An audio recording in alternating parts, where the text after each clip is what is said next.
Namaste. Please join us this Sunday on a free global online episode. I care. Eyes are precious.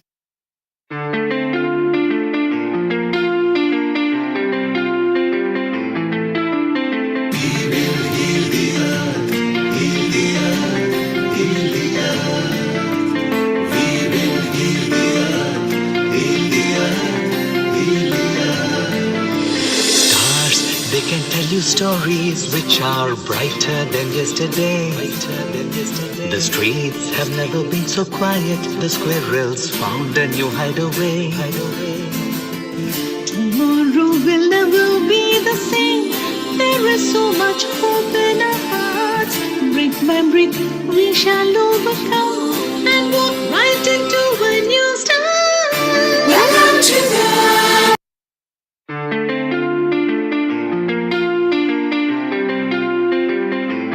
Namaste. Please join us this Sunday on a free global online episode. I care. Eyes are precious.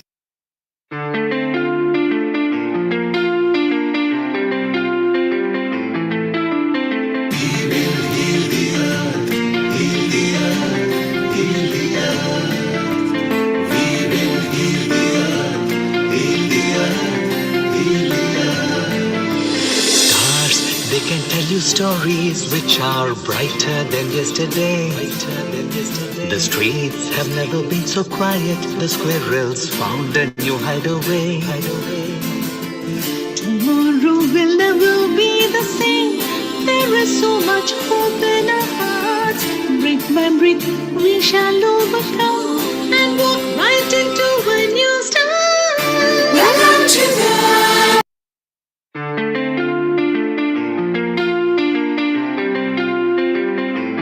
Namaste. Please join us this Sunday on a free global online episode. I care. Eyes are precious.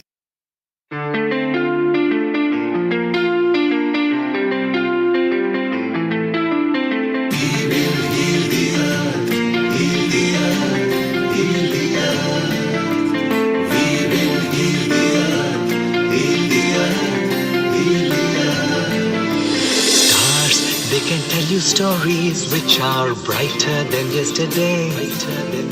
The streets have never been so quiet. The squirrels found a new hideaway.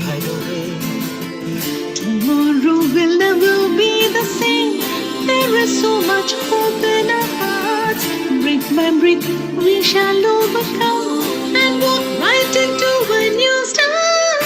Welcome to the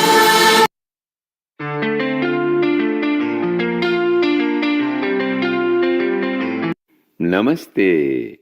Please join us this Sunday on a free global online episode. I care. Eyes are precious.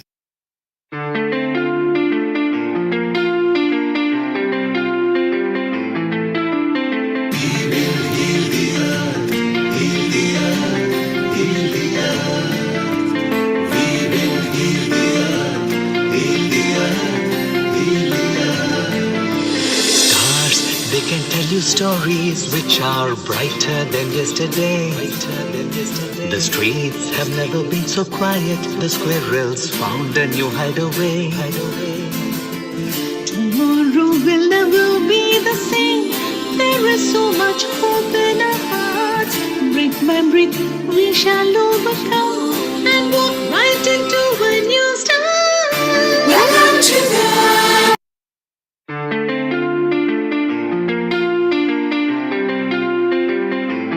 Namaste. Please join us this Sunday on a free global online episode. I care. Eyes are precious.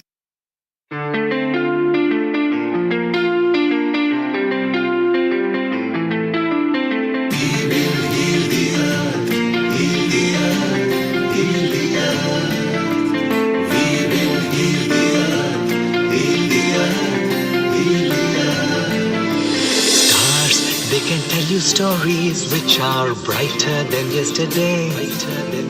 The streets have never been so quiet. The squirrels found a new hideaway. Tomorrow will never be the same. There is so much hope in our hearts. Brick by brick, we shall overcome and walk right into a new start. Welcome to the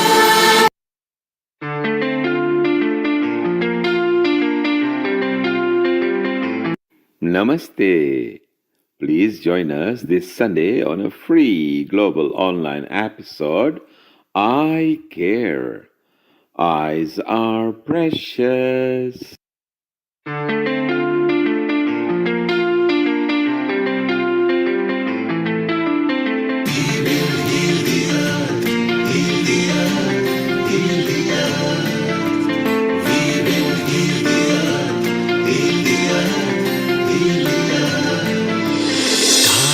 They can tell you stories which are brighter than yesterday. The streets have never been so quiet. The squirrels found a new hideaway. tomorrow will never be the same. There is so much hope in our hearts. Brick by brick, we shall overcome and walk right into a new start. Welcome to the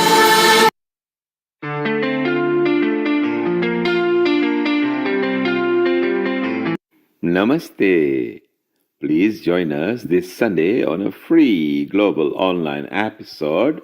I care. Eyes are precious.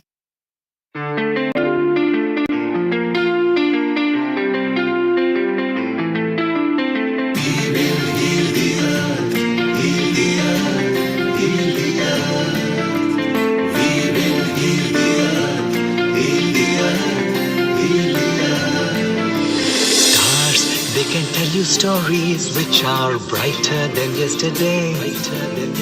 The streets have never been so quiet. The squirrels found a new hideaway. tomorrow will never be the same.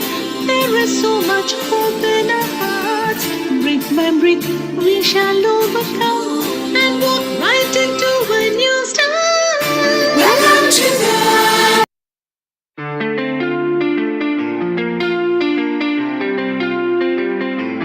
Namaste. Please join us this Sunday on a free global online episode. I care. Eyes are precious.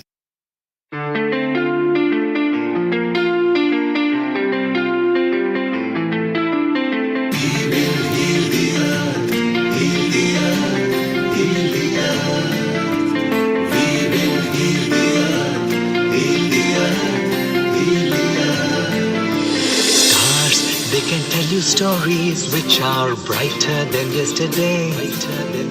The streets have never been so quiet. The squirrels found a new hideaway.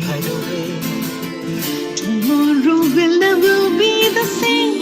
There is so much hope in our hearts. Brick by brick, we shall overcome and walk right into a new start. Welcome to the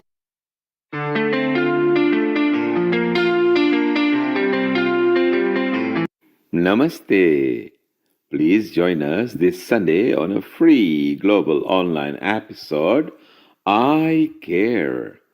Eyes are precious.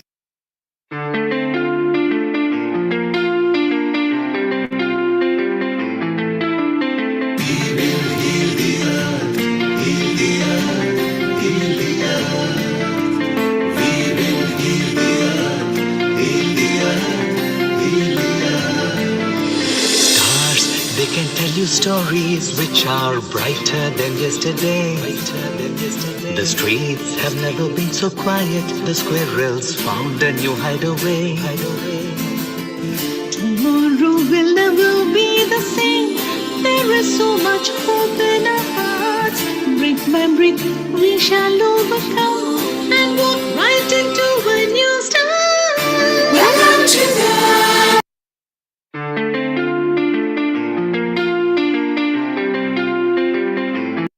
Namaste.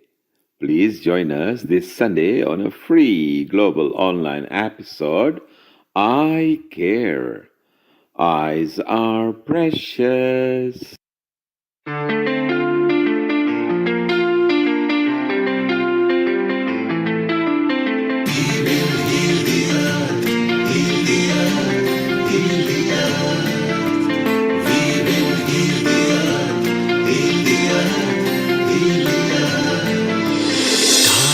They can tell you stories which are brighter than yesterday.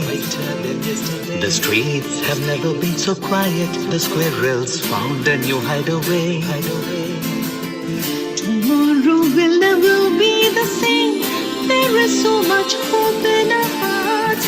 Brick by brick, we shall overcome and walk right into a new start. Welcome to the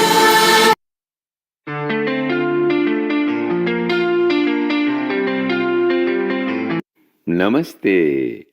Please join us this Sunday on a free global online episode, I Care. Eyes are precious.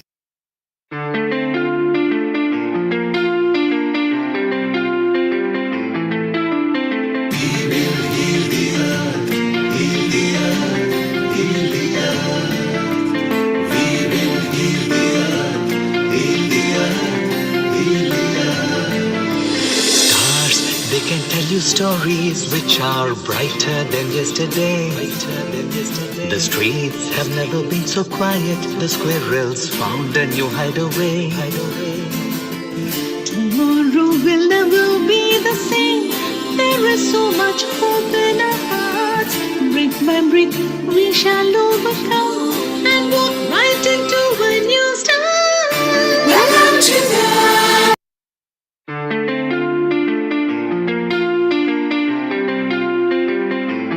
Namaste.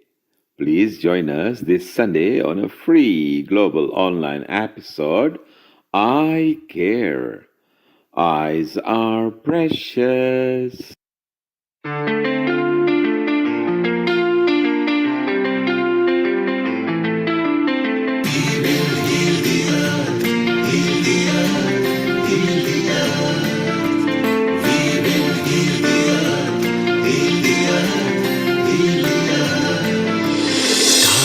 They can tell you stories which are brighter than yesterday. The streets have never been so quiet. The squirrels found a new hideaway. Tomorrow will never be the same. There is so much hope in our hearts. Brick by brick, we shall overcome and walk right into a new start. Welcome to the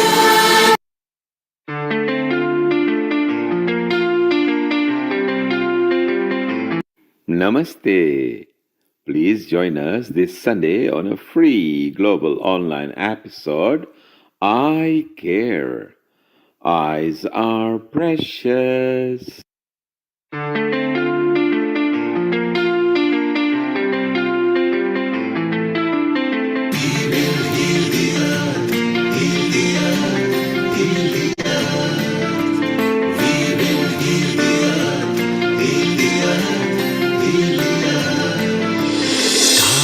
They can tell you stories which are brighter than yesterday. The streets have never been so quiet. The squirrels found a new hideaway. Tomorrow will never be the same. There is so much hope in our hearts. Brick by brick, we shall overcome and walk right into a new start. Welcome to the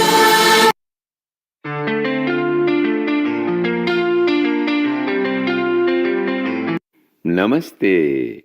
Please join us this Sunday on a free global online episode, I Care. Eyes are precious.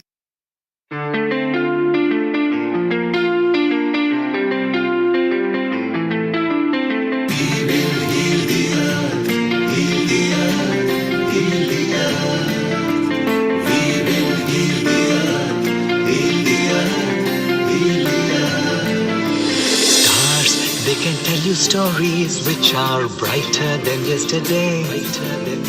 The streets have never been so quiet. The squirrels found a new hideaway. Tomorrow will never be the same. There is so much hope in our hearts. Brick by brick, we shall overcome and walk right into a new start. Welcome to the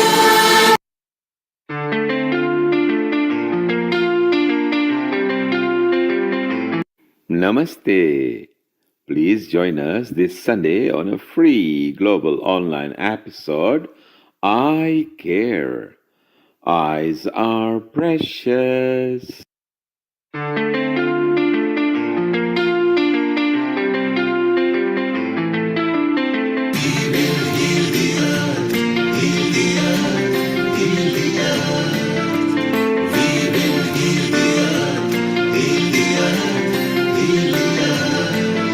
Stars, they can tell you stories which are brighter than yesterday. The streets have never been so quiet. The squirrels found a new hideaway. tomorrow will never be the same. There is so much hope in our hearts. Brick by brick, we shall overcome and walk right into a new start. Welcome to the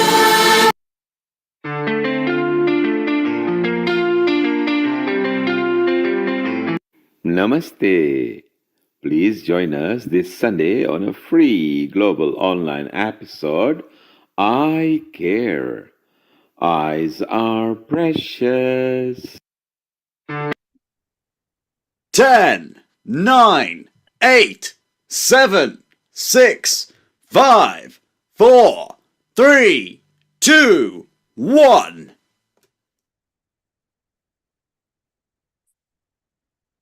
Global Namaste. Global Namaste to all of our listeners and all of our viewers from around the world. Welcome to this special episode on eyes and caring for our eyes and healthy eyes. So welcome to this Healing Our Earth weekly episode on a Sunday, which is a global platform to get awareness out to our communities. Thank you for joining. My name is Kirit Mistry. I'm the host for today's session, but also I'm the Midlands Convener and also the founder of South Asian Health Action, which is a charity based in the UK. So welcome to our listeners. We've great programmed up for you. So stay tuned. From 2 o'clock right through till 6 o'clock, we will have a number of experts from UK, from India, and globally as well. So stay tuned. If you've got any questions that you would like to ask, put it into the YouTube chat.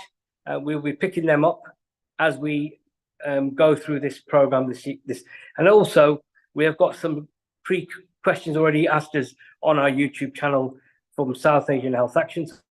So we will share those as well. So I will, without further ado, our first speaker, I would like to bring on our expert from London, which is Dr. Neil Shah, who's actually a family member of the obviously Healing Our Earth family. He was involved in the pandemic as well, and certainly he's been supporting the work of the Healing Our Earth family. So can we bring, let me just introduce, as I said, Dr. Shah, who's actually a specialist in eye care, and also we've got a number of other specialists this evening and from the afternoon onwards. So okay, so am I available? Can you hear me, everyone? Yes, Kirit, we can hear you loud and clear. Great. We were to have started with India with Dr. Shahid, who will be Dr. coming in a moment, but we have got here in London a famous person, Dr. Nehul Shah, who is again, he's one of the top class eye expert here, and during pandemic he used to give a lot of tips. So maybe we'll start with him over here. Sure. And here he is. He's actually present over here. So let's Nehul, good afternoon, and introduce yourself and tell us more about you before we start with some tips and eye care. Good afternoon. First of all, thank you very much for this very warm welcome. And thank you to all the virtual people who have joined online. I really appreciate this opportunity that you keep giving me to share some tips, and it's my pleasure. We run an independent practice in Cannons Park in London. It's a husband and wife team. We've been running it for around over 16 years, although I've been practicing for well over 25 years now.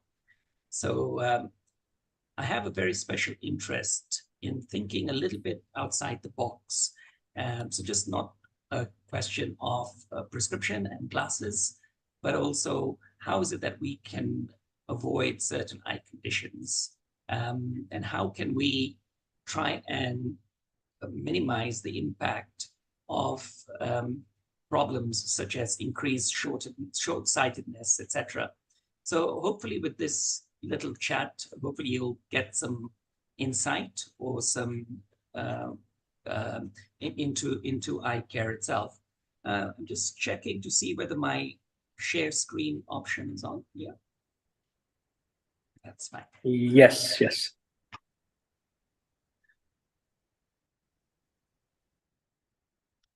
So that was just a little bit about me. And Nehul, can you yes, that's it, perfect. It's maximum screen now. Okay.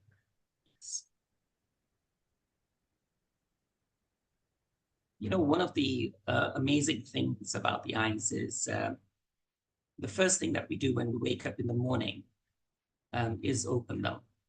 And what better gift that we have than our eyes itself. It's the first actual thing that we do in the morning. So it's something that it's a very relevant topic, and it's something that we should not really take for granted. Our eyes itself. It's the window to our soul. It's a window to how we live. So it's a lovely, beautiful topic that we've got in line for this afternoon. I thought what we'll do is just share a little bit about the eye, just to give us a bit of a basic understanding as to what the eye is and how it works, and just some basic parts of the eye, which will help us to understand why we have certain problems, and where those problems might occur. So hopefully you'll be able to see this picture or a cross-section of the eye. The front of the eye is the cornea. This is where the light enters the eye. It's a transparent light layer. If it's not transparent, the light would just not be able to enter the cornea, and we would not be able to see. We then have this structure called the lens. The function of the lens is to be able to zoom out and to be able to zoom in. When we look into the distance, it's actually zooming out. And when we're looking at close work, it's zooming in and becoming thicker. So it's constantly working for us the entire day. When people have cataracts, as they get older, this is the part that gets removed, the lens. And then another replacement lens is put in place of it so that the light can then still go through the cornea. We then have the back of the eye, the retina, which is also a very integral part of the eye. The retina has got many blood vessels, which keep the back of the eye nice and healthy. The retina is also made of different nerve fiber layers, about 10 of them. And those retinal nerve fiber layers all have their different functions. So it's very important to keep the integrity of all our retinal fibers in check also. But then how do we end up seeing? There is information that is being passed from the optic nerve to the brain. And so the optic nerve sends that information, and that's how we end up seeing. If there is a problem with this optic nerve, then our vision is also going to be greatly reduced. So this optic nerve plays an integral part of the eye. So just as little bit of a recap, and I do apologize. I'm just going to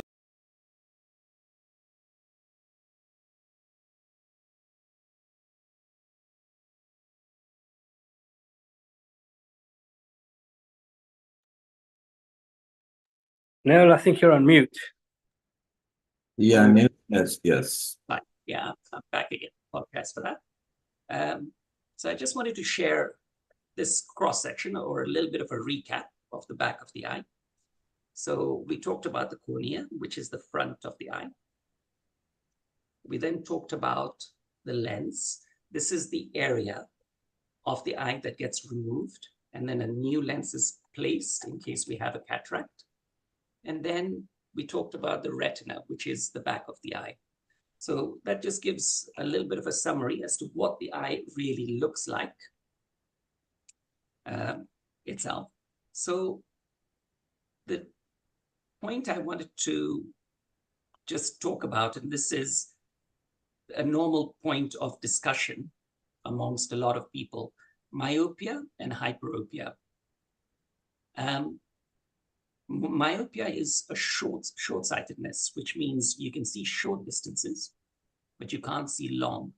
And this is a hot topic at the moment for a lot of people, because they are finding that the children's short-sightedness is consistently increasing each time they go to the optician, every 6 monthly or annually.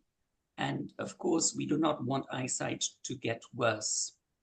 But in a different way of understanding, it's good to understand the bottom left-hand side picture.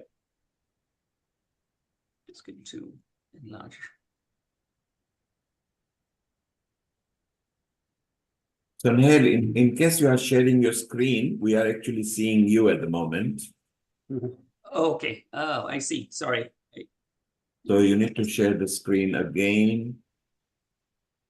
And we've got our host, and Shahid Khan has joined as well from India. So shortly we'll go with him as well, chit chat. Yes, we've got your screen, Nehul. Yeah. Perfect. And if you maximize it, please. Yeah, sure.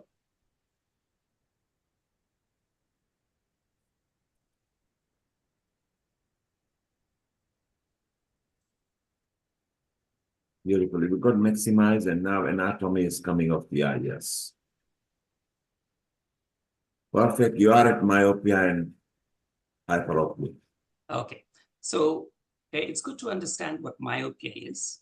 So if we look at the bottom left-hand side picture, the rays of light falls on the cornea, but then you'll see that the rays of light are not hitting the retina. On the first picture, the rays of light are hitting the retina, and that's how we see clearly. But on the bottom left-hand side picture, the rays of light are falling in front of the retina, not at the back of the retina. So that's how people do not see well when they are short-sighted and need corrective glasses. If you also notice on the bottom left-hand side picture, the eyeball almost seems too long, so it's getting elongated. If you look at the bottom right-hand side picture, hyperopia. Hyperopia is when people can see long distances, but they can't see short distances. And the eyeball almost feels like it's a little bit shorter. The axial length is a little bit more smaller. So the rays of light are falling behind the retina. They're not falling in front of the retina, on the retina, but they're falling behind the retina. So what is the reason why I'm talking about this? The main reason is there a way of controlling myopia or short-sightedness? And there's certain natural ways of doing this. One of the ways we can do it is by something called the 20-20-20 rule. After 20 minutes, we take a 20-second break and look 20 feet away. So if we're looking at computers, reading material, anything which is of close work for 20 minutes, we take a break after 20 minutes and look at something 20 feet away outside the window, for example, at a tree for 20 seconds. And then go back to the read and the close work material. And that's why we call it the 20-20 rule. After 20 minutes of any close work, look into the distance 20 feet away for 20 seconds, and then go back to your close work. And what that does is it stops any of the rays of light falling on the retina to fall on the peripheral part of the retina. That's basically what happens when we do a lot of close work. Some of the rays of light fall on the peripheral part of the retina. So the brain automatically thinks it needs to become longer.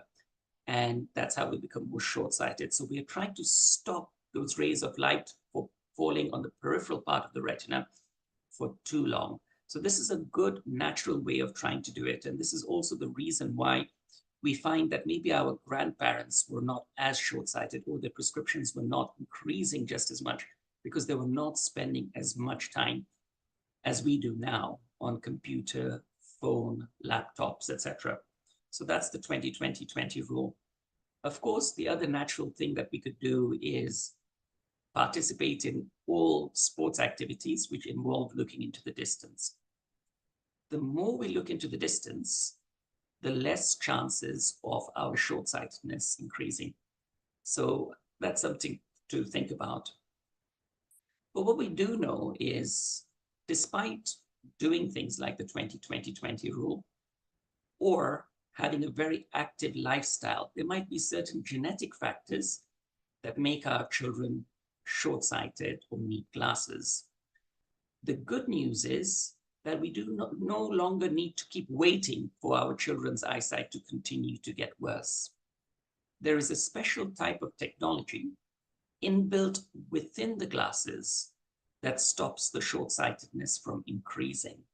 And there are 2 manufacturers in the UK at the moment who supply that type of technology. And I'm sure this must be available worldwide also.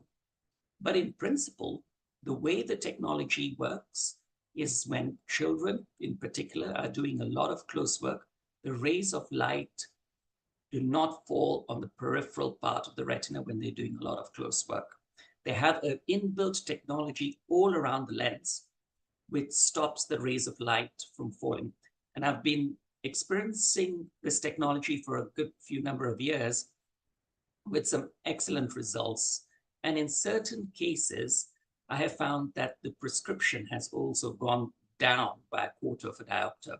It's not designed to do that, but that's been my experience so far. It's not 100% guaranteed. It's 80% guaranteed, but it's better than doing nothing at all. The worst case scenario with using this glasses technology is it will at least halt the progression of the numbers increasing. So if the prescription was going to go from a -1 to a -3, for example, even if we get a -150 as an outcome, it's still better than a -3 as an outcome. So that is some very exciting technology that's in the marketplace at the moment. Some people do not want to wear technology inside glasses, so the same type of technology available in glasses is also inbuilt within disposable soft lenses as well. And there's a company that manufactures them, and the effect of it is just as good as the glasses technology. So that is also available if people do not want to wear glasses, or they can mix the two. They can wear technology contact lenses during the day and wear technology glasses in the evening. But it is important, in my opinion, that once you go down this particular avenue, you continue wearing this technology all the time. Because if you don't, it's only a question of time. You're going to be picking a phone for an hour or so, and then you do not want to leave your eyes prone to your eyes getting even more short-sighted. But this is some very exciting things going on at the moment with glasses and daily disposable contact lenses. The third technology that is available is something called orthokeratology. So this is where we ask children as young as 6, for example, to sleep in contact lenses. They're not soft lenses. They are hard lenses, gas-permeable lenses. And the principle behind it is you're going to be wearing the contact lenses on the eye when you're sleeping. And it presses very gently, it's very safe. It presses very gently on the cornea and changes the shape of the cornea while you're sleeping. So in the morning, when you wake up, you take the contact lenses out, and voila, your prescription is down to 0 again. The whole day, you're free from glasses and contact lenses. You come back home at night and you start the process all over again. But because something is pressing against the cornea at night, it stops the eyeball becoming longer. Because if you remember, what I said is the short-sightedness increases when the eyeball becomes longer, the axial length increases. But because something is pressing on the cornea all night, the axial length does not increase.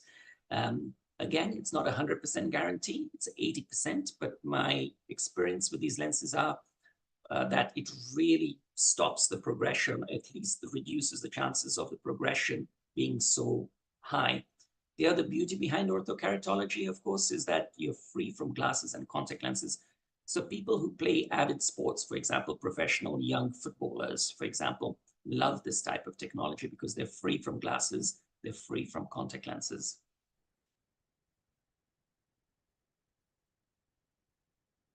So that's a little bit of myopia. I thought I would touch up on this symptoms, dry eye, this topic, dry eye, which has become a real common issue or a common problem globally for everybody.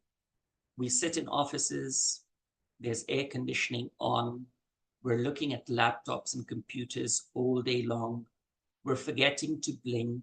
If we're blinking, we're not blinking tight enough.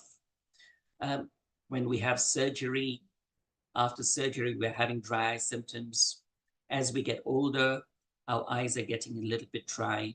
Certain medical conditions also cause dry eyes. Certain side effects of medications also cause dry eyes. So it's a huge topic in the market globally at the moment. So if I could just share some small tips that people could use almost immediately. One of them is blink exercises, especially if you're working inside the office. We forget to blink as much as we should blink. And even if we do blink, we become very light blinkers. The way our eyes produce tears is by blinking. When we blink and blink particularly hard enough, then it compresses the lacrimal glands of the eyes, the glands which produce tears. So when we blink tight, the glands get stimulated and start producing tears. But if we're just blinking lightly, that stimulation is not taking place. So we're not producing then as much tears as we might want. So a simple exercise that we could do is blink exercises. So I'll just try and see if I can demonstrate it, and I'm happy for all of you to join me in this exercise. So in order to do blink exercise, first of all, you close your eye. So Nehul, Yeah. if you are trying to show us something, if you switch Yeah. off these here Stop screen, share. Stop then share. Yeah. yes, Right. now we can see you. Yeah, now it's easier. That's fine. Thank you. So if everybody would like to join me in this small little exercise that you can try doing at home in your own time. So you just close your eye gently, and then you squeeze it. And then count to 3. 1, 2, and 3. And then open the eye again. Close it, squeeze it. 1, 2, and 3. And then open it. And one last time, close it, squeeze it. Count to 3. 1, 2, and 3. And then open it. And that's 3 times that you've done the exercises. But I would encourage you to do that approximately 10 times every single day. And what happens with that is the brain automatically remembers that when it blinks, when you blink, it needs to blink tightly. Some people go to sleep with their eyes partially open at night as well. I don't know whether you've ever experienced or noticed that. And these type of exercises are particularly beneficial for them. Just going to go on the share screen again.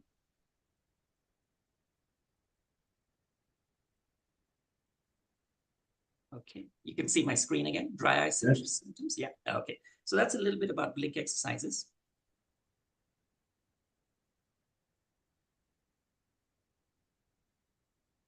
Of course, you have eye drops that you can get from the chemist for any issues with regard to dry eyes. And I think a lot of us will be pretty au fait with them. But the one thing that many people are not aware of that I wanted to touch up on is this thing called a tear duct massage. When infants are born, sometimes their eyes are watery. As we get older, our eyes can also start to water.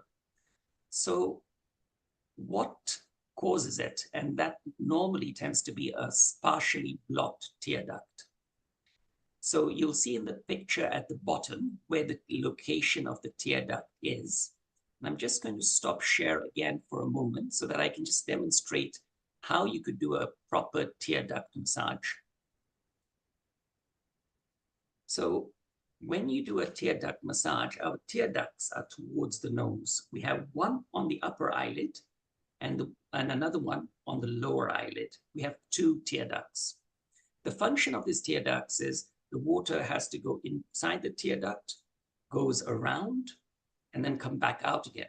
But if there's a blockage in this tear ducts, the water cannot go in, it cannot go around, so you get watering. So with newly born babies, for example, the tear ducts probably are just not properly formed or are still forming, or they're still slightly partially blocked. And one of the things that you could do for your little ones is put your finger at the top there after you've washed your hands, if possible, and then press down that way. Lift the finger up again, go from the top, push in, and then go down one more time. And you do that approximately 5 to 10 times. Even as we get older, our tear ducts also tend to get blocked. And this is actually a good method of it's a good method of clearing those tear ducts. If it's partially blocked, it generally tends to help and resolve it. If the tear ducts are very blocked, sometimes we need to refer it for a syringe to be put inside the tear duct so that it opens up. It's it's a pretty straightforward process. So Nehul, there is a question from Petrus from South Africa. Okay. Because our audience are on social media. Yeah. He's referring that to 20-20-20 rules, and yes. He enjoys that. He wants to ask a question. Is it okay to look further as you can and slightly longer than 20 seconds? Yes, further the better, longer the better, basically. The only issue sometimes is that sometimes we just have to look at the practicality of it if you're studying or doing office work. But as a general rule, the more you look into the distance, the better it is. And it doesn't have to be 20 feet. It's just to give an analogy. And minimum 20 feet is better, correct? Correct, yes, exactly. And Cassandra from Cyprus is asking, is there any color one should avoid when you are resting your eyes and looking further? No, not really, Sandra. I mean, generally, the only thing when you look further away, and of course, most people don't do it, is just be careful that you don't look directly at the sun as such. But no, as far as colors are concerned, but you will tend to find that some colors are more soothing and pleasing compared to the other. And you can generally tend to choose your pick because it differs from person to person. But a lot of people, for example, love green because of the greenery that we have around, or blue, or a cool blue. But no, otherwise, there's no real concern. It doesn't affect the way the rays of light hit the retina. But is that the reason? No, is that the reason that hospital uses light blue uniforms and light green uniforms? It's pleasant. Yeah. It has a nice soothing effect to people's minds as well, and that's why they call it the cool blue, basically. Yeah. So it is. Yeah. No, absolutely. Yeah, so there you are, Petrus and Cassandra. We hope you are okay. Nehul, what we will do? Shahid Khan is here from India, who is going to talk about blindness in India. Okay. Maybe we visit him and we come back to you later because you are here, because your tips are important. And maybe let's go and welcome Shahid from India. That's fine. and we'll keep on chatting. So, Kirit, let's bring Said Khan, who is there in India, who's going to tell us. And India, as you know, they do so many eye camps, and India requires them because there's so many people who need eye attention. So, Kirit, let's welcome Shahid Khan from India. Global Namaste, Shahid Khan. How are you? Global Global Namaste. Namaste, everybody. So, Global welcome, Dr. Shahid Khan. Dr. Shahid Khan is an eye surgeon in the government civil hospital of Palampur, Himachal Pradesh from last year.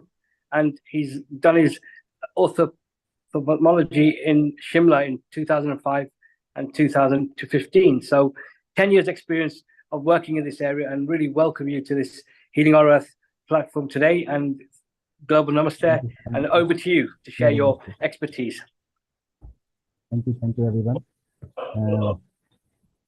Thank you for the introduction. Myself, Dr. Shahid, and I work in India as an ophthalmologist in a government institution. And the problems in India are something different than the developed countries. So, am I audible? Audible to everyone? So, Said, we can hear you. If you could improve your microphone output so it can be louder. Okay. I think you're using earphones, Okay. so you need to adjust so that microphone output is louder. Okay, now it's okay. Bit more. I will speak loudly. My microphone, I think I should change now. Change it. Yes, or maybe you can join the computer audio. It might be better. You don't need the headphones then. Okay, I'll try. So while you are sorting that out, so Kirit, Nehul came with very important tips that can actually help rest the eye. Better now, sir? Yeah. Yes. Can you speak, Said?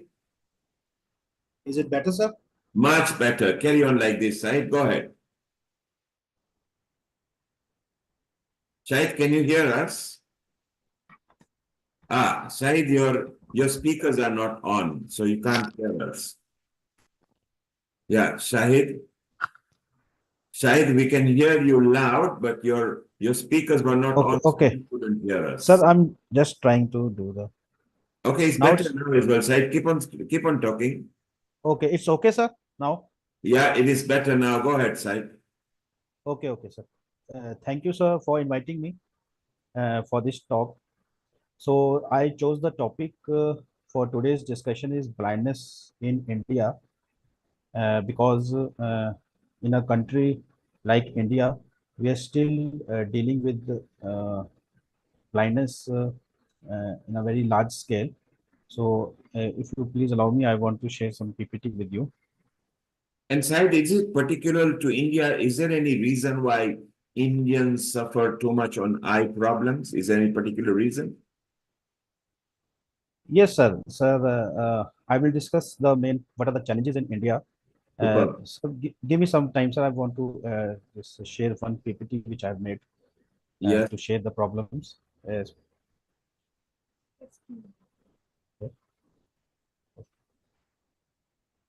You are a co-host, so you can share screen, so there is no problem. If you look at we have got it. Okay, sir. And if you could maximize it, right? If you maximize your screen, so we don't have to look at the taskbar, so it becomes larger. Now it's okay, sir. You're actually zoomed in. If you just maximize the screen.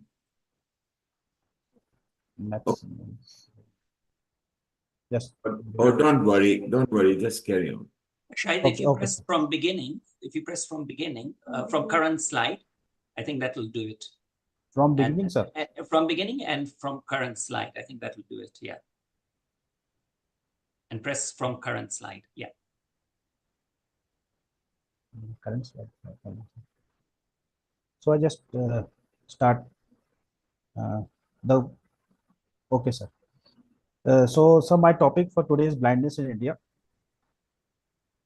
As all of you know, sir, that the eye is a wonderful creation of nature and a masterpiece of perfection. So to lose vision, total or partial, is a tragedy. So Shahid, at the moment, it's just your business card showing. If you need to prompt to the next screen if you are showing us next screen, okay? Okay. Next frame is now it is visible, sir. We can Next see frame. blindness in India and your qualifications and your civil hospital, but the screen is stuck on there. If you are going to the next screen, you need to either click on or look on your left bar. Look, you've got the next screen, I think. Okay, this is blindness Now, and vision. okay, sir. This now it is If you visible, double sir. click on that slide, it will expand actually.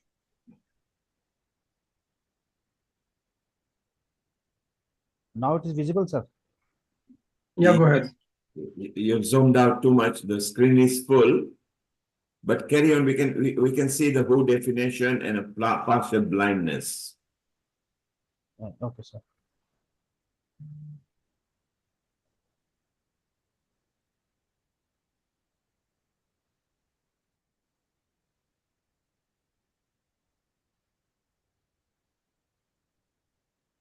Your sound is gone, Said. Hello, sir. I'm not able to start the slides.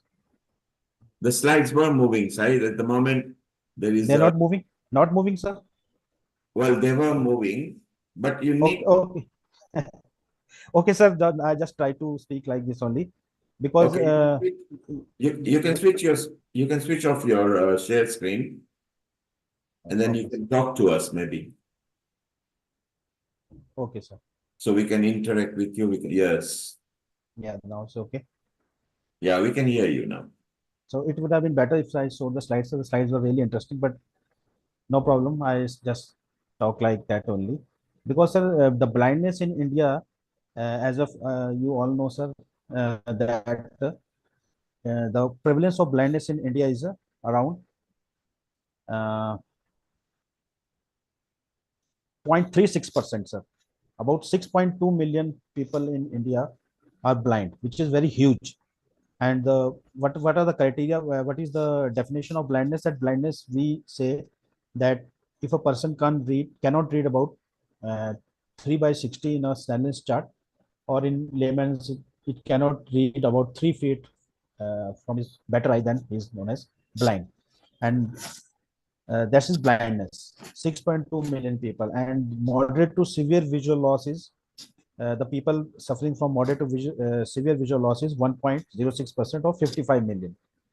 So, what are the challenges in India uh, to tackle this blindness? Because I work in a government institution, so I will discuss mainly the most important causes which we face day to day basis, and the challenges are the lack of awareness in the society, poverty, sir, and the most important is like uneven distribution of the resources and eye care facilities, particularly, sir, in cities. There's a lot of qualified eye surgeons, and there's a very good hospitals, private hospitals also there, but the problem lies in the villages and the underprivileged societies. And also there is shortage of trained staff also there. So the in Indians, if we look at the Indian scenario, sir, the most important cause of blindness is, as you all know, is cataract. So we are still dealing with cataract in India, and it accounts about 62.6% of the cases. And you will be surprised to know, sir, that still today we encounter completely blind, totally blind people with bilateral mature cataracts. And last month also, sir, one lady came to me. I incorporated one pic also of her in this slide, but slide is not opening.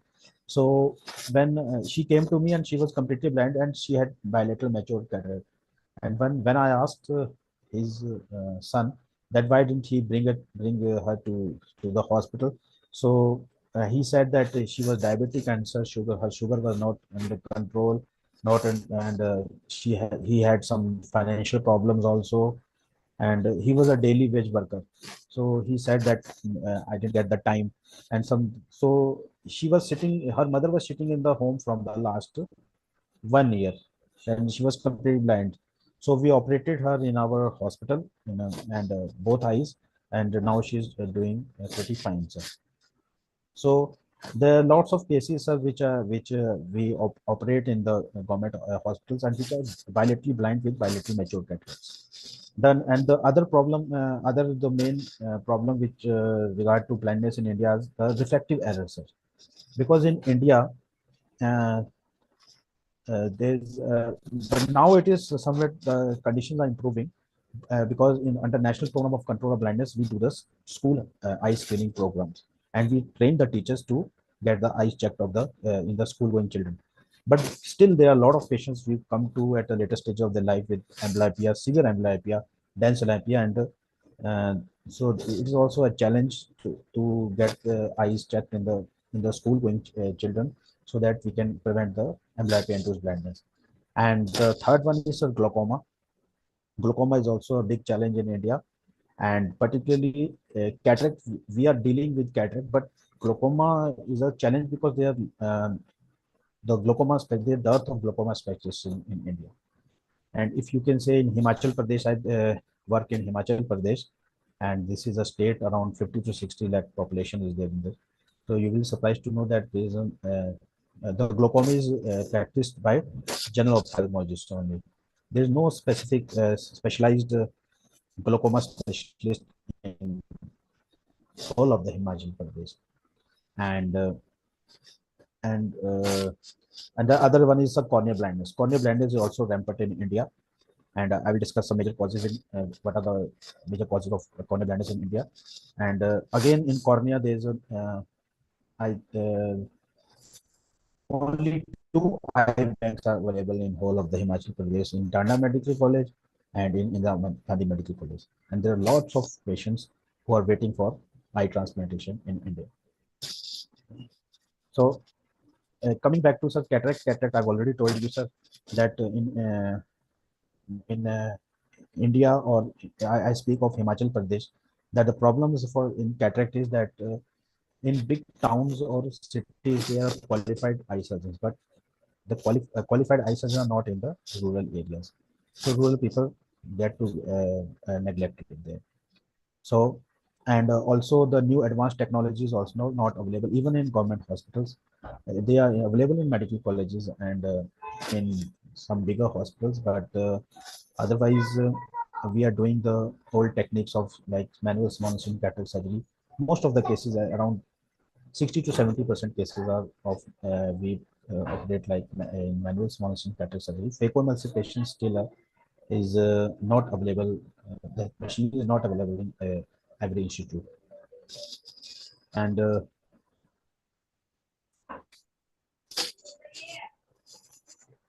So, Shahid, coming up to yes, sir. Shahid, so do you carry out any eye camps in India yourself?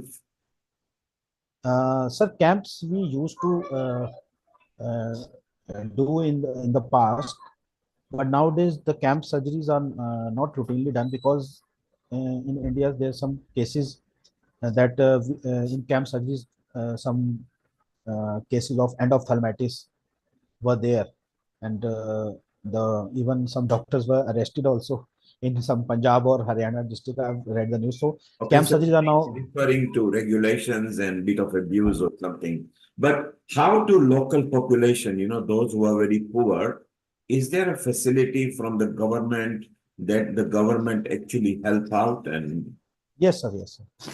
Sir, actually, there's a national program of control of blindness is being launched in 1976, and it is doing a very good job, sir. And in under that national program of control of blindness, we train the eye surgeons in advanced techniques of phacoemulsification, and short-term fellowships are being provided. Like I myself have done a short-term fellowship in from Arvind Eye Center, Madurai, in pediatric ophthalmology. So they train these eye surgeons in pediatric ophthalmology, retina services, and in glaucoma services, and in oculoplasties. So they can always come back, the government doctors. So they can come in the government institutes and provide their services. But still, sir, there's a lot to be done because again, I'm giving an example of Himachal Pradesh that in whole of the Himachal Pradesh for 50 to 60 lakh population, there is only a one qualified retina surgeon. Now it is two, I think.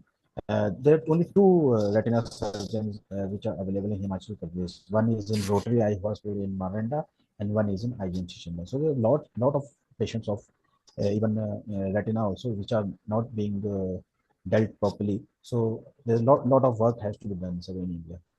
So basically, I think the state really requires education establishment so that more people can understand and qualify. Is that what you're saying? Yes, sir. Yes, sir. The government is doing good work, but still a lot have to be done. And in National Program of Control of Blindness, even some budget is also is available. So some phaco machines and microscopes, they are being purchased, and under this National Program of Control of Blindness. And even when I worked earlier in Bilaspur, Regional Hospital Bilaspur, one microscope. Earlier, I used to operate on the microscope that was an old microscope, like 20 years back, 10 to 15 years back, microscope I used. So the visibility was not good. So I used to operate on that microscope. But under this National Program of Control Blindness, some budget was there, and I purchased, my government institution purchased one microscope and one emulsification machine. And so I operated lots of cases there. And but the load of the patients is very much, sir. The eye surgeons are less, and the patient load is so much that it is sometimes it becomes very difficult to tackle all the cases. So that is why the this blindness in India is still a very challenge to face. Okay, so let's ask our Kirit because he does South Asian health action down here and gets involved in. So, Kirit, what do you think of, literally, if it's more than, more than 6 to 7 million people who are blind, that would be like 10% population of United Kingdom, and that's quite high. What is the population percentage here in United Kingdom? We'll have the statistics in terms of people with suffering with eye disease from our expert speakers. But one of the questions I wanted to ask Dr. Shahid was really about eye donation, because obviously with the blindness, what work are you doing around making sure, because in India, eye donation has really gone really popular and progressed Yes. over a number of years. So cornea transplants, etc. So what work are you doing around eye donation or raising awareness of eye donation? Yes, sir. Sir, there's a awareness about eye donation recently, because a lot of celebrities are being they volunteered in this department. Like our main hero, like this superstar Amitabh Bachchan has pledged his eyes. Aishwarya Rai has pledged his eyes. So a lot of awareness program is being done, and by the government also. So again, sir, the problem there are multiple problems, like eye bank, like in Himachal Pradesh, only two eye banks are there. So eye banks are there, and the problem is that training problem, that not more many ophthalmologists are trained in keratoplasties, but and the main problem is that the population they are somewhat not so enthusiastic about this pledging their eyes. So there's a lot of awareness to be done in the population, because people, when the person dies in some family or some, so they get going about these ritualistic things, religious things, and they somehow they miss this thing of identity. So there's a lot of scope in awareness for this eye donation, but still the work is going on, sir.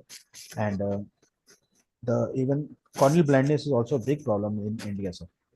I think about 1.3 million people are there still waiting for the corneas to be transplanted. So, Kirit, there is one question from Robert from Uganda. Robert is part of our environment team down there. Maybe Said or Nehul can answer. And Robert wants to know how we prevent corn rod dystrophies. Corneal dystrophy, sir. Yes. Is Sir, that corneal something dystrophy? you know? Okay. Corneal dystrophies are, sir, that they are the congenital problems, and actually, I think she is asking about corneal blindness. How to prevent corneal blindness? Because Yes. corneal dystrophies are these are the hereditary problems, and uh, these are rare diseases as far as in India is concerned, because we are dealing with corneal blindness as such, and the important causes of corneal blindness in India are corneal ulcer, sir. So, And Said, yes, sir. Said, we got Nehul here as well. Maybe Nehul, Yes. Robert had put up Yeah. over there. No, Any no, comment? I Hello, heard sir. the Hello. I heard the question. One of the corneal dystrophy, and as Dr. Shahid correctly say, a lot of it is hereditary and from birth. But one common one is something called keratoconus. So the dystrophy basically means a degeneration of the front layer of the eye, which I showed you in the beginning, which is the cornea. So something can be happening to the cornea. For example, the cells of the eyes are just not smooth. They're becoming a little bit irregular. And the cornea itself is actually made from collagen. The cornea over here is made from collagen molecules. Sometimes they can break down, for example, and they can cause an irregular cornea, something called keratoconus. Now, as far as in the UK, when we do pick up something like keratoconus, just as an example, it's just one type of a corneal problem. We can refer them for something called cross-linking. So collagen molecules in the cornea makes it smooth. If it starts to break down and the cornea becomes irregular, they use something called cross-linking, where they link all the collagen molecules together to make the surface even, for example. So it depends upon what type of corneal dystrophy and what we're dealing with. Sometimes some people have got eyelid gland problems, blepharitis, lots and lots and lots of blepharitis, and if it's very severe, the infections around the cornea can also cause some sort of a corneal problem. And as Dr. Shahid also pointed out, ulcers can also be a big problem, particularly where sanitation is not correct, basically. So it does depend from one corneal problem to another in terms of how best to manage it. And so, Robert, I hope you got satisfaction to your answer. Of course, without looking at your history or diagnosis, the opticians or doctors cannot give you complete answers. But if you wish to know more, Robert, since you are part of Healing Environment team, you can connect with Dr. Amrita Sharma, who will connect you with Nehul or Shahid, and they might be able to help you. We are always here to help at Healing Our Earth. Nehul, stay around. We want to. Bye. We'll have Dr. Sang, who's will be touching up on some of this, and she'll be able to also help our colleague from Uganda as well. So stay tuned, our colleague from Uganda. It's useful. And Kirit, while we were talking, Dr. Roxanne has come up with very good statistics here in UK. Yes. Shocking. Every 6 minutes, someone might be told that they are going blind. And every day in United Kingdom, 250 people start losing their sight. Now, that's quite a lot for a small population of United Kingdom. And as it stands, about 2 million people or 2.7 million by 2030 will have sight problems. So that's quite a lot. And by 2050, 4 million. Now, 6 million in a population of 1.4 billion in India, then UK has got a big problem because 4 million is quite a lot. So thank you, Dr. Roxanne, who she's also going to be here and giving us some tips. So Shahid, while you are in India, Nehul gave us some tips for your eyes or how you can prevent some sort of eye problems by just doing basic exercises. What are your tips that you give to people in India so they can avoid some eye problems? Sir, one thing which I wanted to discuss here, because the problems are different in India, and the problem of corneal is so rampant in India, sir, that the patient is not treated, and they do not go to doctors, they go to quacks. So the quackery is a very big problem in India, and be it in eye or in psychiatry or in skin diseases. So when I was posted in Bilaspur, it's a very interesting thing which I want to discuss.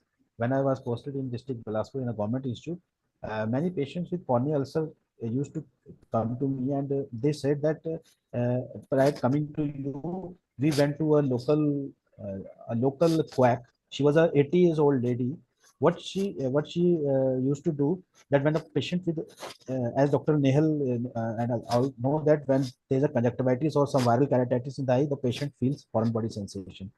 He or she feels that there's something in the eye, foreign body is there. So the patient went there, and what she used to do, that she kept a unstyled cotton in her home. She had a small home, and she was not a very rich lady. She was also a rural lady, poor lady, and already one stick, small stick, she used to put in the cotton. And when the patient came, she just swiped the cotton in the eyes, and she told the patient that, see, this is the foreign body I have taken out. Now you can go, and Avenue, now you are okay. Now then the patients, they all came to me, and the severe, sometimes corneal ulcer, severe keratitis, and so I was really very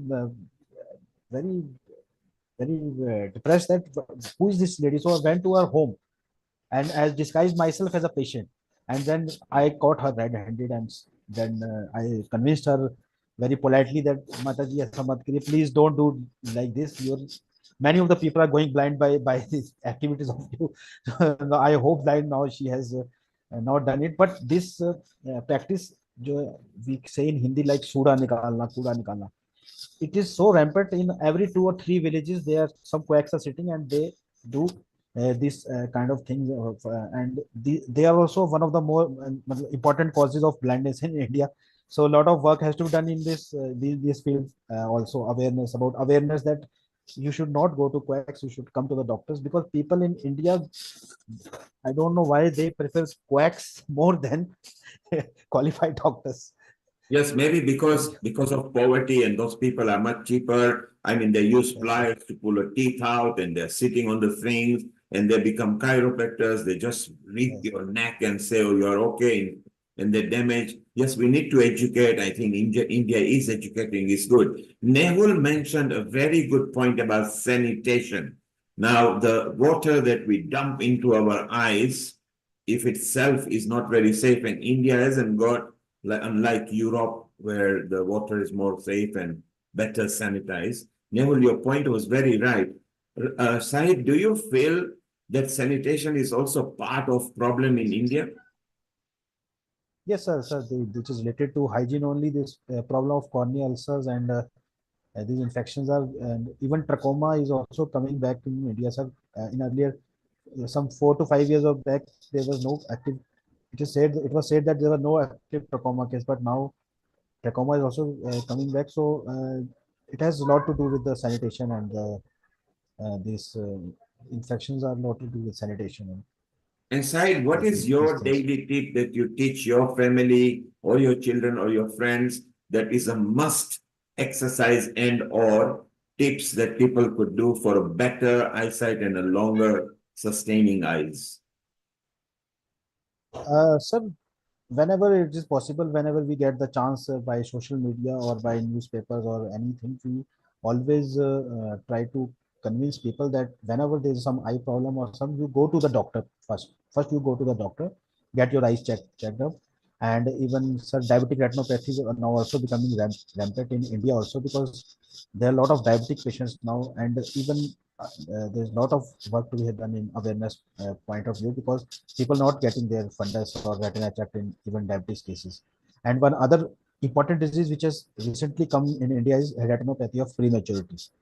So now, due to increased survival rates of neonates in India, so there are a lot of patients of retinopathy of prematurity also coming, and there's a lot of work has to be done, because in this field there is no awareness. Whenever the child is preterm is born, and they never get their child retina checked up, which is very essential.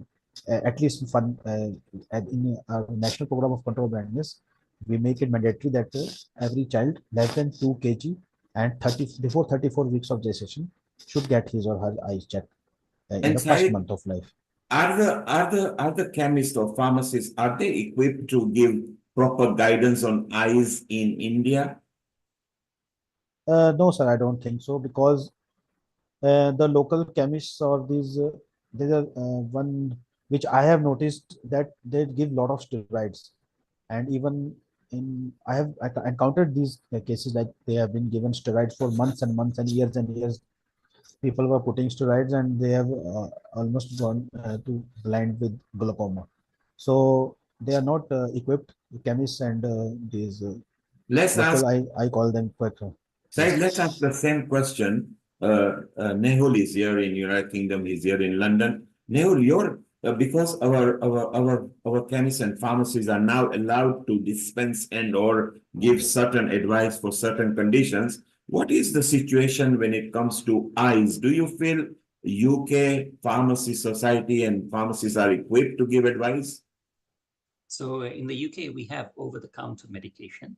So for example, steroids, like Dr. Subhash was saying, you cannot get a steroid over the counter. It has to be prescribed by a consultant. We as optometrists also are not able to prescribe unless we've done something called an IP course, which trains us to be able to prescribe. But when it comes to basic antibiotics, dry eye supplements, antihistamine drops, things which are relatively safe, both the chemist and the optometrist both can actually do it. So having that controlled measure makes it a little bit more safer for the patient, so that everybody is just not prescribing steroids like what Dr. Shahid was saying, because that increases the pressure, and each time people take things blindly, they actually become blind, unfortunately, through increased pressure, glaucoma, etc. So it's quite controlled here in the UK for the right reasons. So we are slightly more safer. I think it's a very good time to bring Subhash Suthar here because he's going to bring a different perspective. Kirit, shall we introduce Subhash and Shahid and Nehul? Stay around as long as you can because this kind of chat group is so good because our audience which are on YouTube, website, Facebook, Twitter, etc. are also learning, and eyes are very important. Nehul, you started that you have two gifts that you, when you wake up in the morning, I love that, I think we should use it as a tagline for eyes, that you got free gift when you open your eyes, you're able to see. It's beautiful. Kirit, let's welcome Subhash because he's going to give a different perception to us. Yes, thank you. Shahid Bhai, thank you for your presentation. Thank you, what we'll do is we will get your slides, and if you can email them to Amrita, we'll hopefully incorporate them somehow into the YouTube that you couldn't present. So thank you again for taking time. Thank you, sir. And Thank we you, look sir. forward to working with you in the future as well. So Okay, our next global speaker, namaste to everyone. global namaste. Thank you. So Thank you, sir.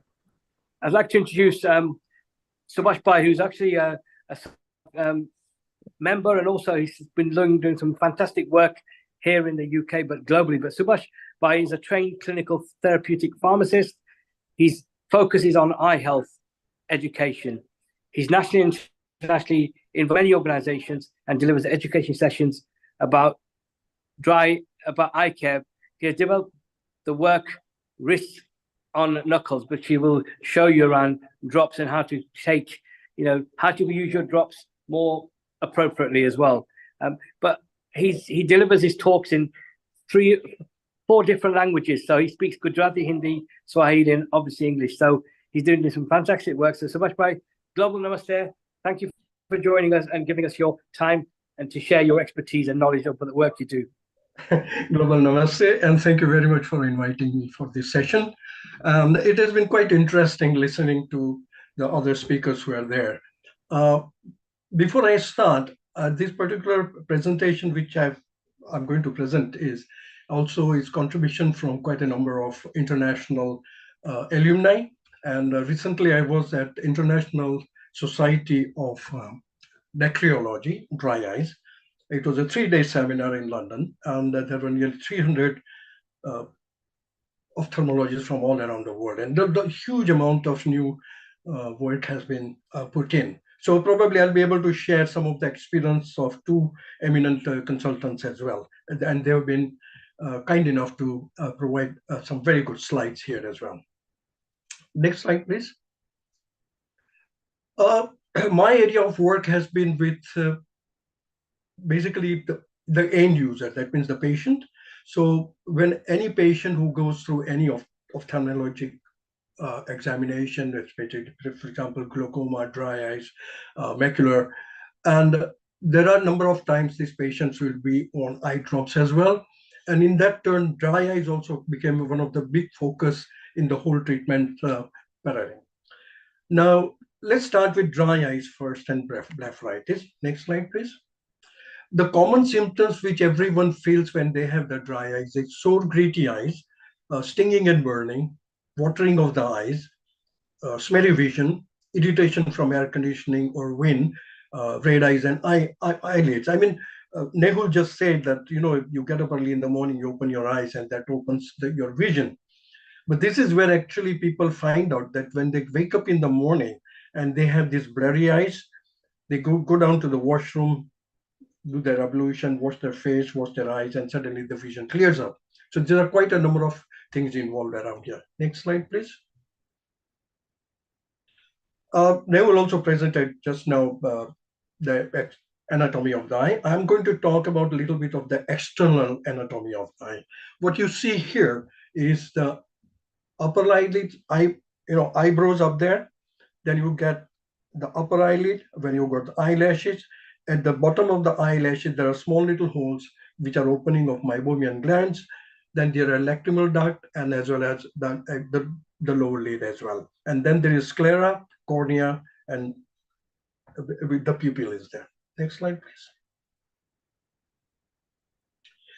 Now, as I would say, blinking is very important. Blinking is one process which actually is like a wiper of the car. It's a very rough sort of analogy I'm putting it. But when we blink, the blink reflex causes 3-4 action in the eye. What it does is that it produces 3 substances, and what we call is a tear film. It produces a tear film. And now tear film, if you take a tear film and actually vertically slice it, you will be able to see 3 different layers. The one closest to the eye is a lipid layer or a sticky layer, which actually sticks to the eye. Then the middle layer is an aqueous layer, which is not water actually, but it is water. It has got oxygen, it has got nutrients which supplies the surface of the eye, and outside layer is an oily layer. Now the nature is so fabulous in creating this that the oily layer actually prevents the evaporation. So every blink actually provides this shutter and cleanliness of the eyes. It cleans the debris or the dust or whatever is deposited on it.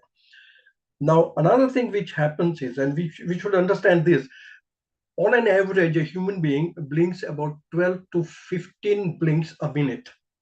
So this is it. Now, I know that quite a number of things which has happened in the past and which is happening now, and we'll come to that. Next slide, please. Now, what triggers these dry eyes? The triggering of the dry eyes, first of all, it is the tear film instability. And that is one of the most important things which we need to know. If you look at the diagram here, excessive evaporation from ocular surface. So if there's an air condition, but there's a high wind over there, the eyes are not protected, and there's an excessive evaporation from the eye. So it causes the dryness. Second thing, increased osmolality of the tear film. That means the imbalance of the tear film composition. And if you look at other area, damage to the surface of the eye cells, that is due to corneal surgery, to preservative which are there in eye drops, and which causes watery eyes as well. Inflammation of the ocular surface is another problem, and which is also due to contact lenses, meibomian gland disease, blepharitis, which was just mentioned, poor diet, dry environment, and not blinking enough. And loss of microvilli, that means the surface area of the cellular loss is there. So this whole thing compounds into the dryness of the eyes. Now, over the past about 5 years or so, and plus during the pandemic, when I started looking at the blinking rate of the people, you'll be surprised. And even now today, if you look at it, the amount of screen time, which is in case you take your phones, your computers, your television, and on an average, a person actually spends about 11 hours on the screen time. And when I looked at the blinking rate, which has dropped nearly by 60 to 70%. So you can see what happens here. And most of the computer users, I've got my daughters who keep on working on the computer quite a while. And I've just made a small little note for them to stick it on the computer that don't forget to blink. Nehul also said that 2020 rule, which I'll also show it in the further slide. Next slide, please. Systemic drugs identified the large epidemiological studies and associated odds ratio for the risk of dry eyes disease. This is a very big list, I know, but there is quite a large number of drugs which are being prescribed, especially in elderly as diseases increases and the management or the treatment starts coming in. If you look at non-steroidals, diuretics, vasodilators, analgesic, antibiotics, there's quite a long list of these products, and this causes also one of the cause of dry eyes as well. You look at antihypertensives as well. Quite a large number of patients who are already on for the blood pressure tablets. So this is one other thing which is actually causes a problem. Antihistamines, as the summer will start in, pollen will start, and people start taking antihistamines for their allergic reaction. So inhaled steroids, people with asthma. So if you look at the whole list of gamut over here, which is listed here, and it does cause it. And this study is from TFSO, the Tear Film Ophthalmic Society. Next slide, please. The classification of iatrogenic dry eye is also, if you look at this, first of all, drug-induced, systemic as well as topical drugs, both. Contact lens induced, people use contact lenses, quite a large number of hard lenses, soft lenses, semi-soft lenses as well. Then ophthalmic surgery, refractive surgery, which has been now becoming probably a fashion and a sort of a, we can take off your glasses and people do go for that. It is a cosmetic surgery. It is essential in some ways, but it causes quite a lot of damage to the scleral surface, to the corneal surface as well. Keratoplasty, which was mentioned, cataract surgery. I have seen quite patients now constantly see the patients after the cataract surgery that they suffer from dry eyes. Lid surgery, oculoplastic surgery, and of course, conjunctival surgery. There's quite a number of things. Glaucoma surgery, of course, and we will be having glaucoma specialists coming in after this talk as well, and he'll be able to speak about quite a number of things as well. Vitreous surgery, stabilisma surgery for adjusting the eyes, instrumental corneal ring. So there are quite a number of things which are listed on that side as well. Now, if you look at the non-surgical ophthalmic procedures, botulinum toxin, cross-linking, which Nehul said about it. Cosmetics, I'll be speaking about the cosmetic. There has been huge work going on now, and there's a new literature which has come out to explain the use of cosmetics and how it affects the eyes as well. And I was, last week I was at International Society of Dacryology Dry Eye Symposium for 3 days, and believe me, 300 plus consultants from all over the world, and it was an amazing learning experience with some of the things which I'll be bringing over here as well. Graft versus host tissues as well, and others. And penetrating keratoplasty, linear keratoplasty, and endothelial keratoplasty. There's quite a lot of things which are going on. Next slide, please. This is amazing literature which has been produced, and this consultant from Ireland, Nikolai Budmilila, and she presented, and it's one of the most amazing piece of work which has just been produced, and I've just been permitted to produce that from the leaflet which they have produced along with Santian, that 10 signs your makeup could be harming your eyes. To give you an example, yesterday, I was speaking with a friend of mine, my ex-colleague from the company where I used to work before, and we were just talking about this particular makeup thing. And she told me that she has got a colleague, and in her words, her eyes are always inflamed and the surface of the eye looks like glue.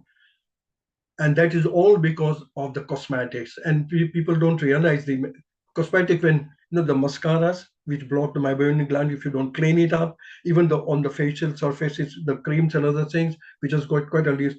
In this particular literature, there's a huge list of what not to, what to look for when you pick up a makeup kit. So it's quite interesting, and hopefully in next program we'll be able to bring Miss Nicola Budmile on, and she would definitely agree to come over and give a talk here. She's from Eye Institute of Surgery from Ireland, and also this leaflet which is available now, and Santen has been very kind enough to provide that leaflet. So if you require it, please let me know and we'll see that you get it. Next slide, please. 8 out of 10 dry eyes problems feature blepharitis. Now, blepharitis is, sometimes they call it dandruff of the eyes. If you notice some people, you might see that white little dandruffy like substance on their eyelid margin. That is blepharitis. What happens here, when the meibomian glands get blocked up, then infection sets in and the bacteria sets in, and that causes the blepharitis. So there's medication available. There is a process. I'll show you how to actually deal with blepharitis as well. Next slide, please. This is a very good way of showing or explaining it to the patient if you find blepharitis. When, first of all, warmth, massage, and clean. Do you know that the eyelid margin actually has 41 degrees centigrade temperature? The body has the 38 degrees, but eyelid has got 41 degrees centigrade. Why? Because it helps the meibomian gland to keep open and keep that substance or the oily substance coming out. So that is very important. I have always actually advised the patient that as and when you go down to the washroom, please wash your eyes. I'll also show you how to wash the eyes as well. But dip a clean handkerchief or a flannel cloth in hot water as you can tolerate. Close your eyes and wipe your eyes gently from eyebrow downwards, keeping a little pressure on the eyelid margin towards your cheek. If you do it 3-4 times every time you go down to the washroom, if you do that, believe you me, it actually clears up the clogging and everything. And those people who use lots of mascara, it is extremely essential to see that the eyelids are very, very, very, very clean. And actually, when you put that little pressure on the eyelid margin, it gives a sort of a little massage, which actually stimulates the meibomian gland to produce the meibomian fluid. So the cleanliness is very important as well. Next slide, please. Be screen smart. Mehu just said about 20-20 rule. Look away from your screen every 20 minutes and focus on something 20 meters or 20 feet away for about 20 seconds. And keep hydrated. Keeping hydrated is extremely important. We live in a very cold country, and believe you me, people don't drink enough water. But when I talk about keeping hydration, people tell me, oh, I have a couple of cups of tea, I drink lots of coffee. Doesn't work like that. You need to have at least 3, 4, 5 glasses of water. Make sure you minimize the symptoms of screen fatigue by following this 20-20 rule. And this is a must. I keep on telling actually everybody. You know what? When I travel by train in the tube, I actually I look at people. I'm the only one who does not take out my phone, by the way, when I'm traveling in the tube. But I watch people. Literally 100% of the travelers are all stuck to their mobile phone. And you look at their eyes, and their blinking has actually gone down. And I have seen people actually rubbing their eyes, having watering of the eyes. They look up at you and then back again onto the screen. And then they go and work on the computer. So, and next slide, please. It's quite interesting to watch people. Eye hygiene, let's talk about eye hygiene. I told you about wash your eyes with hot water as you can tolerate, and by soaking in a clean flannel or a handkerchief, wipe it from top to bottom, and it just helps cleaning up the eyelid margin as well. And to bring back the balance of the tear film, use a preservative-free lubricating eye drops. I never ever get tired of talking about this. Please do not buy artificial drops or lubricating eye drops from a supermarket aisle. They may be cheaper, but they do not contain the right ingredients. Even if they contain a right ingredient, they do have a preservative called benzalkonium chloride, which is very detrimental to the eye surface. So now most of the drugs, quite a large number of drugs, eye drops are now available as preservative free. And to prevent the drops getting into the system, it is very essential to close the eye gently after putting the drop in. I'll show you that photograph next in the slide, but it is like the corner of the eye here, which is the opening of the lacrimal duct. After putting the drop in the eye, just gently close the eye. Don't squeeze it, because if you squeeze it, 20% of the liquid will go through that nasolacrimal duct and go into the nasal cavity.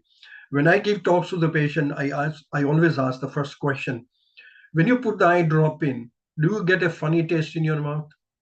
Believe you me, at least 80% would say yes.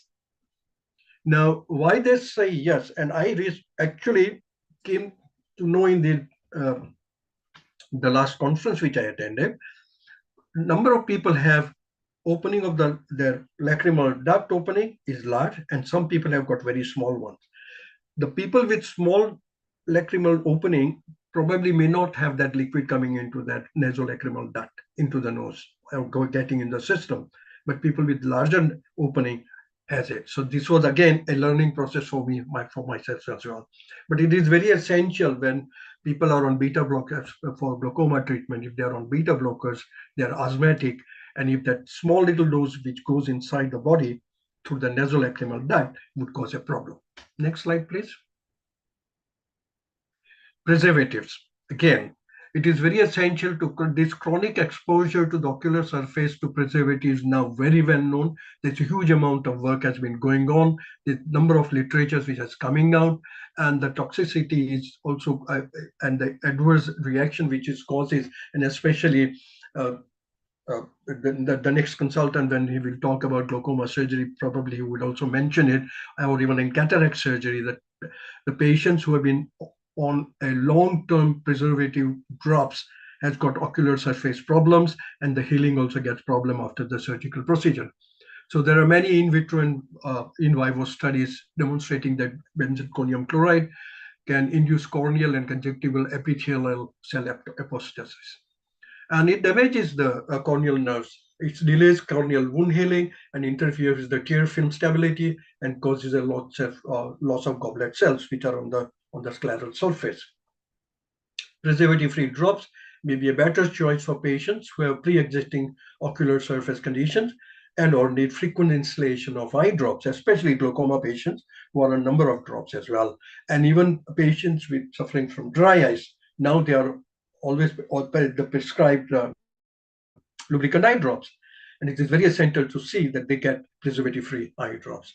It has become accepted that preservative use in dry eyes disease is damaging to the ocular surface as well. And thus the use of preservative-free topical steroids is also growing. Next slide, please. The aim of the treatment of dry eyes disease management is to restore hemostasis, means the balance of the tear film of the ocular surface by breaking the vicious cycle. Now, what happens is when the dry eyes occur, the first reaction of the body is to produce more water to soothe the surface, but the more water comes, more evaporation takes place, and the cycle keeps on going. And it is not actually the treatment. I mean, we need to break this cycle, and this vicious cycle can only be broken by actually giving a lubricating eye drop, which actually brings back the balance. Next slide, please. Let me talk a little bit about eye health and nutrition, and a couple of slides which will be coming on is been sponsored or given by Dr. Rachna Murthy, and she has done some amazing work in especially eye health and especially nutrition of the eye health as well. What is it? Is it fact or fiction? Let's go ahead and see that. Next slide, please. The risk factor, dietary habits, including glycemic index and high fat intake, have been associated with increased risk of early and or progression of advanced dry eyes and related issues as well. Even macular disease also is considered to be one of the factors which comes in. Smoking, of course, is one of the reasons, but people don't understand that. You see people now smoking as well as now these e-cigarettes puffing away merrily. And also, we also found that during the pandemic, people who are using the mask, that also caused quite a lot of dry eyes because the breath was actually getting into their eyes as well. Genetic factors are also most consisting risk factors. Next slide, please.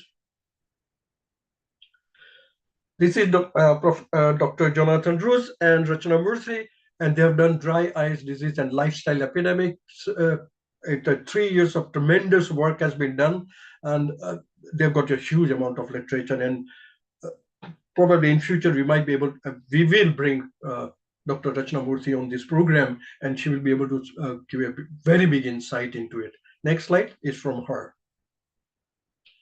If you look at the nutrition of it, she has simplified it absolutely beautifully. And the TFSO is a Tear Film Ocular Society, right?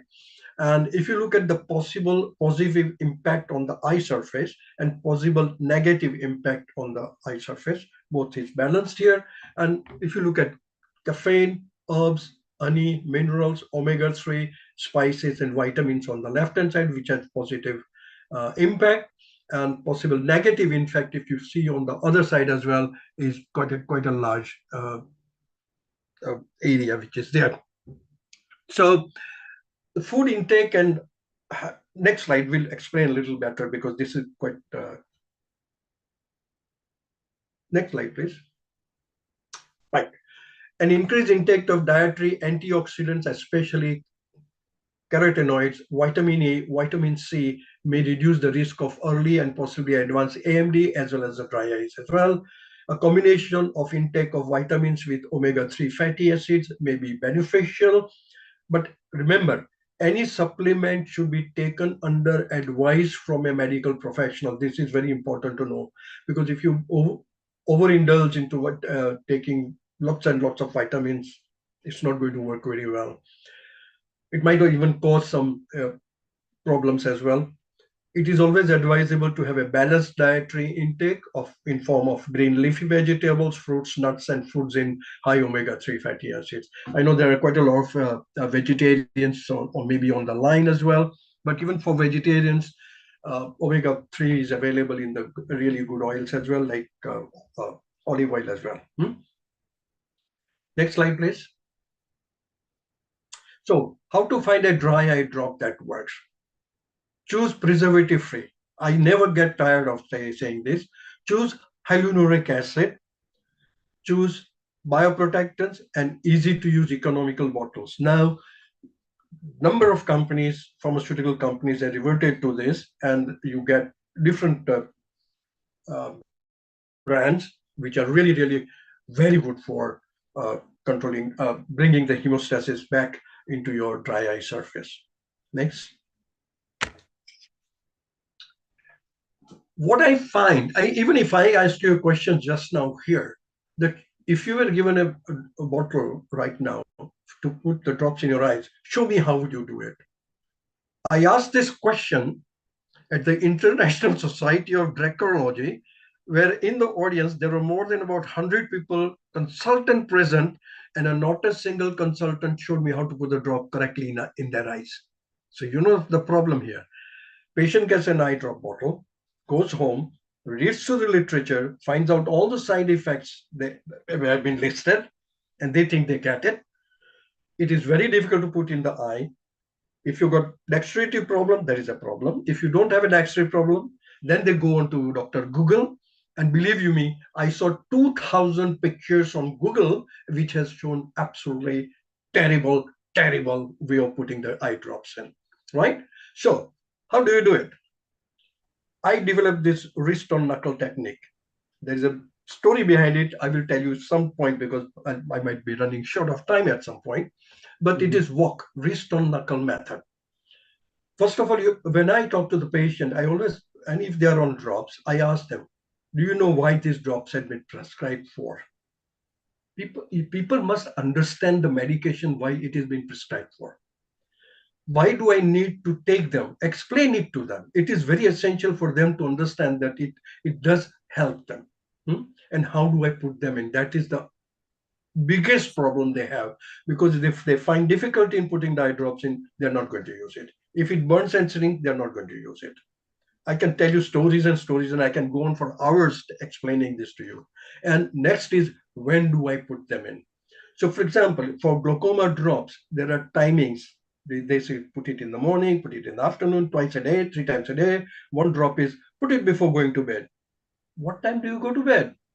If you look at the pharmacological action of the drug and the timing, it is very essential to understand that the drug, when you put it in the eye, it starts working immediately, achieves a certain level of competency, and then it drops out, and then cycle has to be repeated. So the drop has to be put in at a certain time, right?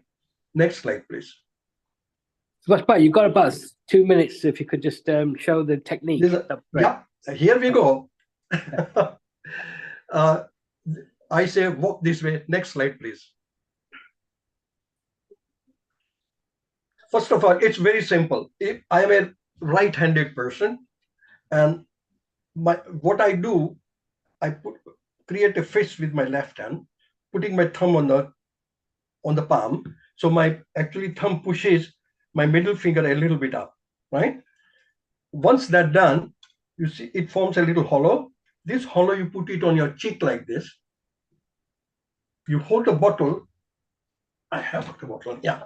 You hold the bottle, say for example, like this on your right hand, and you put the wrist on the knuckle here and pulling the lower lid down.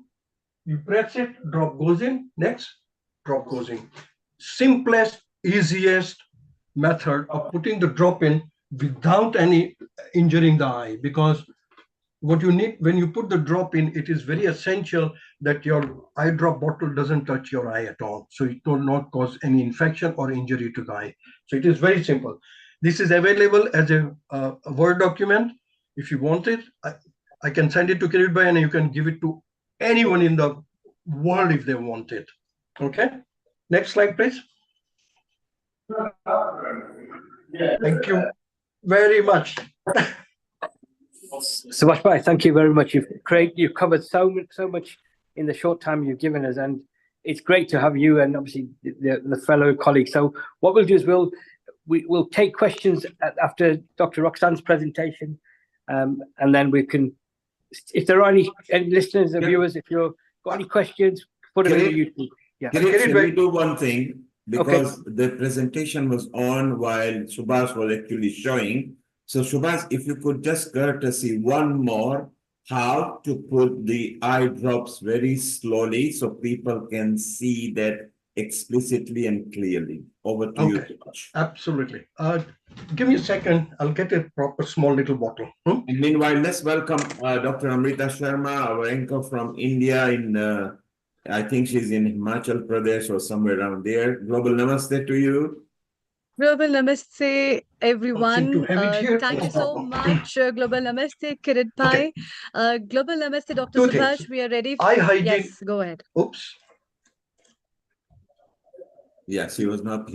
I know. Okay, go ahead. Too much enthusiasm. It's good because people are actually enjoying, because your presentation was very succinct, academical as it was also to the tips points, so the consumers outside on YouTube and Facebook are enjoying. So now slowly, deliberately, if we could show them how to take the eye drop safely and correctly. Right.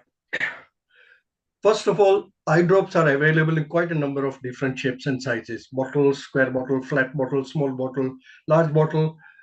This one is a eye drop for lubricating eye drop. Excellent product. There is another excellent product. Here it is. There's another excellent product which is also there. So there are a number of products on there. Now, hand hygiene is always very important. Previously, we used to say, go to the washroom, wash your hands, etc. But now we have got sanitizers at home. So sit down comfortably in a chair or a sofa, or if you can lie down as well. But wash your hands with your sanitizer, clean it, have a clean tissue paper on the side. So when you open the lid, please see that you put the lid onto the surface on the clean tissue paper, so it doesn't get infected. Then, as I said, this is for people who got no dexterity problems, so they can do your proper movement with the hands. I'm a right-handed person. So what I do is I hold my bottle. Now this is a different bottle, so there is an edge. But if you've got a round and a smaller bottle, you hold the bottle like this. That means the nozzle is facing or parallel to the palm, and with the fingers, you'll be able to adjust the angle. With my left hand, I create a fist by putting my thumb on the palm, so that my thumb, actually, if you see, it pushes my middle finger a little bit up. When you see this hollow, now it's always good to lean back, never do standing up, because sometimes we don't have a good balance and we might trip and fall down. And I've seen people falling down. So this hollow, you put it on the cheek like this, okay, and rest your wrist on the knuckle. The reason why, because it gives very much stability. You can adjust the angle of the bottle, and it is very easy to press it. So you press it, drop goes in, and if you have to put it in the second eye, you just move your hand, same principle, put the drop in. Once you put the drop in, gently close the eye. Don't squeeze it. Gently close the eye, because the liquid actually will spread by itself all over the eye. Gently close the eye. Then, to prevent it going into the mouth via the nasolacrimal duct, the tip of your finger at the corner of the eye here, at the starting of the nose, you'll find a little bump there. Just gently press there for about a minute. Now, minute seems very long. So when I do the presentation with the patients, I always say, do you remember my name? They'll say, yes, Subhash. I say, repeat my name 30 times. It's a joke, but it has registered so well. I met a patient after 5 years at catering. I got a tap on the back and said, Subhash, isn't it? He said, yes. I heard you 5 years ago in Milton King Hospital, and my pressure has been absolutely perfect. I've been able to put my drops in correctly. My consultant is happy. I'm very happy. This is available in a Word document with all the pictures, and I'll send it to Kirit so he can just send it to all over wherever who needs it. I hope it helps. Yeah. Subhash, that was wonderful. Nicely. So remember, when you close your eyes, don't put a pressure, just gently close it. And remember, the point is showed you just on the top of the nose. And if you remember his name, just say it 30 times and it is going to work. Subhash, stay around because we want to still chit chat. Robert might still have a question. Kirit, Amrita, let's go to Dr. Roxanne because in continuation, and she has been here since the start, let's get some more tips from her and her ideas of what we should be taking care of. There we are. Let's welcome her. Kirit, let's welcome her so we know more about her, please.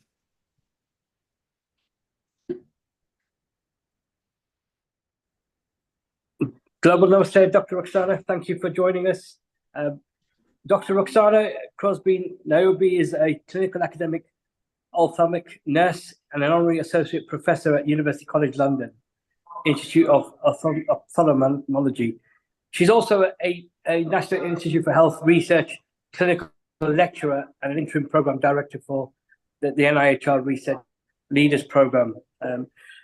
There's so much to talk about, Dr. Roxana. I've been privileged to be working with her over a number of years, especially around our South Asian diabetes support group. Done a number of presentations to us, working with Subhash Bhai. So without further ado, Dr. Roxana's talk is going to be around diabetic retinopathy, and also really about what the eyes and people who are diabetic can be doing to look at, better caring for their eyes and making sure that they take up their health checks. We are approaching Diabetes Awareness Week from tomorrow. So this week we have lots of awareness around health checks, and this is one of the key health checks that I'm sure Dr. Roxana will be talking about. So Global Namaste, Dr. Roxana. Brilliant. Thank you very much, Kirit, for inviting me here. And it's always a pleasure to follow my dad, my second dad, in his talks. And as you said, we've been doing talks up and down the country about this, about dry eyes, diabetes, glaucoma, with my colleague coming next on this program, and also about research. So just a bit about diabetes. I'll just So next slide. So just quickly, we know that as at 2019, the World Health Organization said that there are about 463 million people living with diabetes. And worldwide, it is the leading cause of treatable blindness in the working age group. There are lots of people with long-standing type 2 diabetes who do not have any diabetic eye problems, but sometimes there could be people who are more recently diagnosed with severe eye problems. I'll tell you a bit why later on. But essentially, we know that and there's a lot of people in the UK that suffer from sight loss or blindness due to diabetic eye disease. And it has lots of implications on the patients themselves emotionally, on their carers, on their families. And then if they're not able to work due to sight loss, it has a big socioeconomic burden, so it affects their income. So diabetic eye disease can happen in two different ways. And it's just a very simplified explanation, but generally two things tend to happen. So we have diabetic retinopathy, where we look at the entire retina. And I'll show you some pictures later on. But this is an analogy I'm going to use to explain how it works. So imagine you have a garden hose. And then the bit at the tap is where the water pressure is highest. And then the pressure may be a bit more reduced at the end of the hose. What tends to happen in diabetes is that high blood sugar tends to create holes in that hose pipe. And if you turn the tap on, so thinking about blood going through that hose pipe, you have leakages at different parts of that hose pipe because of the high blood sugar eating holes in that hose pipe. And if there's lots of holes and seeing leaks all over that hose pipe, by the time the blood gets to the end of the hose pipe, then you will have decreased pressure. So you have decreased blood flow, you have decreased oxygen, you have decreased nutrients. If that is too severe, the cells down at the end of the hose pipe say, well, you're not feeding me, so therefore I will feed myself. And they grow new abnormal blood vessels in an attempt to feed themselves because they're quite hungry. And those blood vessels are a problem because they're not supposed to be there. So that's the first bit that tends to happen with diabetic eye disease. The second bit that tends to happen is, again, due to that, leakage all around the hose pipe, the water goes and settles in the middle of the eye where you have most of your sight-seeing cells. So cells that look out for your sharpness in color, in reading. It just gets a bit blurred because the water is sitting there, and I'll show you what it looks like later on. So this is the second bit called diabetic maculopathy. This is a normal picture of a retina. So those of us who are in the UK and abroad, if we go to our opticians in the UK, optometrists, most of them have scans now in their practices and in hospitals as well. So this scan looks at the back of the eye. So this is a person's left eye, and just this box here is doing a scan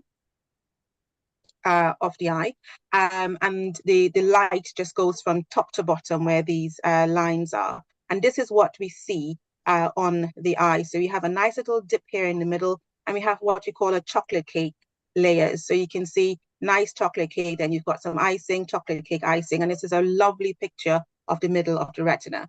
Now, if you've got leakage at the back of the eye, first you can see these little blobs on top there. So that's microaneurysms, we call them. But then once you look at the scan, you can see at the bottom here, this is collections of fluid. And that nice chocolate cake layer is no longer the same, nice layers anymore. You've got bits in the middle there. It's not clean as it was before. And these blobs are the water. And our patients tend to say, because this water is sitting on their lovely layer of photoreceptors at the bottom, so this is where the light passes through and the images are interpreted before it goes to the brain. Because the light, this water is basically blocking the light, patients tend to say it looks as though they're looking through, bare goggles, so they can't really see quite clearly and the vision is quite blurred.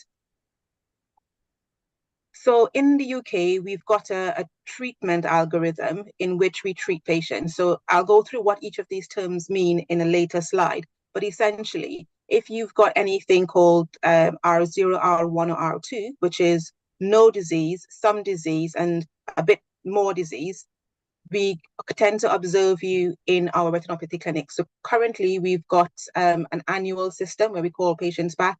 Patients who are hovering around this R2 level, they may come back every 6 months. And in some patients, we have new evidence now that some patients may be able to go from annual screening, so every year screening, to every 2 years.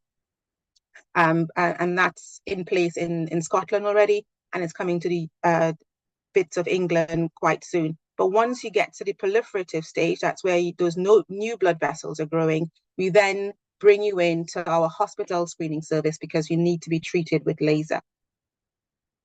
The maculopathy bit, so the bit that has the water sitting in the middle of the eye where you have most of your sight-seeing cells, we look for that again in our screening service. So if you've got no maculopathy, so you've got no leakage near the middle, we then just keep you in the annual screening service. As soon as you have one little dot in there that, because it's quite important to your vision, we send you in to our virtual pathway in our hospitals so that you can be seen. Now, some hospitals, if they have an optometrist or an ophthalmology department quite co-located with the screening department, they may have a program where they can do a virtual appointment and you just go as an outpatient. Harry will explain it a bit later also, but you go, you have a scan, and then you get your results in about 2 weeks' time.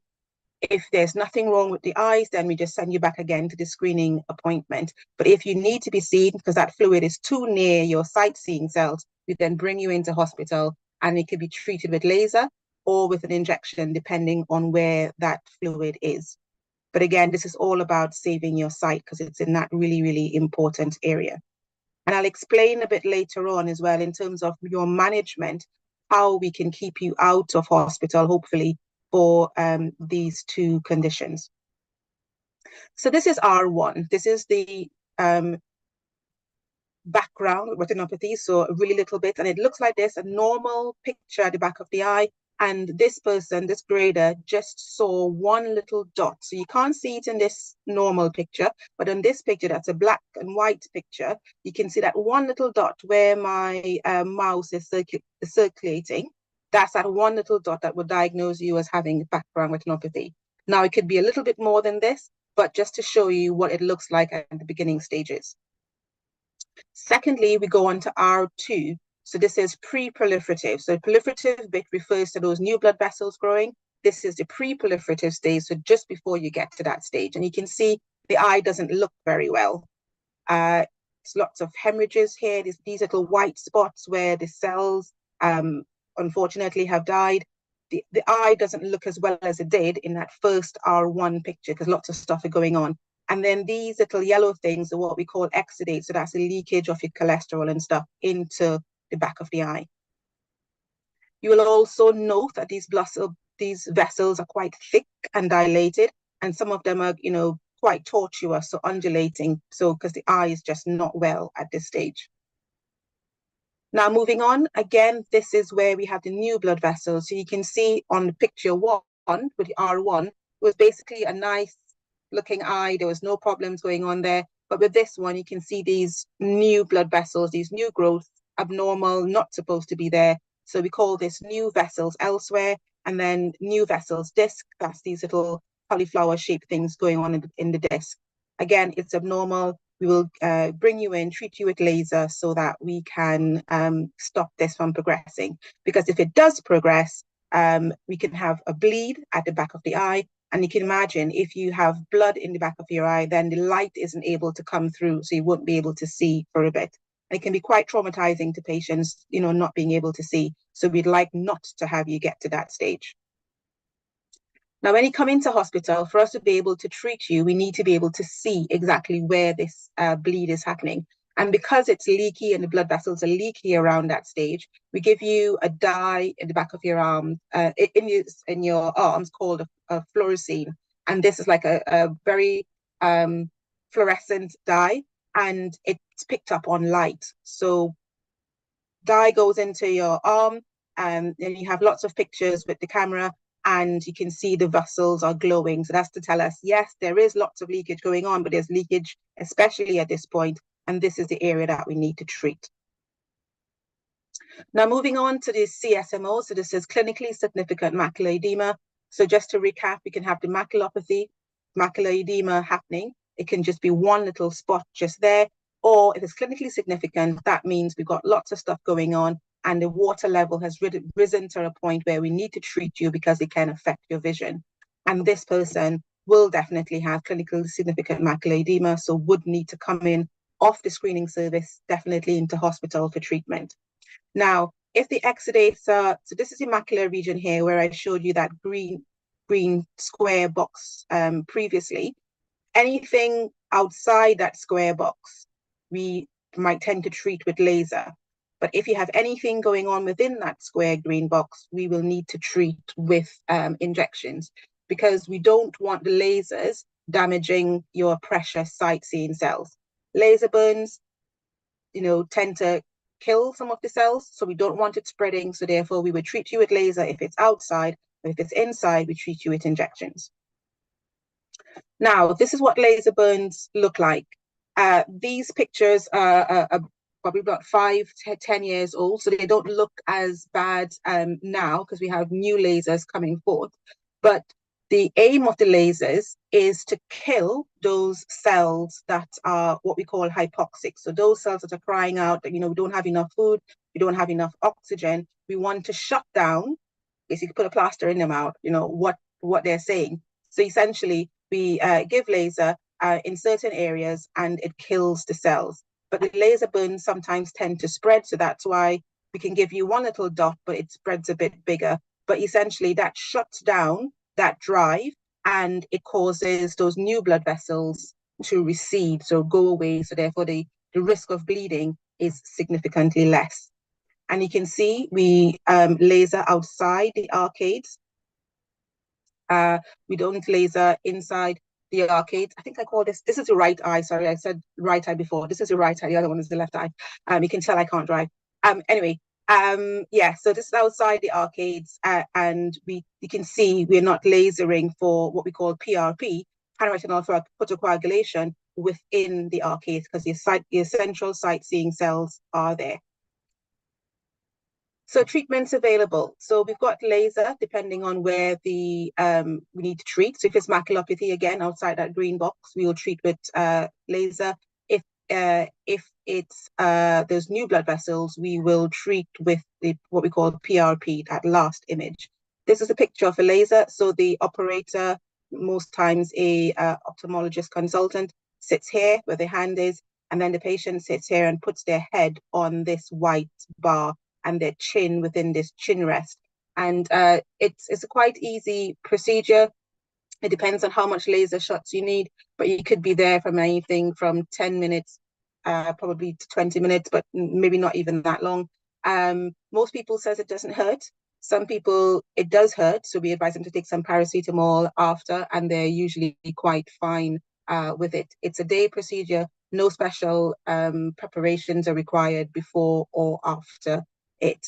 But your consultant will always talk you through what's going on, why it is required, and you may be able to break up the sessions rather than one long session, a much shorter session. However, if you are told that you need laser, it is supremely, supremely important that you attend those appointments. If you have to leave the country to go to on holiday or whatever, I'll tell the consultant that you're going to be out of the country so we can bring your treatment appointment forward, because it's essential that you have it here before you go away, because you're not sure what the healthcare system is like in other countries. So it's best to get your eyes done here and sorted before you travel.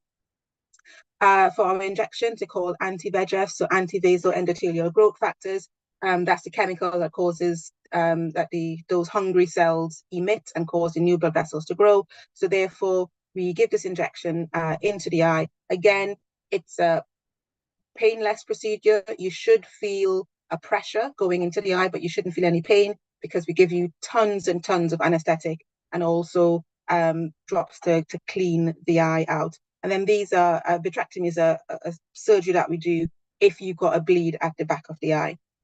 But most importantly, on this slide, I will say metabolic management, and my next slide goes into that, or next 2 slides.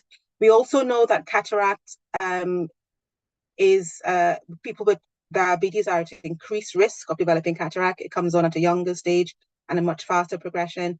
And my next colleague, Dr. Harry, will go into the risk of glaucoma with diabetes. So, most important slide of this presentation. patient message. How do we look after ourselves? So we all get these letters, especially in the UK, from our screening appointment that says, look after your blood sugar, look after your blood pressure, look after your cholesterol. What does that actually mean? Here, I've got a picture showing you what your healthcare checklist should be, and what things you should look out for, and what things you should tell your doctor. If you haven't had this done, I need to have this done every 6 months that you have your health check. Look after your blood pressure as well, because that can compound the effects of diabetes on your cardiovascular system. And if any of us smoke, please stop smoking. It doesn't only affect your eyes, it affects the entire system, and it's just not good for you overall. So I've got this bit here from Diabetes UK, a UK charity. It's free to access internationally, and the slides will be going around, so therefore you'll be able to see it. But if you can't remember this web address, you just type in Diabetes UK recipes, and they've done a lot of work with our communities looking at different recipes that we are able to access. So you can see here, just type in Diabetes UK recipes, and it came up with chicken tikka masala. Now, what that says about my Google profile, I don't know, but never mind. So next, it looks like this, recipe finder, and you can search for different recipes, different diets, and you can see, I mean, we can eat a chocolate and banana mousse because it tells you how many carbs and exactly how to prepare it and what to put in and what to leave out. But most interestingly, I went onto the chicken tikka masala recipe, and it looks quite nice. It tells you what the fat, saturates, sugar, and salt levels are, but then it also tells you what the ingredients are and how to prepare it. And they've done this with different cultures, so that we can have a look to see exactly how to control our sugars, how to control our pressures, and how to control our blood pressure, and how to control our cholesterol through diet, because that's the most important factor in people with diabetes. So if I've got time, I'll just rush through this next bit. We all talk about research and why it's important. We've got this website at Moorfields called Research Opportunities at Moorfields called Rome. And we know that people consider sight as their most important sense. So we do lots of eye research, lots of groundbreaking eye research at Moorfields, but we need to do better across the world, actually, but particularly at Moorfields, in diversifying the patients that come in to us.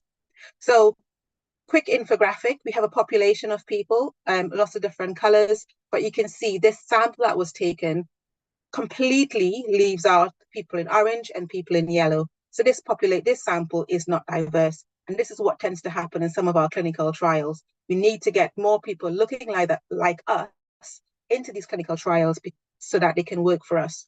So for example, we know that individuals from different racial and ethnic groups can respond to treatment differently. We know that kidney disease is most prevalent in Black and Asian communities because of the rates of hypertension and diabetes, but less than 2% of us actually participate in kidney disease trials. How do we want it to work for us if we're not actually there? Something else that we found out quite recently is this drug called clopidogrel. It's given for ischemic heart disease and it makes our blood less sticky. However, we found out that up to 70% of people from South Asian and East Asian communities don't actually metabolize the drug, or it doesn't actually work on them. So therefore, we've been giving people this medication for a while and not sure exactly how it works, or it doesn't work on some of us. So therefore, this is why if we had been present at the earlier studies of this drug, then we would have known, the drug doesn't work on these individuals and what to do in these individuals, what to give them instead of this drug that we use for general population. So the website is there. Go and have a look. We'd love to hear about, what your ideas are for research. You can help us shape what research we do at Moorfields. So please get involved and please sign up. And your voice absolutely matters in what we do and how we shape our research going forward. I've got this slide in Gujarati. I hope you can read it. And then just lastly, we have another campaign called Data Save Sight through our partners called Insight.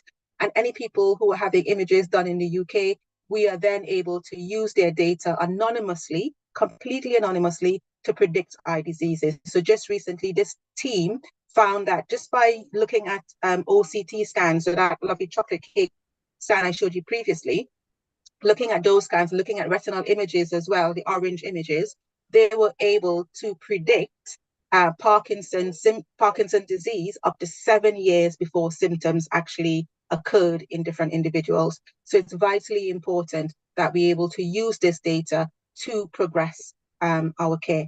And thank you. Thank you for listening.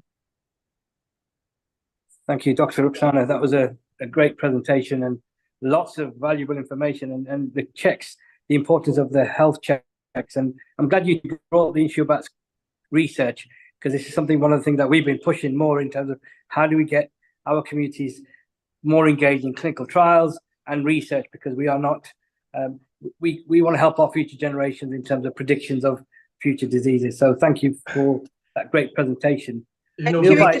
Just one more point, just to highlight the difference between screening and the opticians. So you go to the opticians because we call them the primary care physicians of the eye. They're like the GPs of the eye. They can pick up things earlier. The annual diabetes screening, however, is a national screening program where we are able to track year on year what your diabetes changes are. The opticians do not talk to the screening program for the diabetic bit of your eye care. So yes, you go to your opticians every year, every 2 years if you've got glaucoma and other conditions, or just to check and make sure you're not going to develop those conditions. But if you have diabetes, you should also go to the screening program as well. So we have your data in there and can refer you to the hospital as and when you need to. Recently, Ruxan, myself, and Hari, who will be next in the line, we were actually invited to Nisdan Temple, and we had more than 400 people attending. And believe you me, the amount of message we were able to pass on to them about the research, about their various conditions, it was absolutely a brilliant program. So as and when anyone who requires such program to be done, I'm sure Hari will agree to it. Right. That is. Okay, shall we bring Dr. Hari on, and then Dr. Ruxana and Zabash by stage, because we will then collect all the questions and we'll do a panel just after the next presentation. So Dr. Hari Jairam is a consultant ophthalmic surgeon and clinical scientist based at Moorfields Eye Hospital, a colleague of Roxanne's. He's also the director of the glaucoma service. We're fortunate to have such experts in the UK, particularly in Moorfields, who's a renowned institution that's working excellently within eye health care. So without further ado, I'd like to hand over to Dr. Hari for your excellent presentation, please. Kirit, just before Dr. Hari starts, Kirit, just before Dr. Hari starts, Robert from Uganda has got a question. So Robert, unmute yourself, a quick question from you, and we go to Dr. Hari. Yes, thank you. I want to ask the previous speaker, as you are talking about diabetic retinopathy, and diabetic retinopathy comes as a result of complication of diabetic mellitus. And sometimes you have said that it is more in black than white. And I'm just wondering, why is it common in blacks and Asians? Common they are not wondering about that. Then secondly, how can it be preventable since from this? Then third, this research, is it based in a white side or it is based on also black side? And which side of the world where it is this research based? Thank you. Okay. Kirit, do we have time to answer that question now, or should we answer it at the end? If you could answer that, that'd be great, and then we can then move on. The first one was why Blacks and Asians. It's a multifactorial condition, but the most simple thing is it's genetic. Most of us, it's hereditary, but it's also for type 1s. For type 2, it could also be hereditary, but it's mostly lifestyle. Because if you do have it in your family, but you maintain a healthy diet, exercise, and everything else, you can stave off it, completely. Or long term, it may come on a lot later on in life. Where is the research based? It is based in the UK and America. And if you go on Diabetes UK website, they have it's there. The information is all there as on what the risk factors are, how you could, stave it off from coming on or even developing it in the first place, The information is there about recipes, information is there about different research that we're doing into diabetes and kidney disease and eyes and everything else. I can't remember what the third question was. Okay, I think we have done well so far. We will cover that question, particularly Robert in Uganda, because you're part of healing team as well. If ever you need online education for Ugandans and particularly those who don't have access to such information, I'm very sure Subhas, Roxanne, and Hari will be here online, and maybe we can create a special session. Dr. Hari, welcome, and what important session you've got lined up for us. So please go ahead. Thank you very much, and thank you all for the kind invite to join you. So I'm going to talk about glaucoma. So this is you've heard Subhash talk about dry eye. Roxanne has talked about diabetic eye disease, which is the leading cause of reversible and treatable blindness in the world. And I'm going to talk to you about glaucoma, which is the leading cause of irreversible blindness across the world. That's if I can get my slides to advance. Here we go. So I guess the first question is, what is glaucoma? And this is something it's actually quite difficult to answer that question. We had a conference in London about 3 years ago with about 100 specialists from across Europe, the UK, and the US trying to come up with a definition, and we struggled to sort of nail something down that everyone was happy with. But essentially, glaucoma is really a group of conditions that leads to one final common pathway, which is damage to the nerve that connects the eye to the brain. So if you imagine what we call the optic nerve, it's like a cable that connects the eyeball to the brain. So the eye senses all our environment around us, and this cable connects the eye to the brain itself. So glaucoma ultimately causes damage to that junction between the nerve and the brain. And the way that it affects people is you progressively lose the outer part of your vision. And quite often people won't even know that there's a problem until it's right at the end where their sight's almost gone. The commonest risk factor, and it's not always the case, but it's the commonest risk factor is that the eye pressure is too high. Now, we do see some patients that have glaucoma, even with eye pressures in the normal range. And in fact, in some other countries across the world, say, for example, in Japan, over half of cases of glaucoma actually have pressure within the normal range. But right now, the only thing that we can treat for all of our patients is to lower the pressure within the eye. So just to sort of show you visually how things can develop. So this is a cross section of an eye. Now, Subhash, is my arrow coming up? Yeah, it is. Perfect. Yeah, good. So there's some blue arrows here, and essentially the eye produces fluid, and it's produced behind this blue part, which is the iris or the colored part of our eye, and it filters through the pupil and it drains out at the front of the eye. And this maintains the sort of balance and integrity of the eyeball itself in all of us. Now, the main problem with glaucoma is that the human eye can't filter out the fluid that it's producing. So essentially, we're producing lots of fluid, but we're unable to remove it. So of course that makes sense that if you have a closed space that keeps producing fluid, it gets tenser, and the eye pressure becomes raised. One of the problems when you have high pressure within the eye is that it causes damage to the nerve cells at the back of the eye. So that in yellow, you can see this cable starting to form. So you have light sensing cells right the way across the retina. So if you remember the pictures that Roxanne showed, this is sort of all of the cells what she showed has light sensing cells. And essentially at the back of the eye, they turn right and form the cable.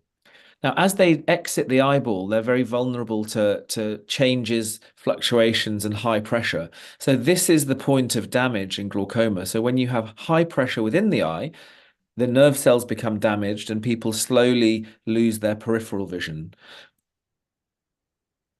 Now, one of the reasons why it's such a hazard is that in most cases, people don't experience any symptoms at all when they have glaucoma.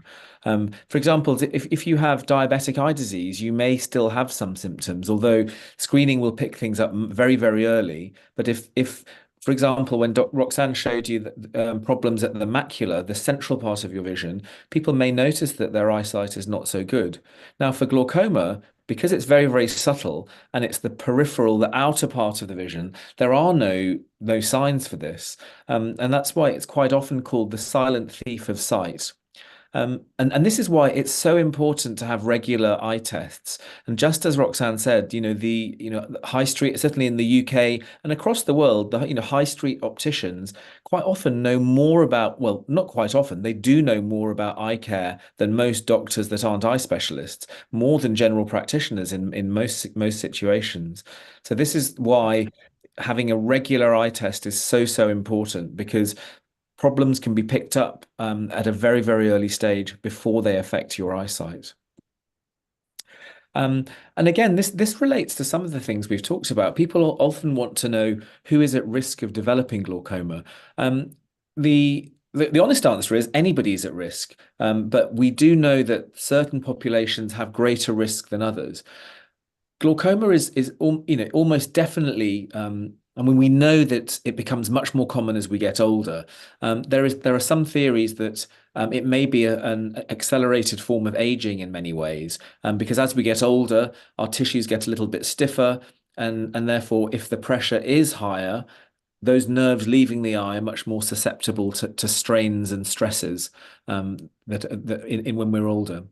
We do know from population-based studies that patients of African Caribbean descent, glaucoma is much more prevalent, and in particular, in terms of the Asian population, in Chinese people, there is a very, very high incidence of certain types of glaucoma. And in Latin America, Hispanic populations have much more glaucoma too. Now, we know that there's definitely an inherited component about this.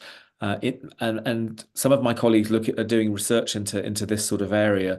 And so far, I think people have identified between 150 and 200 genes that are associated with glaucoma, but there's not yet a single gene that is a sort of switch that will definitely say that you're going to have problems.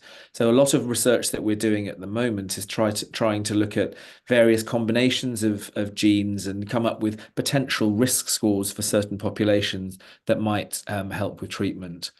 The way that we address screening in the UK is really based upon this, on age and genetics, because if you're over 40 years of age, we would definitely recommend periodic screening if you've got a family history. And so when we say family history, we mean a first degree relative, so either your mother or father or a brother or sister. So if you have an aunt or a grandparent that is definitely affected, that's not as significant as having a first degree relative.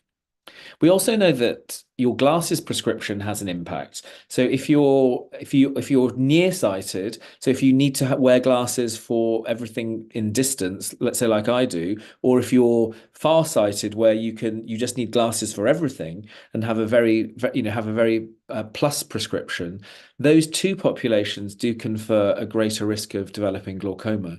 And that's for two reasons. If like me, if you're short-sighted, what happens is your tissues are much thinner. So we think that your optic nerve, and so the cable connecting the eye to the brain, is much more susceptible to pressure-related damage.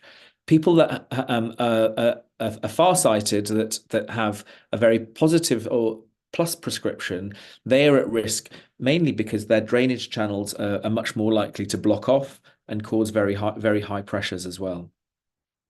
Now, there are certain medicines that can put you at greater risk of having high pressure and therefore glaucoma. We know that if you take steroids, in particular nasal sprays, if you have allergies and things like that, people buy nasal steroid sprays. That can cause the eye pressure to go up. If people use creams for, let's say, eczema around the skin of the face, that can get absorbed into the eye and potentially cause the pressure to go up. And also commonly people, as we get older, have aches and pains and a condition called polymyalgia rheumatica. And sometimes people are on steroid tablets. And the use of steroid tablets can also make the eye pressure become raised. So they're the main things that we would look out for in terms of medical problems. Now, in terms of treatment for glaucoma, what we really want to do, what my aim in all of my clinics at Moorfields is, we want to make sure that our patients with glaucoma can just live as normal a life as possible. And we want to make sure that the vision, any damage that has happened, doesn't happen, because what we do know is at the moment with our current technologies, we can't restore any sight that's been lost from glaucoma or any sight that's been lost from diabetic eye disease. So it's really, early detection is so important to make sure people can still work, they can still drive, and they're not at risk of developing blindness. Now, in terms of the treatment, we'll talk about treatment next, but we want to try to also strike a balance where we've got effective treatment, but we want to minimize any risks or side effects from the treatment. And then once again, just to reiterate, once we've lost sight from glaucoma or most eye diseases, it can't be recovered. Currently, cataract is the only sort of reversible form of vision loss, really. So in terms of treatments, all of the treatments at the moment aim to lower the eye pressure and therefore reduce that treatable risk factor that damages the nerve cells. Now, the way we do that is most commonly using either a gentle laser or eye drops. Now, eye drops used to be the mainstay for patients' treatments for many years. But I'll just talk to you about some studies that have been done that now have really changed how we treat our patients. And if these two avenues don't work, then we quite oftenly perform surgery, and there's various operations that we can perform to lower the pressure within the eye. So this is a laser treatment called laser trabeculoplasty. And this is now the preferred initial treatment for newly diagnosed glaucoma in our patients. Now, the advantage with this treatment is you don't have to put drops in, and it's completely painless. It's done as an outpatient. It takes about 10 minutes or so per eye. And now that we're seeing clinical trial data from sort of 5-6 years down the line, we now know that people that have the laser treatments are less likely to get worsening glaucoma. They're less likely to need surgery. And also they tend to have many years without having to use eye drops, which can cause all sorts of problems, as Subhash mentioned earlier. And this really came from a big trial that was done at Moorfields. So at 3 years, they found that almost 3/4 of the patients had an acceptable level of eye pressure, and without the need for any eye drops. So that's quite revolutionary, really. If you think we were reliant on having to put drops in, and putting eye drops in is bad on two fronts. It's not good for the patient because you're having to affect your daily routines to put something in that may well cause side effects and irritation, and also for the healthcare systems, it saves a lot of money, and those sorts of resources can be used in other areas for patients that really need that sort of help. So I think at 3 years this showed real effectiveness, and we now know that the same thing is borne out at 6 years. But more importantly, it's been shown that the glaucoma doesn't get worse, and you're less likely to need an operation. So I think this is quite a compelling argument. And people always ask me, what would you have if you had glaucoma? And for me, I would definitely try the laser treatment. The worst case scenario is that the laser isn't effective, and we may need to talk about drops. But if it can give you several years without having to put drops in, I think it's a really important thing to use. So this is actually a few years old. I took this photo from one of our pharmacies at Moorfields, and this is just a snapshot of the whole host of different drops that are available. Now, there are a lot more drops available now, and Subhash mentioned these things called preservatives. So preservatives, basically, they're added chemicals that stabilize the drug within an eye drop, but they are quite often the cause of irritation and side effects. So technology has advanced, so we can now produce drops that are preservative free, that have less side effects but are still not side effect free, and those are available. Certainly in the UK, they're widely available. I do know that in other countries across, for example, in Africa, I think it's quite hard to get hold of preservative-free preparations. And interestingly, in the United States, there's only one preservative-free preparation that's licensed there, and that's really to do with insurance and the huge cost of healthcare over there. So actually, in the UK and Europe, we're very lucky to have the widest selection of preservative-free eye drops in the world. So how do drops work? So if we think back to that first diagram that I showed, the fluid is produced behind the coloured part of the eye, the iris that I'm showing with the with my arrow, and then it flows forward and it's drained away in the front in our drainage channels. So there's two ways that they work, and I want you to think about this analogy of basically it being a bath. Basically, so if you've got a bath with a tap that's running and a plug that's there, the first way to do things is try to turn off the tap. So the majority of drops we work act in this sort of area, so they reduce the amount of fluid that the eye is producing. And then the other way that drops work is at the other end. So they can open the drains a little bit, so widen the drain pipes. So you're just trying to strike a better balance between how much fluid that the eye is producing and how much fluid that the eye is draining away. So I'm just going to briefly just go through some questions that we're commonly asked as glaucoma doctors. It's quite a shock when people are told they have this diagnosis, because Dr. Google doesn't help with things, but people assume they're going to go blind, and that's not necessarily the case. Yes, people, I would say from statistics, probably about 10% of people may go completely blind, but that's usually when they're not monitored and not looked after, and aren't using their eye drops. So what will actually happen to you in reality, if your doctor says that you have glaucoma, is you tend to attend for tests. So there are various tests we perform. One of the most important is measuring the pressure in the eye. We also test your peripheral vision, and that's done by, it's a bit like a Space Invaders game where you press a little button when you see a light. And we also do a special scan called an OCT scan of the nerve itself, and that helps us monitor any changes or look for any very, very early signs of deterioration. And these are done fairly frequently, and these are normally reviewed by a glaucoma specialist, who will then advise on any treatment or options as needed.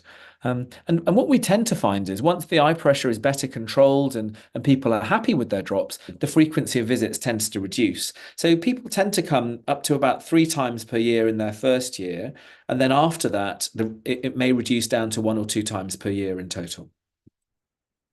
There are lots of different types of glaucoma, and I think this is why I mentioned that we had an international meeting trying to come up with a definition and we struggled. But it can cover a whole host of causes. But really, the final common pathway is damage to the nerve and that cable that connects the eye to the brain. Sometimes it can be associated with other conditions. So doctors call that secondary. For example, if you're using steroids, and the steroids make your pressure go up, that's a type of secondary glaucoma. Or sometimes they can just happen in isolation. So i.e., when doctors say something is a primary condition, it means we don't know what causes it. Ultimately, it's our genetics. So, if you develop glaucoma and have no other risk factors other than a family history, then we call that primary glaucoma. And it's always important to ask your doctor about the type of glaucoma you have, because that may well influence the treatment you have and also how things may develop. We also see it in young patients, in particular in the African population in the UK. People present very, very early with quite advanced disease. And I mentioned about glaucoma getting more common as you get older. So this is a graph showing the prevalence of glaucoma across the world. So this starts at age 40 and this is up to age 80. And you can see here it's really a sort of, we call this an exponential curve. So the rate is much, much higher as people get older. And you can see here, this really does happen globally. And it can happen in children as well. And I mentioned about the genes. So this is where, if you have a parent or a sibling affected, you are at greater risk. So again, the answer for blindness is no for most patients. It does occur, but it's very, very rare. And as Roxanne alluded to, with all eye conditions, the most important thing is early detection and screening, and also understanding. So if you as a patient understand why you have to put a drop in, you're more likely to put the drop in, and it will be effective. And it's a team effort. So you need to work together with your glaucoma specialist to look after your condition. The other question we're often asked is it affected by blood pressure? And actually, the answer is no for most cases. But in certain types of glaucoma, I mentioned something called normal tension glaucoma, where the eye pressures are normal. Ironically, low blood pressure may actually worsen the flow of blood to the nerve and can make things worse. So ironically, this is probably the only medical condition where if your blood pressure is a little bit higher, it might be a good thing. And some of the drops we use are chosen specifically to stop the blood pressure going low at night time, because all eye drops can get absorbed into your body as well. And the next question is, I'm allergic to all eye drops, what can I do? And quite often this may be an allergy to the drug. It could be related to the preservatives. And that's important to understand. So sometimes we just stop everything and reintroduce things very, very gradually. And then at this stage, if you're really struggling with eye drops and no one's talked to you about some gentle laser, ask your eye specialist about whether laser can help.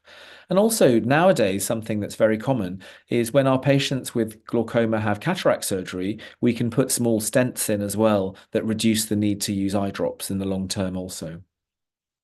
Harry, can I just ask you, yeah, if we could, have you got a few more, 2 more minutes, and then we can get some questions in? Yeah, I'm almost done. I'm almost done, actually. Okay, brilliant. Thank you. So just in terms of how you're looked after in outpatients, Roxanne alluded to sort of visits to the hospital. Now, before the pandemic, it was hours in the hospital waiting room. Everything was in person. Clinics were packed and overbooked. And, we found that during the pandemic, we just couldn't do that. We knew that the pandemic was going to change things. So, what we aim to do now is make sure our staff and patients are safe, minimize the time you have to come into hospital, and it just makes everything much more efficient. So nowadays, what happens is most patients are seen in what we call diagnostic clinics. So it takes about 40 minutes. You have your tests and then go home. If there's anything you're worried about, we'll have a telephone consultation. So really, the only time you need to come into hospital is if there's anything serious going on. And we can always talk to people on the phone as well.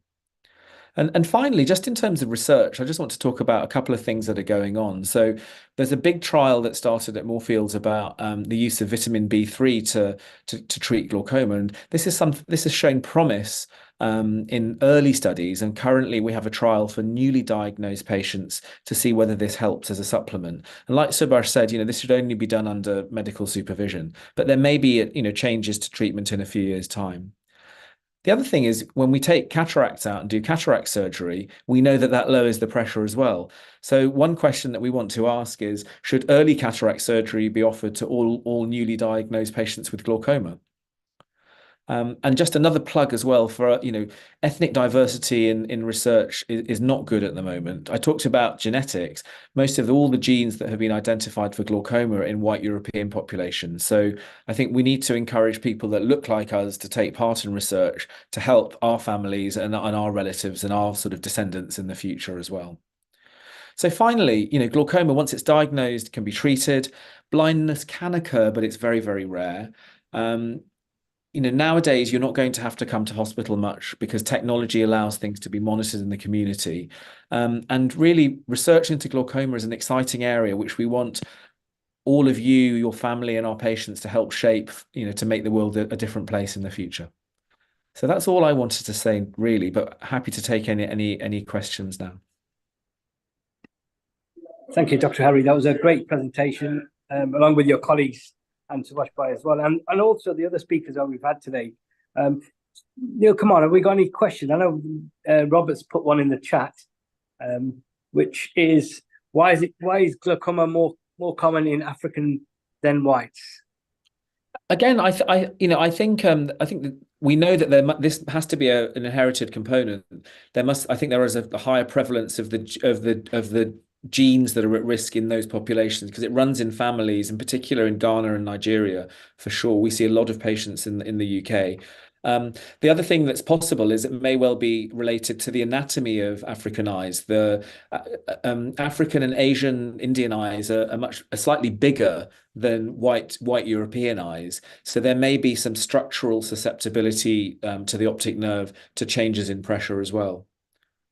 So, Dr. Hari, that was a superb presentation, academic, yet informative as well. It was so important. Could you tell me, for a general users who are watching on YouTube, Facebook, Twitter, and website, and etc., what are your 3 important tips that one can normally at home without going to a doctor or an optician or a surgeon? What should they deliberately and definitely do every day to improve their eyes or sustain their visibility? So I do think number 1 involves visiting your local optician. There is nothing that we do at home that will replace a screening visit to a general optician every 18 months to 2 years. If you never go and see an optician, that's a real gamble. So, I don't think there's anything that can be done to replace that. One of the things we know for sure is not to smoke. So we know that smoking definitely makes certain eye diseases worse. I think, it definitely increases your risk of age-related macular degeneration. It will increase your risk of developing complications from diabetes. There is some evidence to show that glaucoma prevalence is slightly higher, but that's not completely convincing yet. So as with most health things, I think not smoking is an important thing. The other thing is just a healthy diet will improve eye health. So lots of leafy green vegetables and balanced diet we know is helpful and can be protective for many eye conditions. So they're my top 3, where number 1 is still you must have some sort of screening by an eye care professional at least every 2 years, especially when you're over the age of 40. Thank you, Harry. So you're very clear. Avoid smoking if you can. Eat plenty of green vegetables and good diets, and it may improve. Nehul earlier said that rest your eyes every now and then. So another tip. Dr. Roxanne, what are your tips that you want to share with people? 3 tips apart from what Harry has mentioned. Thank you very much. I've put an infographic in the chat about the tips that we usually tell people at Moorfields in terms of their eyes. So again, Harry mentioned a good diet, stop smoking, and take regular breaks. He also mentioned eyesight, doing the regular eye test. But we also say to patients, and harping back to the doctor that we had from India, not showering with your contact lenses in. Lots of us wear contact lenses, and we have lots of diseases that can happen if your bacteria begins to grow under our contact lenses. So definitely make sure that you don't shower with your contact lenses in, that the lenses are purchased from a registered practitioner. We just don't use those Halloween lens that we tend to use every now and then. And then if you do have an eye condition, so especially glaucoma, if you're using lubricants, know how to put your drops in properly, because the risk of having a corneal abrasion or a corneal scratch or infection by just not washing your hands or putting your eyes drops in properly is quite high. And Subhash showed you how to do it, so please follow that method. There's one other thing I just want to mention as well, and this is something that I know all of my family members do, the older generation, and certainly in Northwest London we have a very big Indian population, and lots of our patients do this as well, is actually to get water and wash the eyes, so water in the eyes. Please do not do that. I think it's an Indian thing, because my whole family do it. And in the morning they'll wash their face and they will put water in their eyes. What happens when you do that, aside from theoretical risk of infection, which is low, what will happen is you have lots and lots of natural products, sort of fatty-based products that help stabilize and keep the eyes moist. When you put water into the eyes, you wash away that lipid-based tear film, and actually it will make the eyes more uncomfortable, and you're more at risk of having a a dry eye after putting water in the eyes. I know that sounds counterintuitive, but if your eyes are feeling a little bit uncomfortable, please just go to your local chemist, and you can buy moistening gels over the counter from most high street chemists anywhere in the world. Please do that rather than putting actual water in your eyes. And what we say to patients that have had operations is, actually not to shower for the first week or so after, just in case anything gets in the eye. Thank you, Harry. So Harry is saying that in the morning, you don't have to wash your eyes, brush your teeth, definitely, but don't wash your eyes because it has got natural ingredient, and just be comfortable, close them or blink them for a while and it will help you. And Subhash earlier actually showed us how to use both the ends. And if you want to watch what he did, just rewind these episodes in whichever medium you are watching. As soon as the program is terminated, the same links become a recording. So shortly, Hari and Roxanne and Subhas, we are going to visit India, where our Rotarian Lal Goyal is here. He's our producer from 9 o'clock in every episode. He's going to introduce his guests, which we want to say hello to. Before we go there, Subhash, your 3 tips apart from how to take the eye drops, what are your daily routine that has helped you or you have studied that can help people? Basically, it is a patient's education, as Hari and Roxanne also would agree to it. That basically, we educate the patient about their condition, also educate them to get their eyes checked up at least minimum after 2 years, and especially after 40. If you have got a patient in first relative in glaucoma, then you know that in UK after 40 you get a free optician checkup. So that is very important. And if you have prescribed any eye drops, it is very essential to stick to the routine. Number 1, hand hygiene, and use the proper technique to use the drop and put it at the regular time. Believe you me, it does help as well.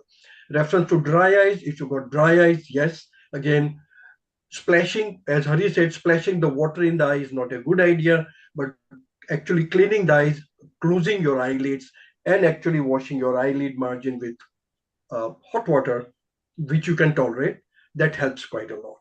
So there are certain things which you have to do. And education. We 3 here are very, very firm believer in that. Thank you, Subhash. Thank you very much. Nehul was there earlier. Nehul, what are your 3 tips that you can share with people apart from what has been shared so far, so the general population can maybe avoid eye disease or eye strains? Your comments, Nehul, before we move to India. Yeah, there's one main point that I wanted to share, and it's been a pleasure meeting all the 3 consultants who I probably refer my patients to, and they probably see some of my patients. But there's a new method that I have been using for blepharitis, which Subhash Bhai has been talking about, because it's just such a common eye condition. And I'm finding it very effective. And I wanted to share this, actually. This is something called a New Lid Pro. So just like how you have a toothbrush for your teeth, you have a kind of like an eye brush for your eyelids. And it's got some soft bristles right at the top over there. And we put a gel. It's made from pomegranate, and you can see the brushing effect of it. And I find that when we're doing this technique, it really loosens out a lot of the gunge, a lot of the rubbish that the meibomian glands have. So if you have a problem with lots of dryness, you have a lot of blepharitis, you don't want to use, or you can't use the eye bag and eye wipes as much as you want to, this is one hot tip that I would certainly recommend. The other treatment that has now come on, which is very interesting. Again, it's made by a natural substance, which I know Amrita Ben is very keen on natural stuff. It's an okra-based gel that we use for very severe dry eyes and blepharitis. And after surgery that the consultants are doing, dry eyes become a major problem. But if they have blepharitis, it does make their life difficult for surgery. So using some of these treatment plans before surgery is also very useful. So I think that was the one main tip that I just wanted to share. Nehul, that was very exciting, very important, something very new to us. Maybe we'll bring our beauticians who are actually showing how to remove the eye makeup. The ladies would love it. But let's leave United Kingdom and Europe now and Africa. Let's fly to India, where our Rotarian Lal Goyal is there. And let us talk to our two experts, Dr. Ajit and Dr. Poonam in India, and see what kind of things they share with their patients, what's happening in the scene in India, and who better than Rotarian Lal Goyal, who is also the charter founder and president for Rotary for organ donation. So that will be very useful. Amrita, go ahead, introduce our Rotarian and let's chit chat again a bit later. Thank you, Nilkumar. Thank you very much, Dr. Subhash, Dr. Ruxana, and our guests. It has been really nice. Dr. Hari as well. The best part of it is really wonderful. Let's have Rotarian Lal Goyal. Rotarian Lal Goyal is charter president of Rotary Club of Organ Donation International, and today we are talking about eye care, and we have with us our guests from Rotarian Lal Goyal, Dr. Ajit and Dr. Poonam. Over to you, Dr. Rotarian Lal Goyal.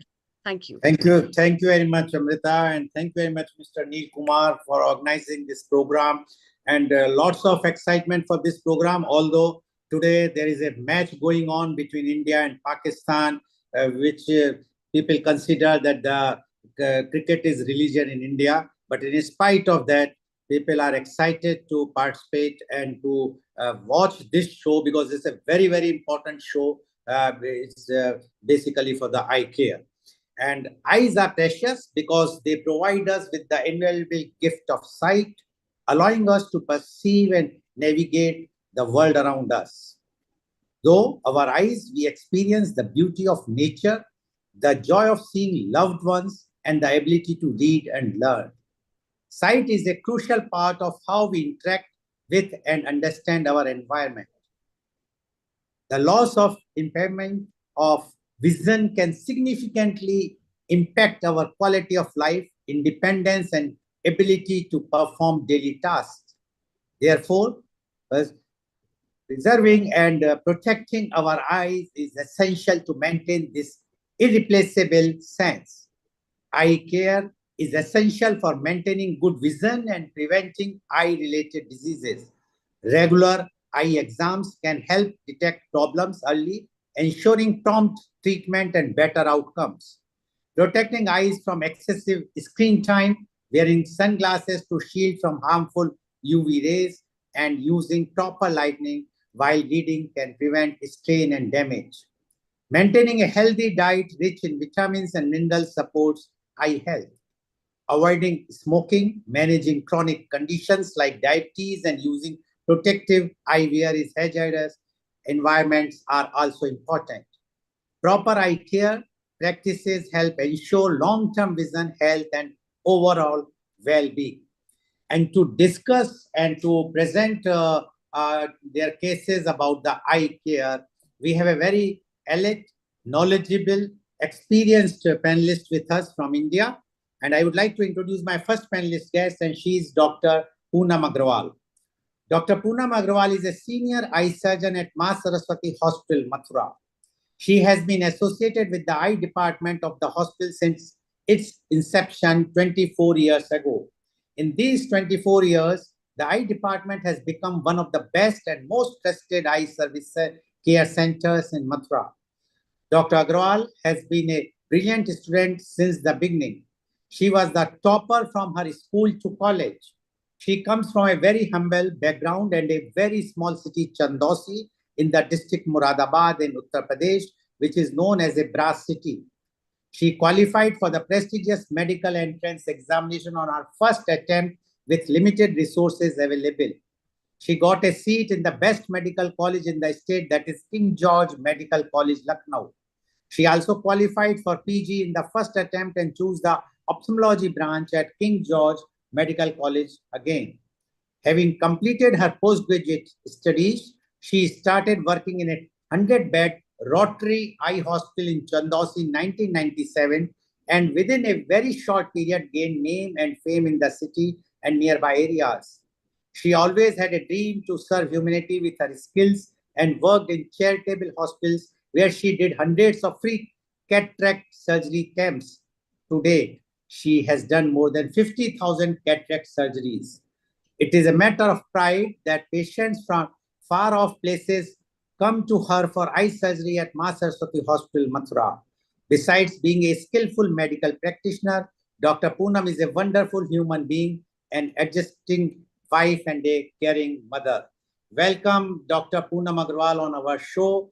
Dr. Poonam Agarwal, as you might have observed, that this particular show organized by Mr. Neil Kumar and his team under the banner of Healing Our Earth is telecast in very many countries all over the world and watched by not only the medical practitioners or the doctors, but the general public at large. And to this, I am very happy to say that when I approached both of my panelists, Dr. Poonam Agarwal and as well as Dr. Ajit, they immediately accepted for the benefit of the public at large. So, Dr. Poonam Agarwal, we would like to know your views on eye care. Dr. Poonam Agarwal, please. Good evening, everyone. Thank you, sir, for your kind words. Thank you for giving me this opportunity to speak on this forum. I usually educate my patient in my OPD, but through this forum, I can address masses. So,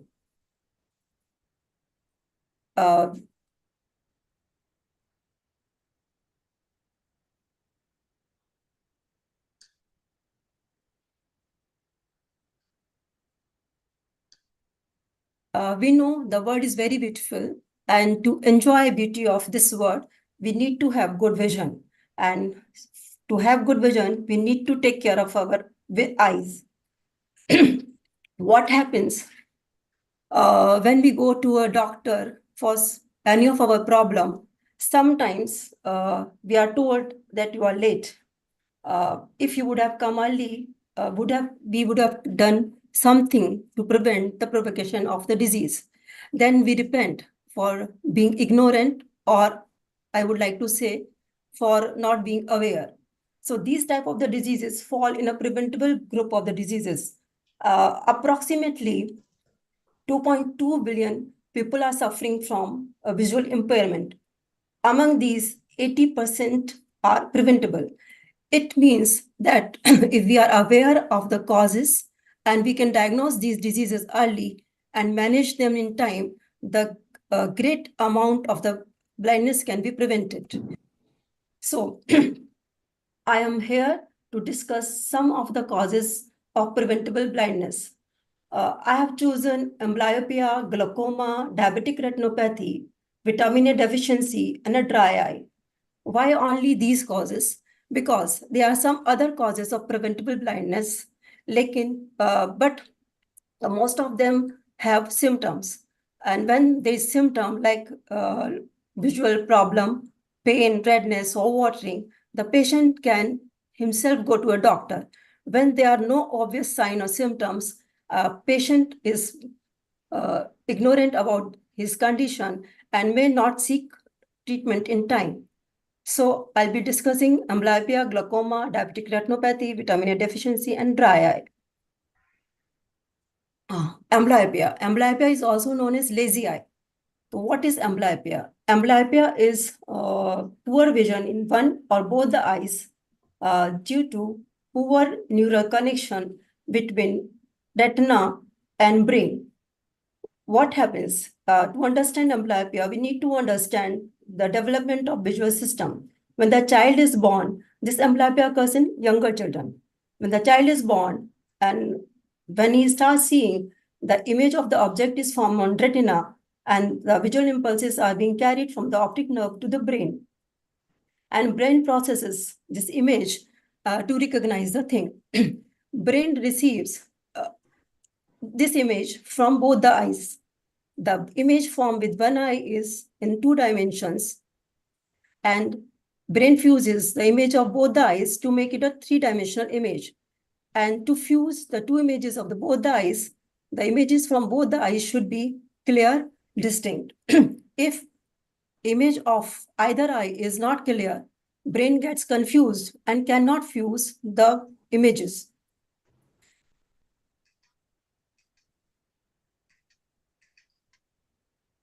This blood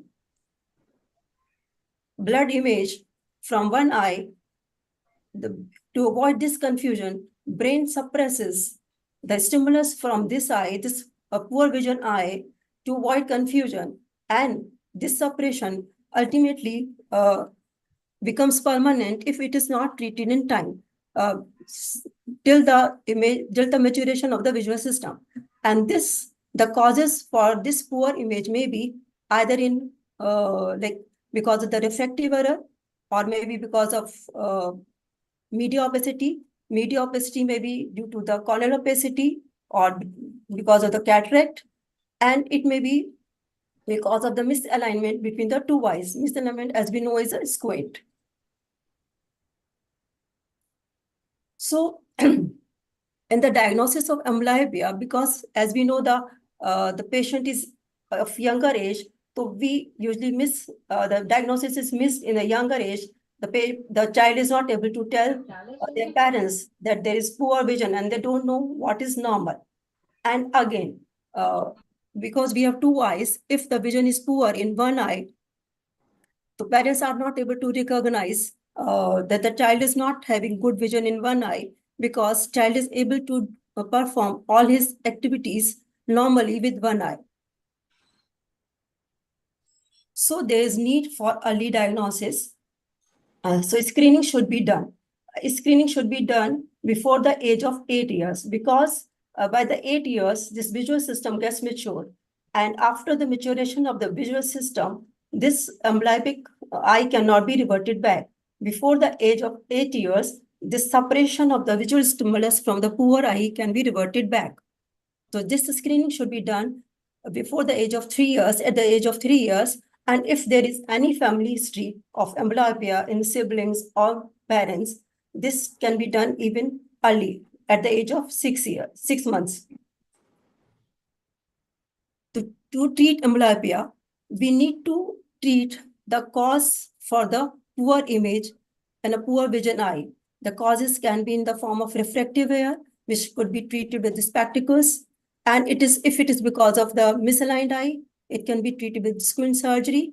And if the poor image is because of media opacity, like cataract or so cataract surgery should be done. The problem here is, because these all conditions occur in children, the parents are usually not agreeing to get the treatment done at early stage. So it is needed to make them aware that the surgery or the treatment should be done at the early stage only, to prevent amblyopia to settle down. After correcting the cause for the poor vision, when whatever the separation has occurred, we need to stimulate the poor vision eye. For that, we have to suppress the impulse coming from better eye. Like if we patch better eye, the impulses from the better eye is not reaching to the brain, and the only poor image is going to the brain.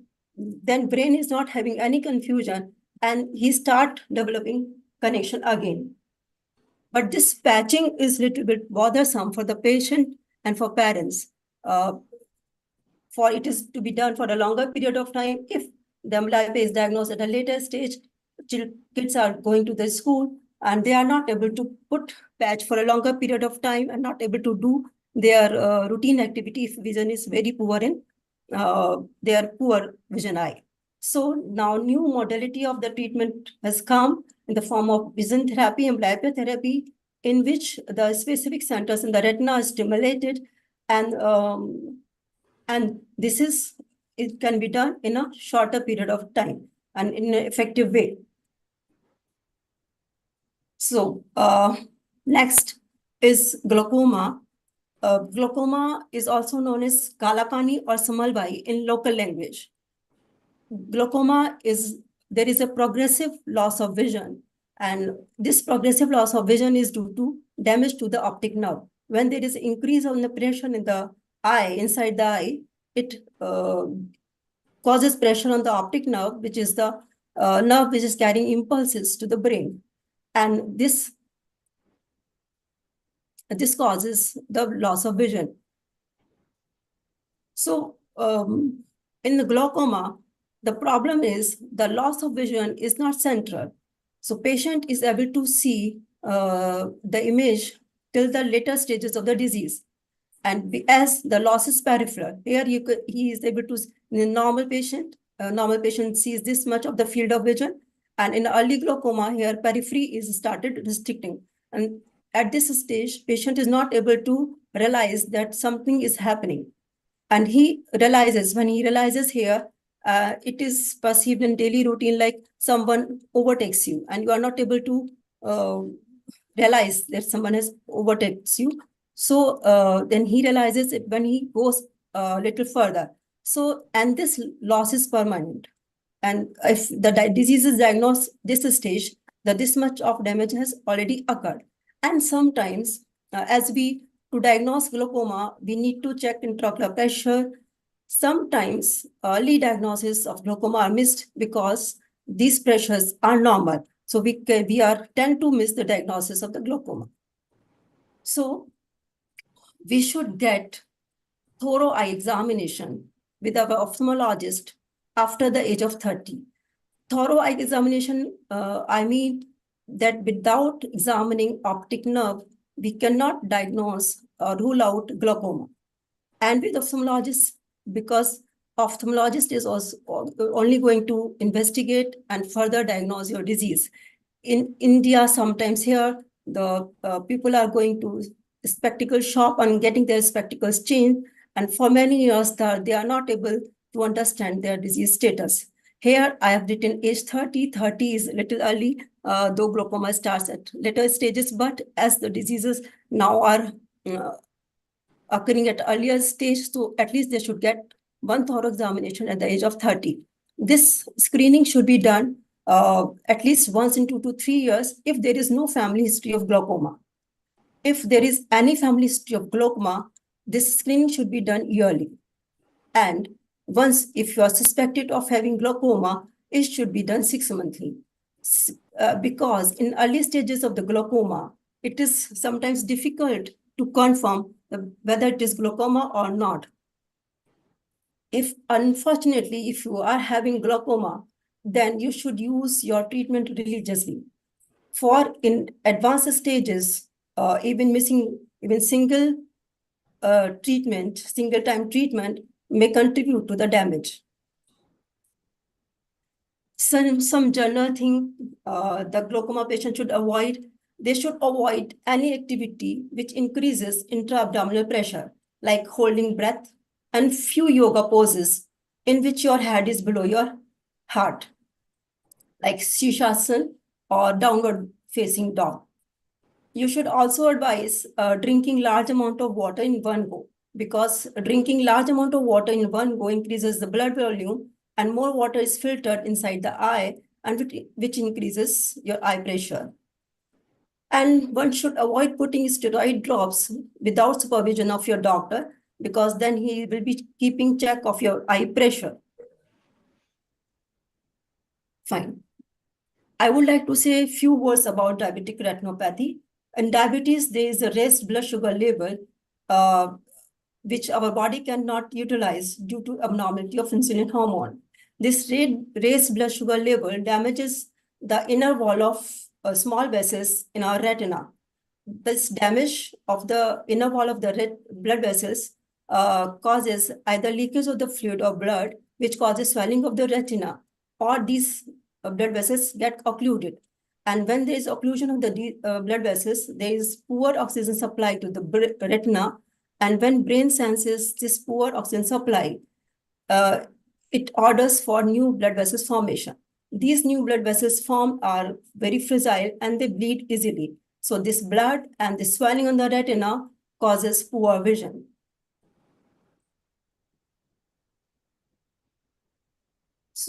So major risk factor for diabetic retinopathy are longer duration of the disease and uncontrolled diabetes. So to control your diabetes, you need to control your blood sugar level either by diet, exercise, or lifestyle changes, or by medication. And as I said, it is due to the longer duration of the disease. So after every 5 years, you need to get your retina examined by an ophthalmologist at least yearly. Or if once you develop retinopathy, follow your doctor's advice. And the treatment may be in the form of intravitreal injections or retinal lasers or surgery in end-stage diseases. Sometimes people are not ready for treatment for their early diabetic retinopathy conditions, and then they develop into they progress to the proliferative diabetic disease in the end stage with the leading into the detachments and vitreous hemorrhage. And there is permanent loss of vision. Yeah, surgery is done, but with poor outcome. I would like to say a few words about dry eye. It is a very common condition nowadays.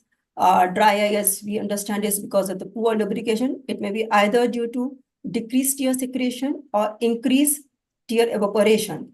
Decreased tear secretion is usually because of systemic disease like rheumatoid arthritis, Sjogren's syndrome, and in a females, in a menopausal state due to hormonal imbalance, and increased tear evaporation is mainly due to our lifestyle condition. In dry eye, there is no problem in diagnosing or being patient aware. It is very symptomatic disease. So patient themselves reaches to the doctor. But here I want to talk about some do's and don'ts. Like patient, we need to keep on blinking. By blinking, we spread our tears over the surface of eye, and the new tear is spread off, which prevents the drying of the eye. And one should keep their device below the eye level. By doing so, the opening of your eye is smaller, and so the effect of drying condition is less. We can regulate humidity in your surroundings, either by decreasing the speed of fan or controlling your air conditioning. And you can also put a bowl full of water to maintain the humidity of your room. One need to hydrate himself adequately. For this, he can drink water intermittently and increase fruits and salads in his diet. And we know that our body repairs itself during sleep. We torture our eyes for the day, so one should have proper sleep for the regeneration of tear film. Walnuts, flax seeds, fish are rich in omega-3 fatty acids, which are found in our lipid layer of tear film, and which prevents evaporation of our tear fluid. So we can add this thing in a diet.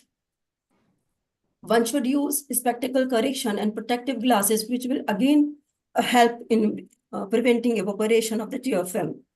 Avoid using mobile phone in lying down position for the same reason. And at the end, one need to put lubricating eye drop. Preferably, one should use preservative-free lubricating eye drops. Last, I want to tell about this vitamin A deficiency, which causes dry eye, night blindness, and corneal melting. It is common in newborn children who are not breastfed because after the birth, child gets his vitamin A requirement from mother's milk. If he is not breastfed for any reason, he is not getting his vitamin A, then he suffers from the dryness of the eye. And if it is not treated, it may lead to the corneal melting. And this corneal melting will cause poor vision in a young child and for whole life. And for this reason only, government has started vitamin A prophylaxis program. And I just want to aware parents, if the child is not taking breast milk, they should not give a diluted milk to child. Thank you. That was all. Thank you very much, Dr. Poonam Agarwal, for giving your views and a very good presentation which you have made.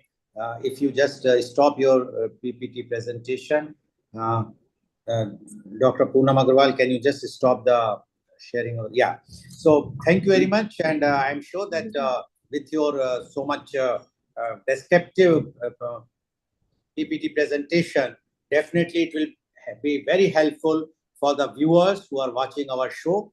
And before I will go to our next panelist guest, my only one question Rotarian Lal Goel, yes, please ask the question because even I have a question. Go ahead. Yeah. So my Before we take Dr. question, Ajit, yes. my question to Dr. Poonam Agarwal. Dr. Poonam Agarwal, are you there? Please switch on your video. Yeah. My question to you is about the dietary choice, because in India, mainly we are vegetarians, and to whether this diet, what we are taking in the form of pulses or the paneer, etc., is sufficiently good for our eye health, and or we should have add something like whey protein, etc., in our diet to keep our eye healthy. So to keep our eye healthy, the one important thing is we should increase the amount of fruits, colored fruits and vegetables, which are rich in antioxidants, which is more important for our eyes. Okay. Thank you. Yes, Amrita. Thank you. Thank you, Rotarian Lal. Dr. Poonam, it was very nice presentation, in fact, from the Indian perspective and global perspective.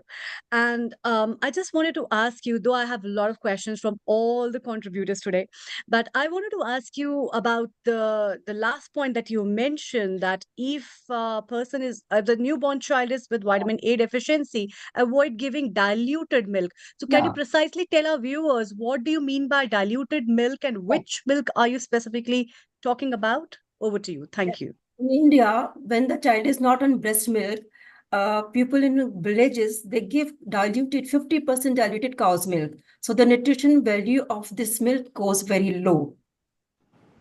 Okay, precisely. You're talking about this. And cow's milk is good as a substitute to give instead of the breast milk of the No, mother? they are not giving as a substitute. They should be given formula milk when there's all the nutrients are there. But because of the poor awareness, they are, and because of the culture and the trends, they are giving this cow's milk and or the buffalo's milk.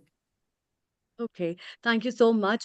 Before we take our guest, Dr. Ajit, I also have one very important question from the Indian perspective, because in India, we have got a lot of pollution. And we have been talking about that you should not wash eyes with the water. And definitely we have chlorinated water, which is also not good for the eyes. And it is an in-depth culture of India to wash the eyes because it's a part of Indian culture. People do that. So what do you all suggest? So my question is open to all the panelists. What do you suggest is the best option? So if you're coming from the market or outside and your eyes are burning red, instead of washing the eyes, what should be done?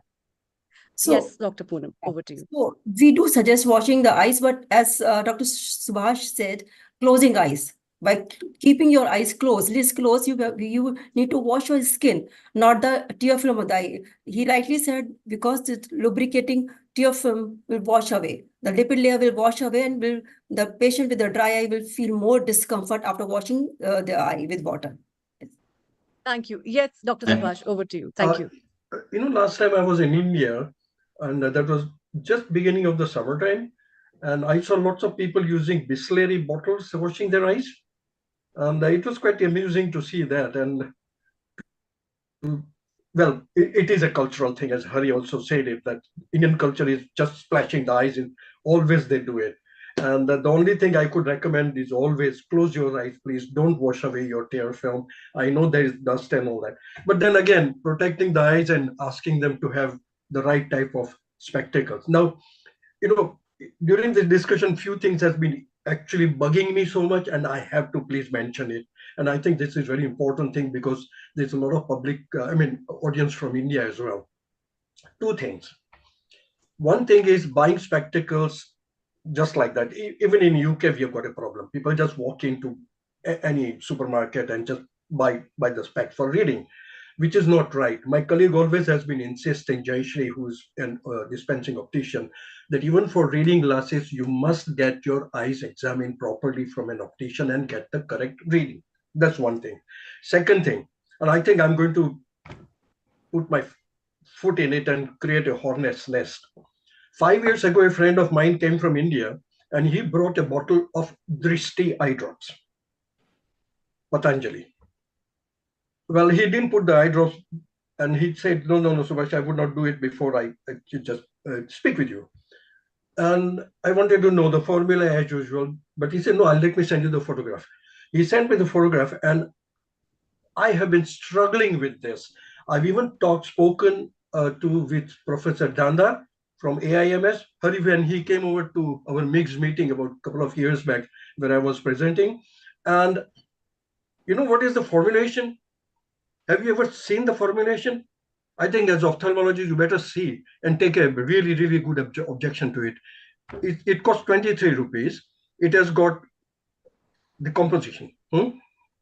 Juice of onion, juice of ginger, lemon, benzalkonium chloride, and honey. And this product is promoted for all eye condition. We were at Nizran Mandi recently, Hari, myself, and Roxanne. And I asked this question, how many had heard of it? 40% hands went up, and these are people from the UK. And I had to tell them why they should not be using it. So please see to it that whenever you come across any patient, and do this patient education for everyone which you come across, don't use that product. It harms the eyes, it destroys the sclera, and it creates a huge amount of problems. I mean, sorry, I get very passionate about this. Yes, Dr. Ajit. Thank you, Dr. Subhash. Yes. I have a word for this. What you asked about the pollution and the care of after pollution. See, in Indian perspective, what I can tell is actually people are coming after a long ride in bikes without goggles or something. They can have irritation. They will. You are asking about how to care of that irritation or red eye. See, as in OPD, we have seen many cases when some foreign bodies lodged inside the eye, but patient will not feel it that. And maybe people will use the outdated drops with them, and maybe continue for 1 or for a few days and come to OPD with corneal ulcer. This scenario I have to mention because we have seen many cases, foreign body lodged in the eye, it's been there for a while, and they come with corneal infection. So if my suggestion is people are having this problem for more than as expected, like 2-3 days, you have to consult an ophthalmologist to remove to roll out some foreign bodies. And another word is actually using eye drops. See, once your eye drops are with us, actually in Indian perspective, people are using it for a long time. In whatever eye problem, actually they are using the same eye drop. We don't know it's a steroid. We don't know it's a lubricant, and this also actually we have to discourage. That's my word. Okay, thank you very much, Dr. Ajit. Yes, we'll be Amrita, talking further. Yes, please proceed, Dr. Rotarian Lalgoye. Yes. That's only one thing, patient education. Believe you me, patient education. Anybody walks into your office, educate, hammer whatever you say, hammer the idea. Yeah. Yes. Okay, thank you, Mr. Subhash. Then now I would like to introduce my second panelist today, and he's Dr. Ajit Varghese. Dr. Ajit is the consultant ophthalmologist at NS Hospital, Kollam, Kerala.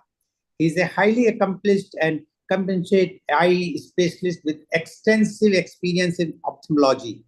He's skilled in diagnosing and treating various eye conditions, performing advanced surgical procedures, and staying updated with the latest advancement in the field. He has having proven track record of delivering exceptional patient care and effectively managing emergency cases. He is fluent in multiple languages, facilitating clear communication and rapport building with patients.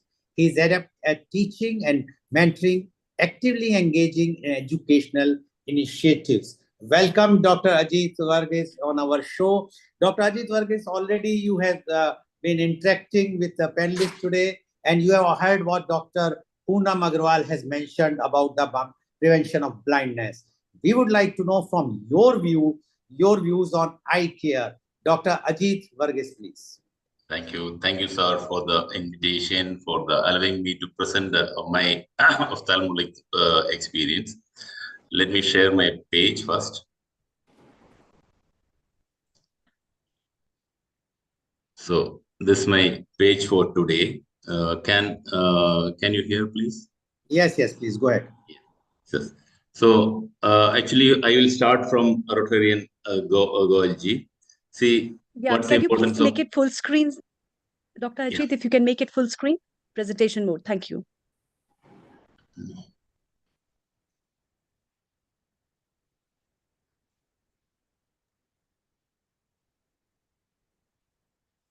Is it okay now? Mm, Is it it fine? hasn't come. Yes. We can't see it in the presentation mode. It's not full screen. Slideshow mode.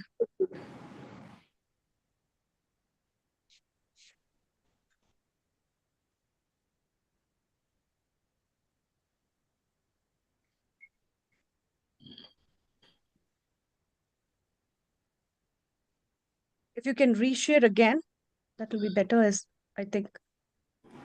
And then slideshow mode, please.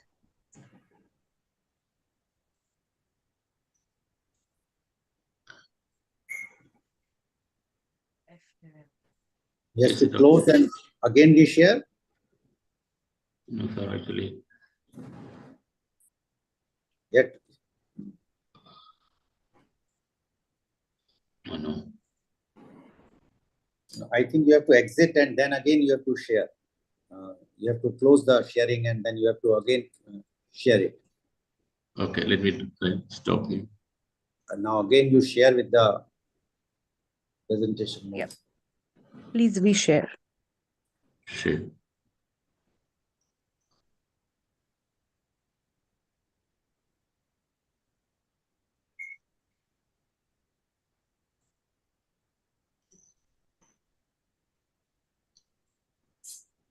We can't see. I think your presentation, yes, it's on the top. Top.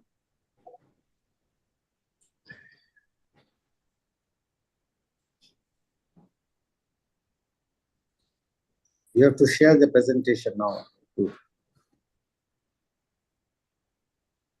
I've just temporarily broken your screen, doctor. If you bring your presentation on your screen and before you share it, you will see it in the screen, then share screen. Yeah, now you are sharing your desktop. Yeah. Don't share that. Share the presentation you want to show. Please open the presentation before you share. Yeah, you can stop this. Stop. Don't share now. First, open the presentation, and then it First will. to exit from this. Just close this sharing. Yeah. 1 second, sir.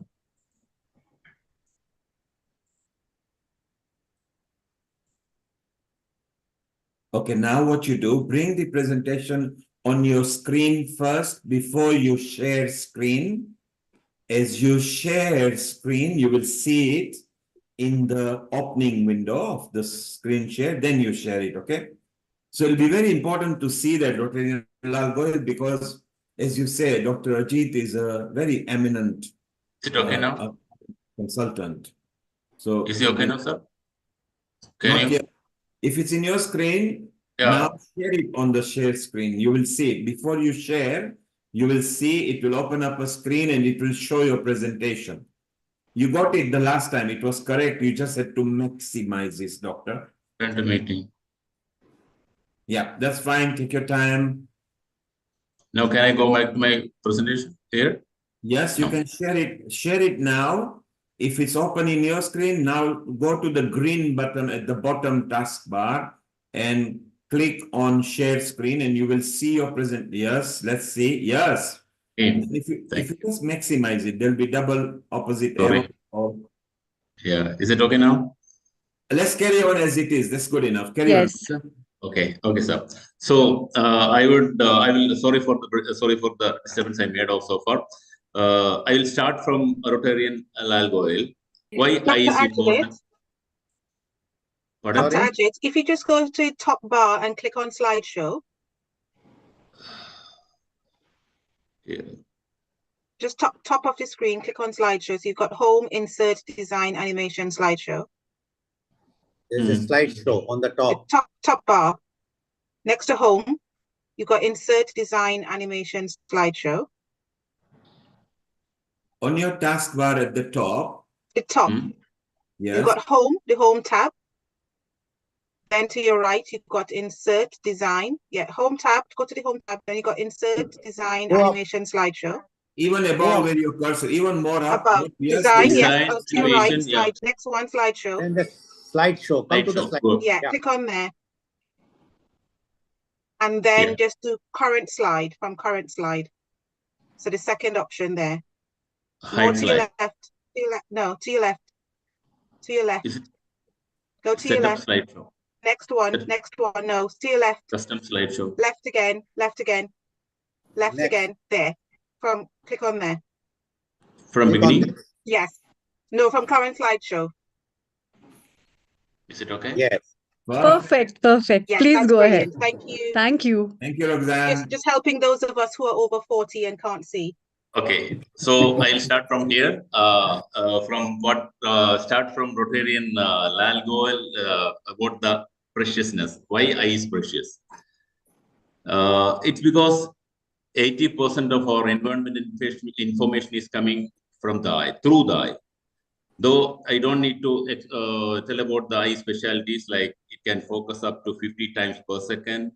The saccadic speed is a Guinness World Record.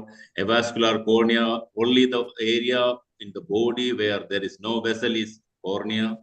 And the retina, which is pain-free. And like our his colleague, eye is also working like heart and brain.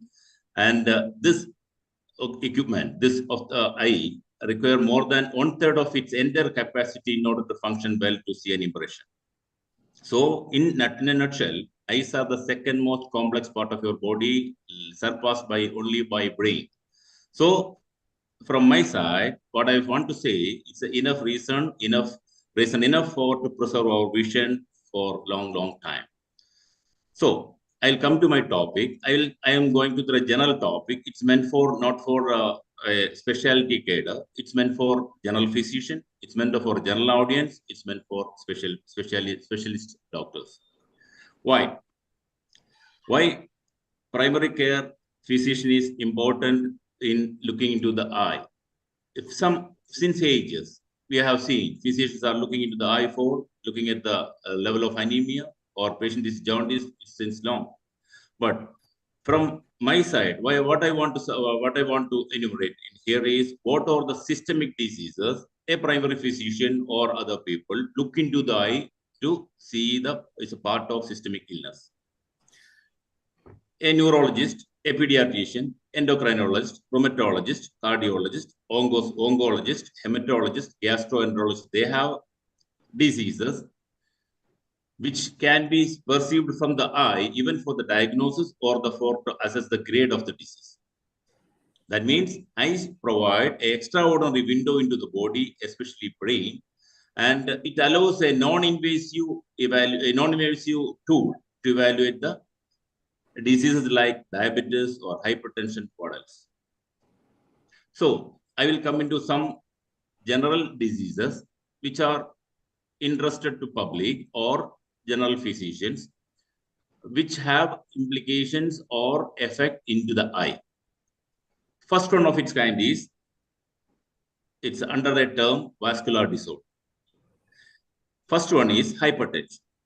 How do doctors treat diabetes, hypertension? Hypertension is treated by primary care physicians and specialist doctors. But what an ophthalmologist can do in the eye with the pressure, in the high pressure, there are certain disease affect our small as well as large arteries, like retina, choroid, or optic nerve circulations are affected with high blood pressure. So what I meant to say is, actually, you can diagnose this or you can grade hypertensive disease by looking into the eye. What are the changes in the eye? The changes are maybe a hemorrhage, maybe some cotton wool white patches, or thickening of the arteriole where you can see as copper wiring or silver wiring or hard exudate. And at the extremes of hypertension, when it affects the you call the malignant hypertension, you will see the disc edema. What I want to tell is, actually, this area is the disc, And where it is in the malignant hypertension stage, this disc will be swollen. So many physicians or intensivists refer this patient to ophthalmologist to find out which grade of hypertension. So we are the one to assess the fundus normally and tell this is a case of malignant hypertension. What's the importance of malignant hypertension? See, it's a serious disease which can affect your target organs like kidney or eyes or heart. So we have to have a check on this by expecting a shutdown from the target organs. Another thing is diabetic retinopathy. Again, this is from ophthalmic point of view, very important to check the eye or retina for the assessment, for the diagnosis, or the grading of retinopathy. Dr. already Poonam told about the diabetic retinopathy, which is a preventable type of blindness. But what happens is actually patient will not come to the doctor for I am having retinopathy. But we are planned. We have special protocol like for a non-insulin dependent diabetes, we have to check the retina for the retinopathy at the time of diagnosis, because we don't know at what stage, what time he came, his diabetes is diagnosed, or till how long he has been diabetic. But some aggressive diseases like insulin dependent diabetes, we can take by time. Maybe within 3 to 5 years, we need to check the retina. You know, again, diabetologists refer the patient to the ophthalmologist for checking for these lesions. See, there are some microaneurysms in the retina that can see as like aneurysms, or again, cotton ball spots, or new blood vessels, or hemorrhages, or heart injury. These are the findings we see in the retina, and this is actually according to the grade of the disease, it will be different. So it is very important to screen the retina in diabetic patients to prevent the future blindness. Then another situation where ophthalmology is important in the part of a treatment for systemic disease is stroke. See, brain stroke actually depends upon the brain, which area of the part of the brain is having stroke or clotting or hemorrhage, whatever. They will have implications in the eye. Again, this neurologist will refer many cases to doctor ophthalmologist eye to check maybe they can easily, by clinical examination, we can locate the lesion of the foci of a lesion in the stroke. I would not like to go into the deep into the situation where actually which area is affected, but these are general findings you see in eye. Maybe pupil will be dilated, there will be double vision, there will be ptosis, there will be nystagmus, there will be cranial palsies, there will be a visual field defect, all because of the problem in the blockage of circulation in the brain. But it can have implications in the eye. Another case is eye stroke. When the blood vessel to the retina, or called retinal artery, or central or a branch retinal artery is blocked, it's called an eye stroke. It will present like a total loss of vision if it is central retinal artery occlusion. It's again, we cannot prevent it, but this is actually impending, or these are the signs you are getting into stroke disease. Then another term we have seen in primary practice is amaurosis fugax. It's just nothing but temporary loss of vision. But why it is not that serious for people? Because it will come back. Normal vision will come back by 2-3 minutes. It's a temporary phenomenon, maybe because of a spasm, maybe because of a dislodging emboli in the circulation. So this is important, because maybe it's amaurosis fugax is associated with any neurological signs. It's actually a case of impending stroke. Then migraine, as you know, everybody know the clinical history of migraine. People come with the half headache, they have some visual aura, they have vomiting, and at the peak of headache they will vomit, and after vomit they will have a symptom-free period.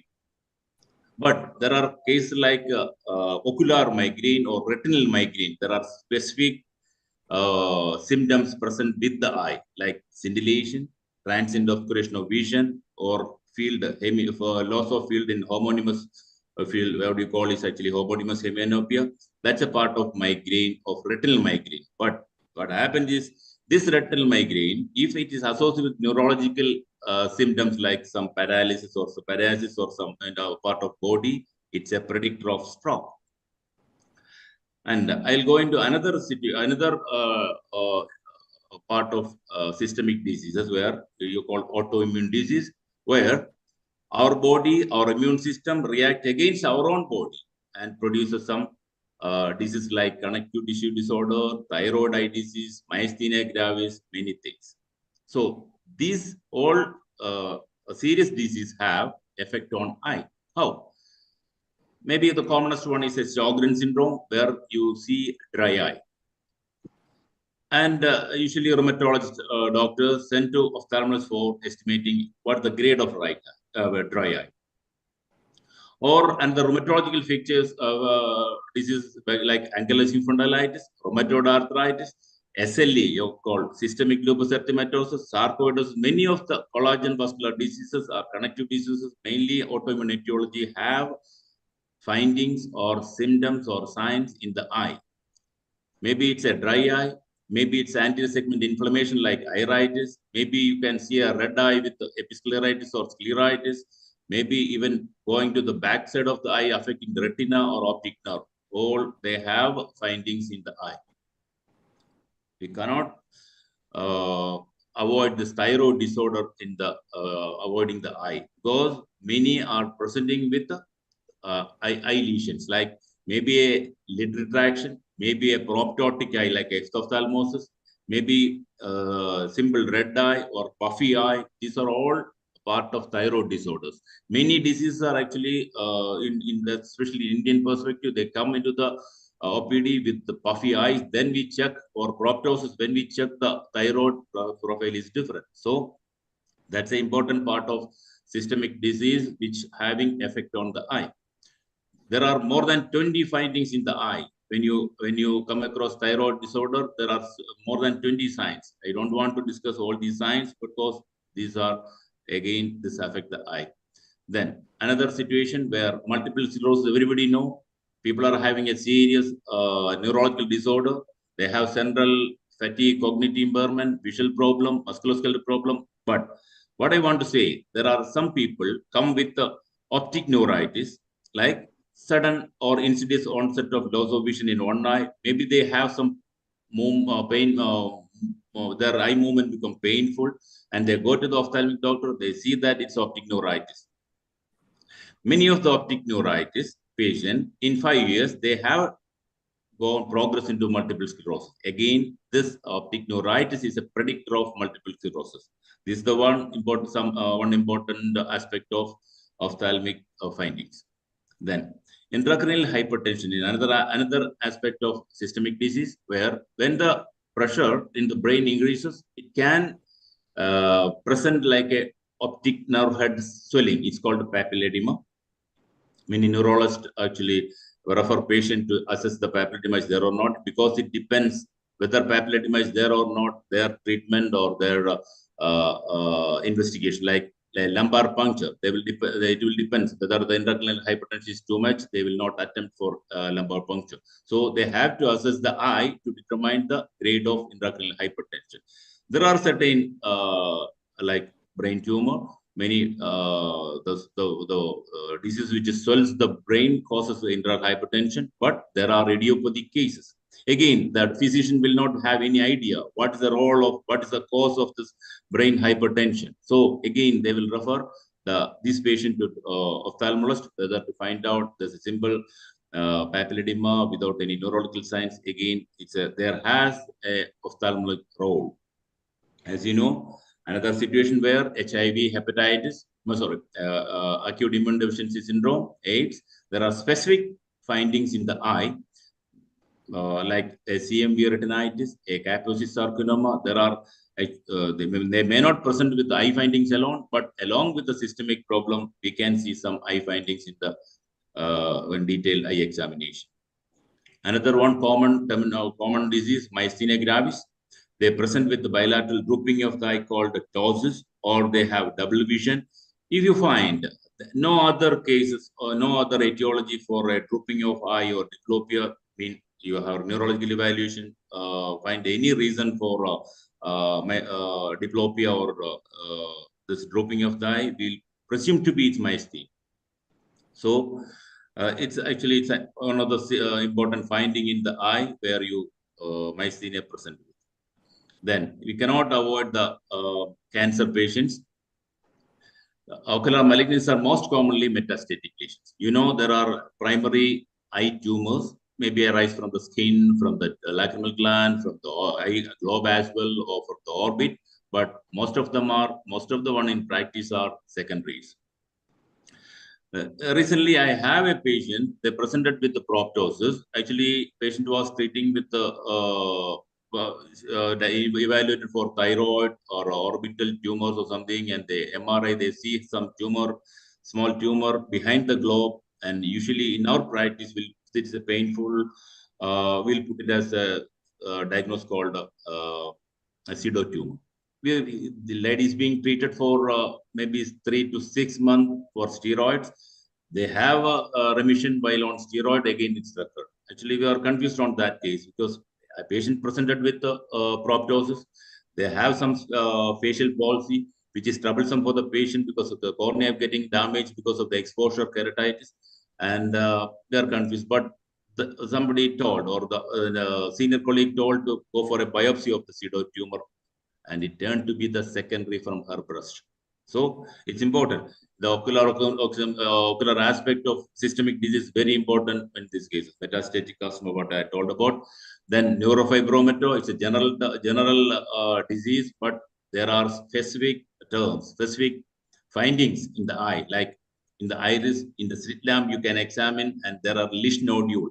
The criteria says actually optic glioma or 2 or more. This special type of nodule in the iris is diagnostic. So again, it's an aspect from the ophthalmic side.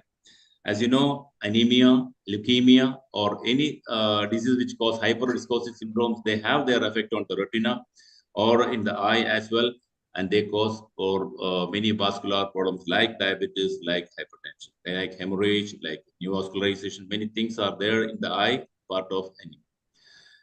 So some other problem in the slit lamp, we never actually, it's very rare to see these findings in the of OPD, but this is significant because some lysosomal storage disorders, like some glycolipids, actually because of the enzyme deficiency in the body, these things will store in many parts of the body, including the cornea.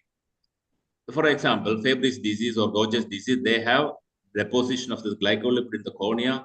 Maybe it causes a corneal clouding or like a cornea with verticillity, as I have seen in the slide. So again, eye is a part of the systemic disease. We can't stop this lecture by saying the toxicity of the drugs in the eye. The rheumatologist or pulmonologist or oncologist, they have their medicines which have their serious side effect on the eye. Like example, hydroxychloroquine, which is used in the rheumatology purpose, is have a serious side effect on the retina. They'll cause bullseye maculopathy and the loss of vision, and it is reversible when you stop the medicine.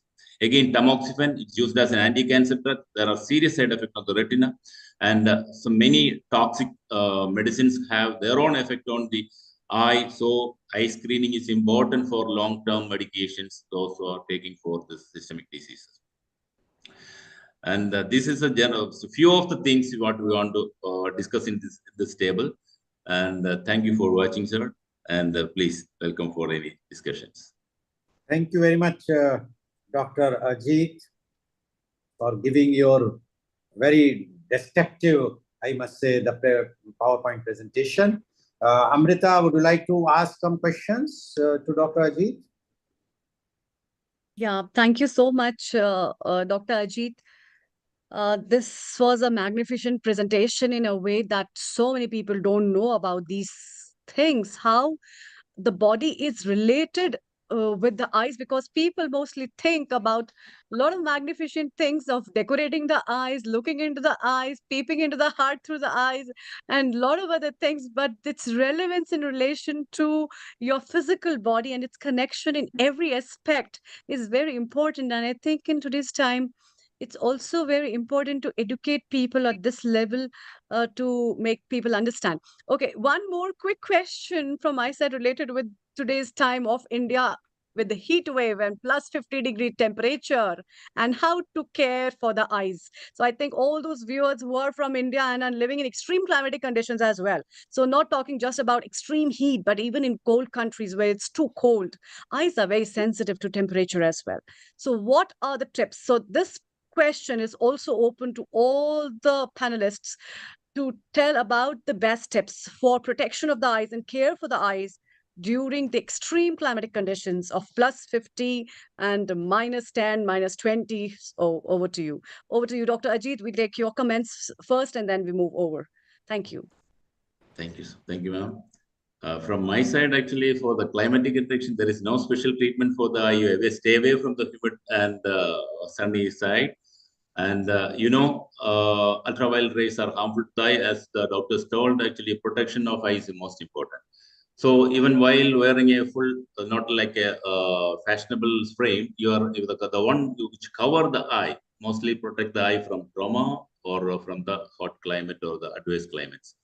Then care of eye, as doctor told, actually, see, what all things in tropical climate, actually allergens, contaminants, and iatrogenic things like what we make ourselves, because using all the eye drops or unnecessary medicines, actually, though that medicine doesn't contain any label on that, actually you have to avoid on that. And using warm compressors is important for the, as the doctor told, the chronic infections of the eye lid margins. Then cold ice treatment is good for your eye health, and it will improve your eye strain. And keeping on a regular diet, sleep, that's all we can suggest for the eye health. Avoid screen time and proper position of the screen, and reduce the long screen time. Then you follow the 20-20-20 rule, like you while watch for 20 minutes, take a break for 20 and look at the far vision. What happened to the children recently? Actually increased the myopia. See, because they are sitting in the room watching the electron devices for a long time, and the eyes, they are not getting enough time to develop for the far vision. That's, I feel, what the important of the you engage in outdoor activities. You have to promote the children to go into the outdoors. Brain can develop the quality what you want for. Actually, when you're sitting in the room, brain don't want to go for the far vision. So actually, the eye is contained, the vision is contained. So I suggest your children to go to the outdoor eye for involved in outdoor activities. Yeah, please. Thank you, Dr. Ajit. Before we carry on talking, Rotarian Lal Goyal, thank you for producing this wonderful hour. Stay around. We are still going to chit chat because people are enjoying outside, getting so much information from different experts with a different dates. Before we ask Dr. Hari, shortly we'll be visiting our resident Ayurveda expert here as well. He's a Veda Acharya. Naveen Gupta is here as well. And he's in several parts of Europe and presently maybe in London. And then we're going to go to Sharon, who is going to actually use the eye movements during her dancing session, how she exercised her eyes. And she studied in India with Sitara Devi 50 years back. So we are here in UK, we are in India, we'll go to North Atlantic in a moment. Dr. Hari, extreme temperatures. In India, we reach 50.9 degrees in Delhi, and sometimes in Europe, we are reasonably at about minus 10 degrees. Your quick tips before we move over and we carry on with our chats. So I think, whether you have extreme high or extreme low temperature, they all affect the surface of the eye. When you have windy conditions and cold winds, they all affect the surface of the eye, essentially by causing evaporation of the tears. So people are more likely to get uncomfortable eyes and dry eyes. And paradoxically, when you have dry eyes, they water. And so I think the two things are really protection. So in extreme cold and wind and extreme heat, sunglasses will help protect the eyes both from harmful light and wind to reduce the evaporation.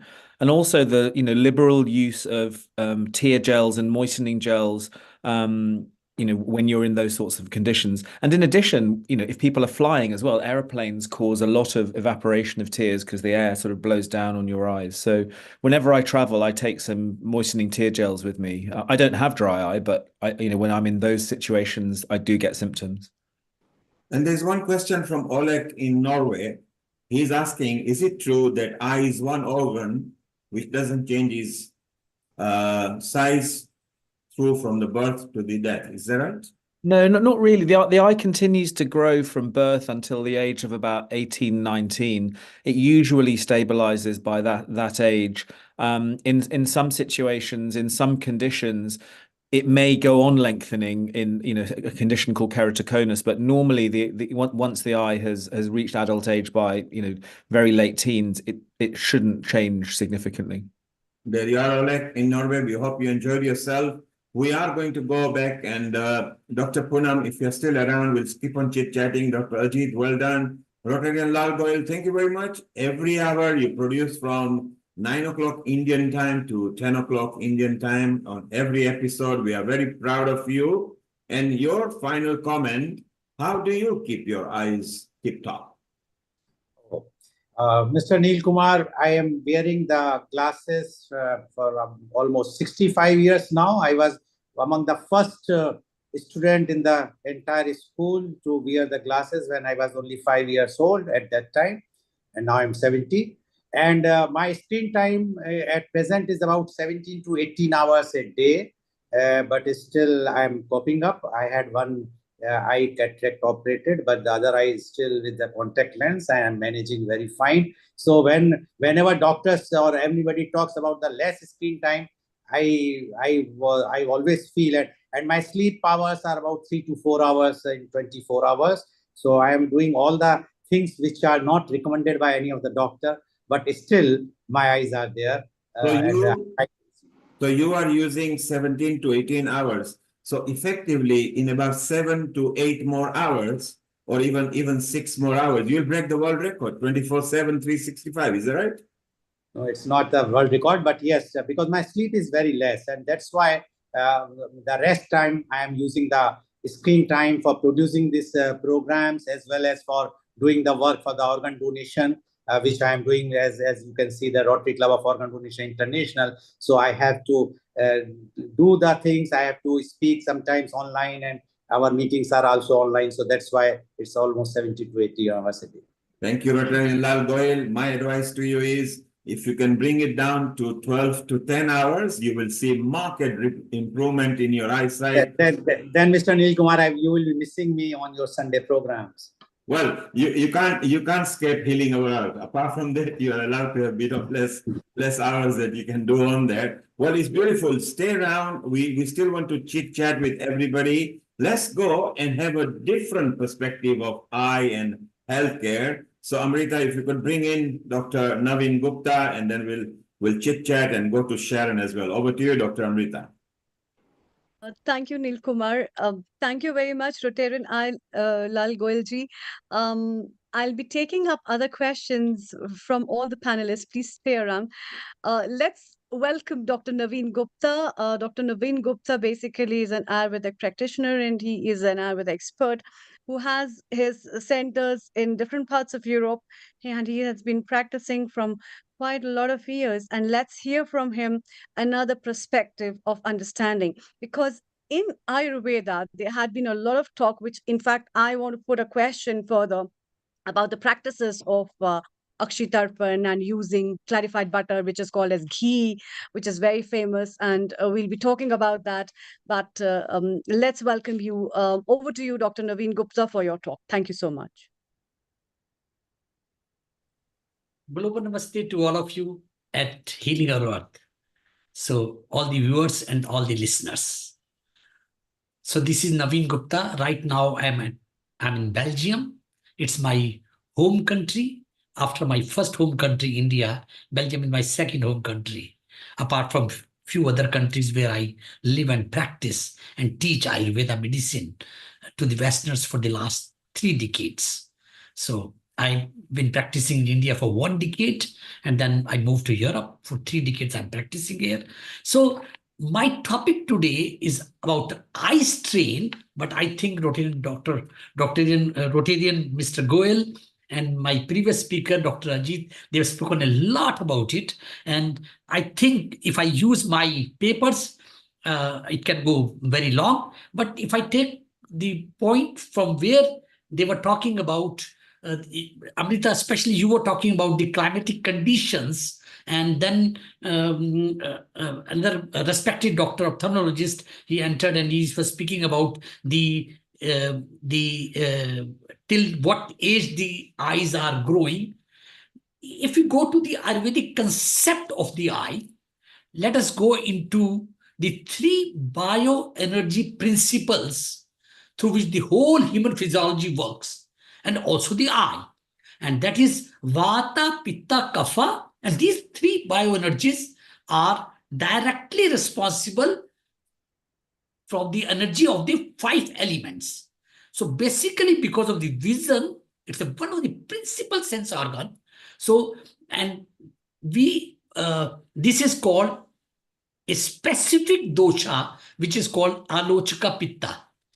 And here I will say that Alochaka Pitta keep on moving from from your childhood, even when the eyes are not fixed for an infant. So until the last part of the age, the eyes are keeping on. I think I might have some problem. Anyway, somebody's helping me.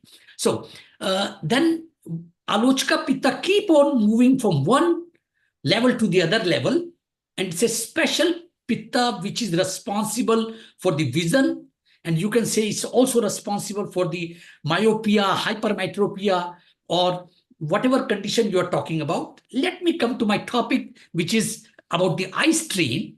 So I'll be talking about the beautiful wisdom about Marma Bindu, the vital points which can help, which we stimulate, and which can help to combat the eye strain. And also at the same time, it can work upon different climatic conditions, be it extreme hot, like in India now 15 or 50.9 or something like that. And then in Arabic countries, more than that, 53, 54, we heard about it.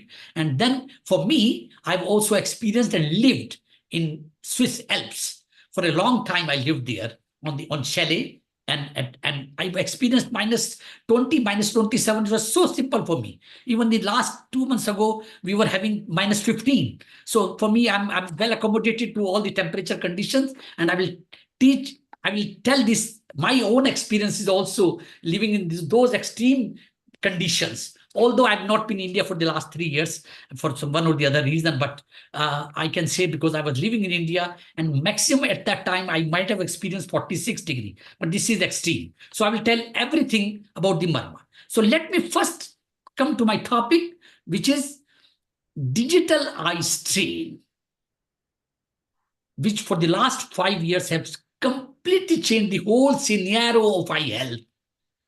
And I'm not that expert ophthalmologist as my previous speakers were. I'm not that. But in Ayurveda, we have a Shalakya Tantra.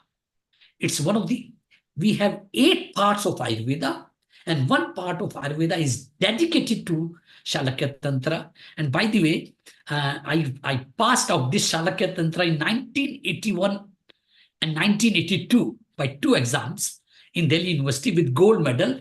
In fact, more than 80%. So it is also close to my heart, this topic. In Shalakya Tantra, we cover eye and ear, nose, and throat. So and this is, I will keep this wisdom, keep on going on with my topic.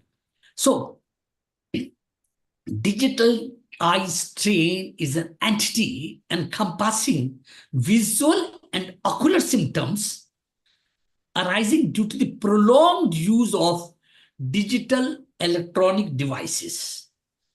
Mr. Goel will not be so happy, but we'll come back again and again to make a lighter note about that. He will have less screen time, and then still he can manage very good all this. So here I say that blurring of vision is the first symptom which come across when you use digital screen for prolonged time. But there is a formula for that, which is 20-20-20. I will come back to that formula one by one, step by step. So blurring of vision, 1. Dry eyes, 2.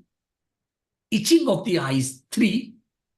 A sensation of foreign body in the eye, although there is no foreign body, but it is sensation of foreign body in the eye. 4. Watering of the eyes. 5th, it's opposite to the dry eyes. And then in Ayurveda, we have special guna principles which will help to combat all these symptoms which I'm talking about. And these symptoms are visual and ocular symptoms and headache. Now, I heard my previous speaker, a very learned, and how beautifully he presented. I was listening to him for the last 15-20 minutes. And some of my students are here today, 5, in fact, now. And they are also listening from distance now. And everybody was listening to him. And it was really, really very good. How they were reacting to every single point. I could see that in their eyes. And he was speaking about the eyes. And I could see the eyes from the people who are listening to him. Beautifully he presented. So he also mentioned about non-ocular symptoms. What is that? Non-ocular symptoms. Visual and ocular symptoms I already talked about. Now I talk about the non-ocular symptoms. Stiff neck is one of the big cause for the eye strain. Stiff neck. Exhaustion. That's the second biggest cause. Biggest symptom. General fatigue. Headache and backache. Even backache can result into the eye strain. Here, I'm not only talk about the symptoms, I'm going to give the solutions also. This is how I will do that now. So let me start first solution. In the extreme heat climatic conditions, like in Arabic countries, or like in, even you have to understand the climatic in a different perspective also. Like in Europe, we are not used to, I have to please some students who are sitting here, so I have to mention a little bit Europe also here. So you have to understand that the people are not used to a certain temperature. So plus 20 or 26 can be extreme for them, which is just normal temperature for an Indian living in Indian conditions. So I have to deal with all these clients who are coming to me, even with plus 26 degree temperature conditions. In August, we are going to experience that.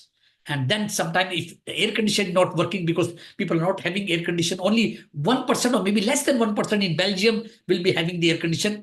Even I say about myself, I don't have air conditioner in my house. So, and that's why, and in particular month, 2-3 months, we are really very, 2-3 weeks, we are having a problem. So how to solve that? So what's my first advice? Walk on green grass barefoot. And if you walk 100 steps forward, try one time to walk 50 steps backwards. And within this 150 steps, you are walking barefoot on the green grass. If your green grass is having a lot of chemical fertilizers, then I'm sorry about it.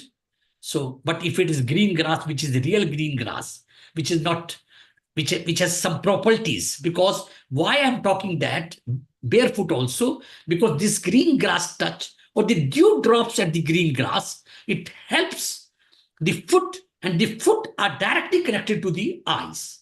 So even massaging the foot, for example, there is a marma point here at 4 limbs, like I'm taking my right hand now. So here at the center, it is Tal Haradeya Marma point. And if I stimulate that for 8 seconds, 8 times, like I'm doing that now, if I bring close, and then you will see that it is directly giving soothing to your eyes. And the same time on the left palm, in the center, Tal Haradeya, and in the I have to remove my socks to show where I'm putting on my feet. So just at the center of my sole, from left and right, if you do that 8 seconds, 8 times stimulation, then you will see that it makes a lot of change by cooling down the eyes in the extreme conditions. At the same time, also in the cooling condition, it will help. But in cooling condition, I will not advise people to go for barefoot for the walk or walk on the barefoot on the green grass in the morning. Now, let us talk about the sun gazing now. Sun gazing. In Ayurveda, we call it the time which is Amrit Kal, the time when the nectar is coming from the sky to the earthy people. That is within 1 hour before the sunrise and within half an hour before the sunset and half hour after the sunset, that particular hour. And in fact, these 2 hours are also very important to do meditation. And that's why we called Sandhya and Suprabhat Dhyana meditation. This is very helpful for the eye strain if you do 2 times meditation. And when it comes to sun gazing, so we have to blink our eyes.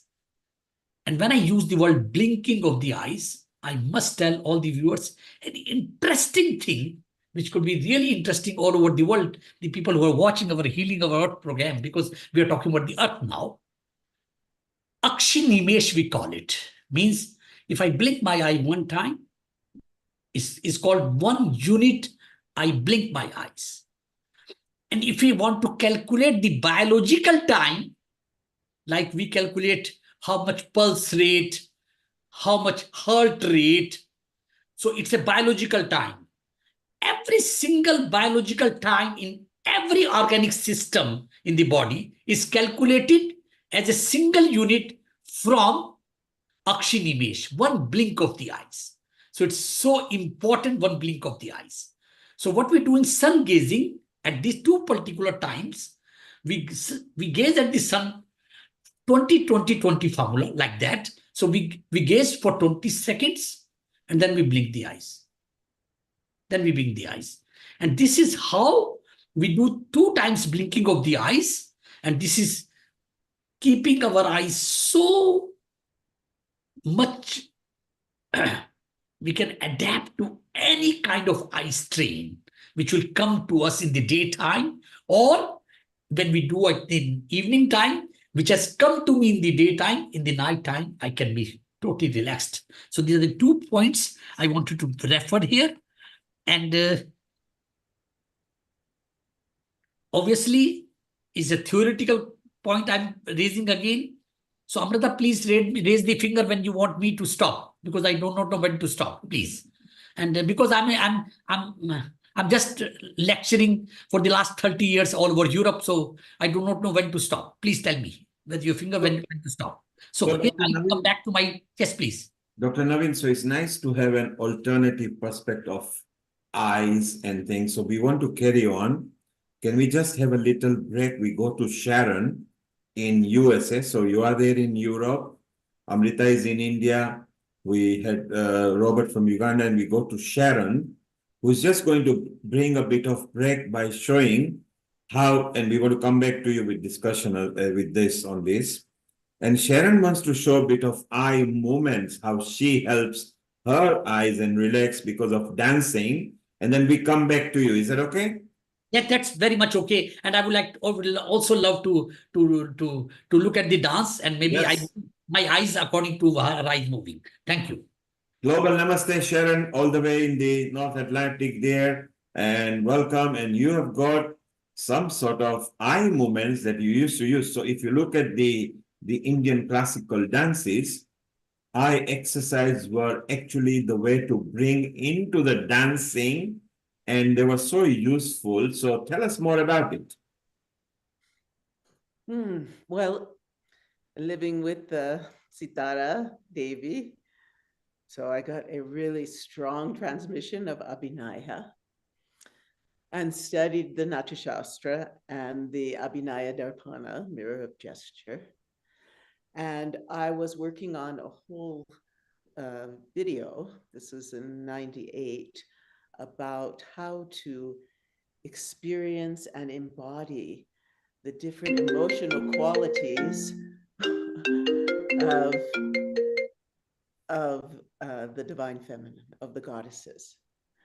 And so I had a whole series of exercises where you would feel the Shakti coming up through your central channel and then out through your eyes. And then depending on whether it was a goddess of love and compassion, which is very soft and graceful, or like the goddess of sensuality or strength and power, I created exercises that would warm up the eyes for expressing those qualities and emotional qualities in your dance and in your life.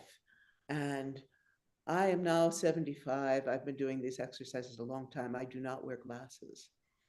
And they feel really good. And so I'm going to share them with you today. So that's purely amazing. At 75, no eye problem that are detectable so far.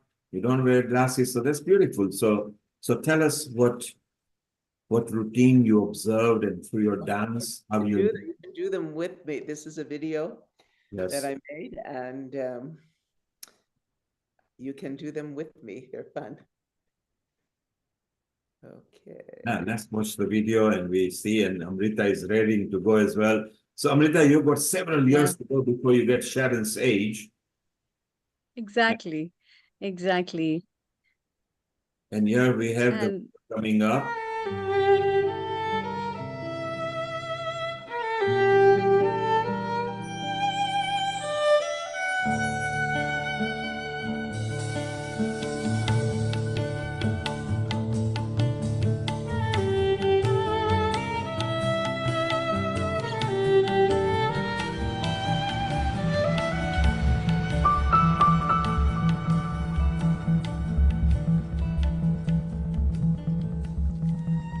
Begin by consciously relaxing the muscles of your face. Feel the muscles in your cheeks lengthen downward, your jaw relax. Allow your neck to lengthen, your spine elongate. Now bring your attention to your eyes. Feel them as they lie deep within their sockets. See if you can sense the whole inner portion of the eye as it rests within the socket. Breathe in.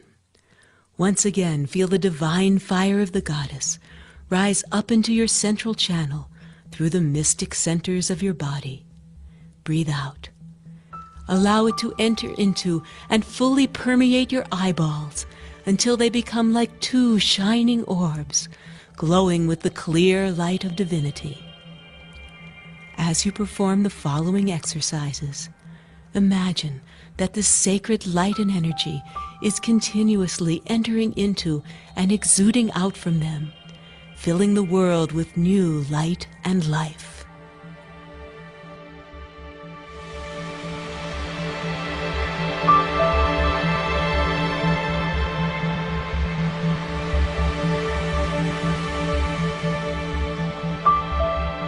Breathe in, keeping your head level. Feel the sacred fire swell up within you as you lift your eyes toward the sky. Breathe out as you lower your eyes toward the earth. With each breath, picture that you are the powerful goddess herself, sending streams of clear, purifying energy out into the world.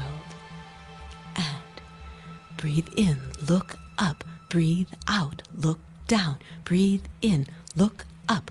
Breathe out, look down, and up and down, up and down again, up and down, up and down.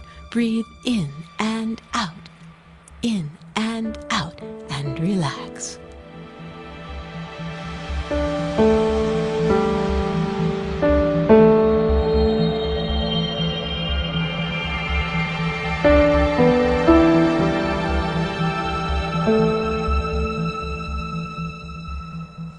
Now, remembering to hold your head still and letting only your eyes do the work. Breathe in and look to the right. Breathe out and look to the left. Ready? Breathe in. Feel your eyes once again fill with radiance, and look right and left, right and left. Breathe in and out, in and out. Again, right, left, right, left. Breathe in and out, in and out. Hold center. Keep your eyes wide open and gleaming with light as we reverse. Look left and right, left and right. Breathe in and out, in and out. Again, left, right, left, right. Breathe in and out, in and out, and rest.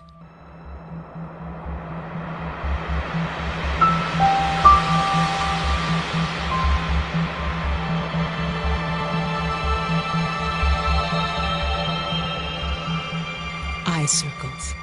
These are especially important for developing fluidity of motion in the eyes. We will circle to the count of 8, starting from the top and circling clockwise to the right. As you perform this exercise, you will notice that your eyes tend to jerk from position to position rather than flow smoothly. So, visualize that with your gaze you are drawing a sacred circle of light. As you circle around, try to make the motion as smooth and fluid as possible. Breathe in, look up, let the light fill your eyes, and breathe out, circle down. 2, 3, 4. Breathe in, circle up. 6, 7, 8, and out. 2, 3, 4, and in. 6, 7, 8, and around.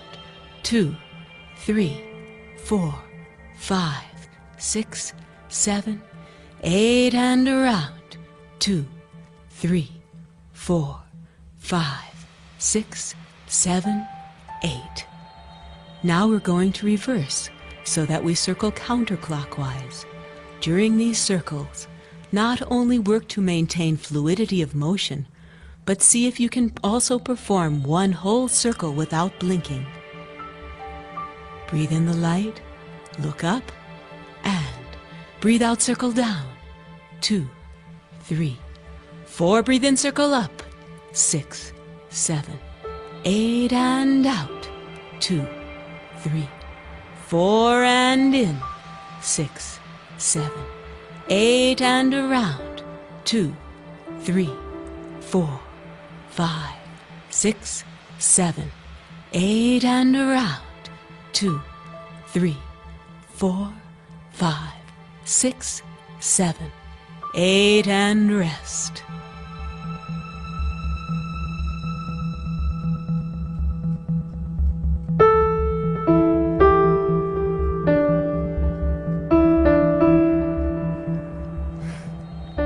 Open and close. A final exercise that will especially prepare you for performing the expressions of the goddesses of strength and power. Recall that inner fire blazing up through your body. As it does, breathe in and let your eyes fill with the pure, undiluted power and energy of the wrathful goddess as you open them very wide. Then breathe out as you close your eyes and focus on that bright inner flame and allow your whole face to relax. As you perform this exercise, really visualize the flames of radiant energy rising up into and blazing forth from the very center of your eyes. Ready? Close your eyes, look inward, and open and close. Open and close. Breathe in and out. In and out. Again, open and close. Open and close. Breathe in and out. In and out. And relax.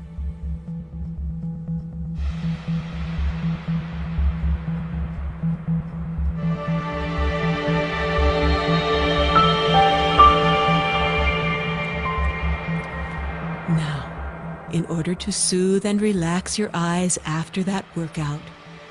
Rub the palms of your hands together briskly. Then take the heels of your hands and place them over your eyes with your fingers resting lightly on the top of your forehead. Feel the warmth from your hands soothing your eyeballs as you let them sink back into their sockets and deeply relax. As you do so, discover once again that calm place of emptiness and clarity within yourself. Allow yourself to bathe in that feeling of total relaxation.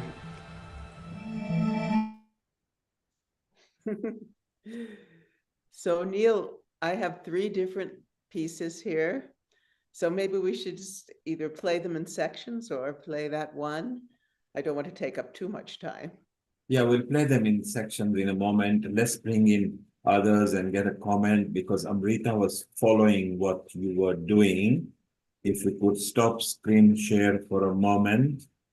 And Amrita, I saw that you were twirling your eyes around. What did you feel? I love the soothing voice and I love the eye movement. Who was that? Was it you, Sharon, doing the eye movements?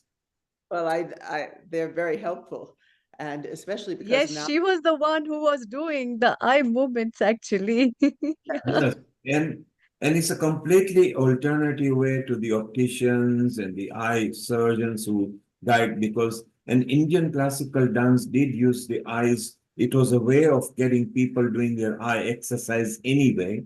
And eyes speak a lot, you see. So, Sharon, that was good. Soothing voice, your coordination between your eyes was also very good.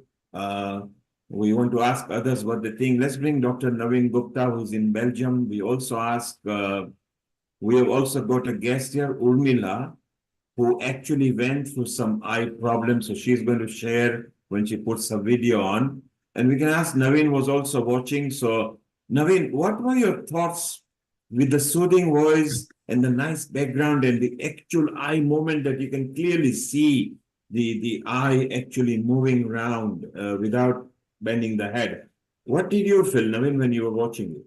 Yes, please. Thank you so much to bring back me again. So Neil and Sharon, it is, I mean, I moved my screen towards my students and we all were watching and every single person was enjoying this room. And I said already that there are 5 people in the room apart from me. You can see them one by one. They can say hello to you. They can say hello to you. And Sharon, everybody was following you. And it was so beautiful to follow what the dance was. And in fact, I'm thinking to take next flight tomorrow morning from Brussels to your location. It was so mesmerizing. It was so mesmerizing. I can cancel all my flights and come to you wherever your location in US is, because it was so beautifully you did it. And I don't have words. Normally, I have many words. I can speak for hours and hours. And as Mr. Goel can look to the screen for hours and hours, I can speak for hours and hours. But today I'm mum. So that means every lady here was really enjoying it and they were following you. But we could not follow the dance. Next time we'll also follow the dance. And to learn what you are doing, it is, I mean, I don't have words for that. And Naveen, we always love whichever country you're in. Sometimes you're in Switzerland, sometimes in Holland, the Netherlands, sometimes you're in Belgium. And you also have your students, your followers, you bring them. So we love getting their expression in. Naveen, stay around. We want to move back to you in a moment. Let's ask Subhas because he loves eyes from a different point of view, what he thinks and what Lakshmi thinks before we come back to you, Naveen. No, 1 minute. So actually, some people are also waiting for my consultations after my school finished today. So I would like to keep it off now by saying all my best regards to you and best wishes and everything what we learned from Sharon and all the learning doctors and also Amrita's comment and also you. So I would like to keep it off for today because I see some clients now. Naveen, thank you. And, and already the two ladies are really, they helped me to wait for this time. Thank you so much. Thank you. Thank you, Naveen. To all of you. We'll keep Naveen, it on. Thank you so much. Thank you, Naveen. If you could just pan the camera once again, we say thank you to all the ladies. Yes. Amrita, Sharon. Yes. Thank This you. is Delphine. This is Els. This is Jana. And Namaste. please introduce yourself. Chantal. Chantal. Francine. So Delphine, Els, Jana, Chantal, Francine. And me is Naveen Gupta.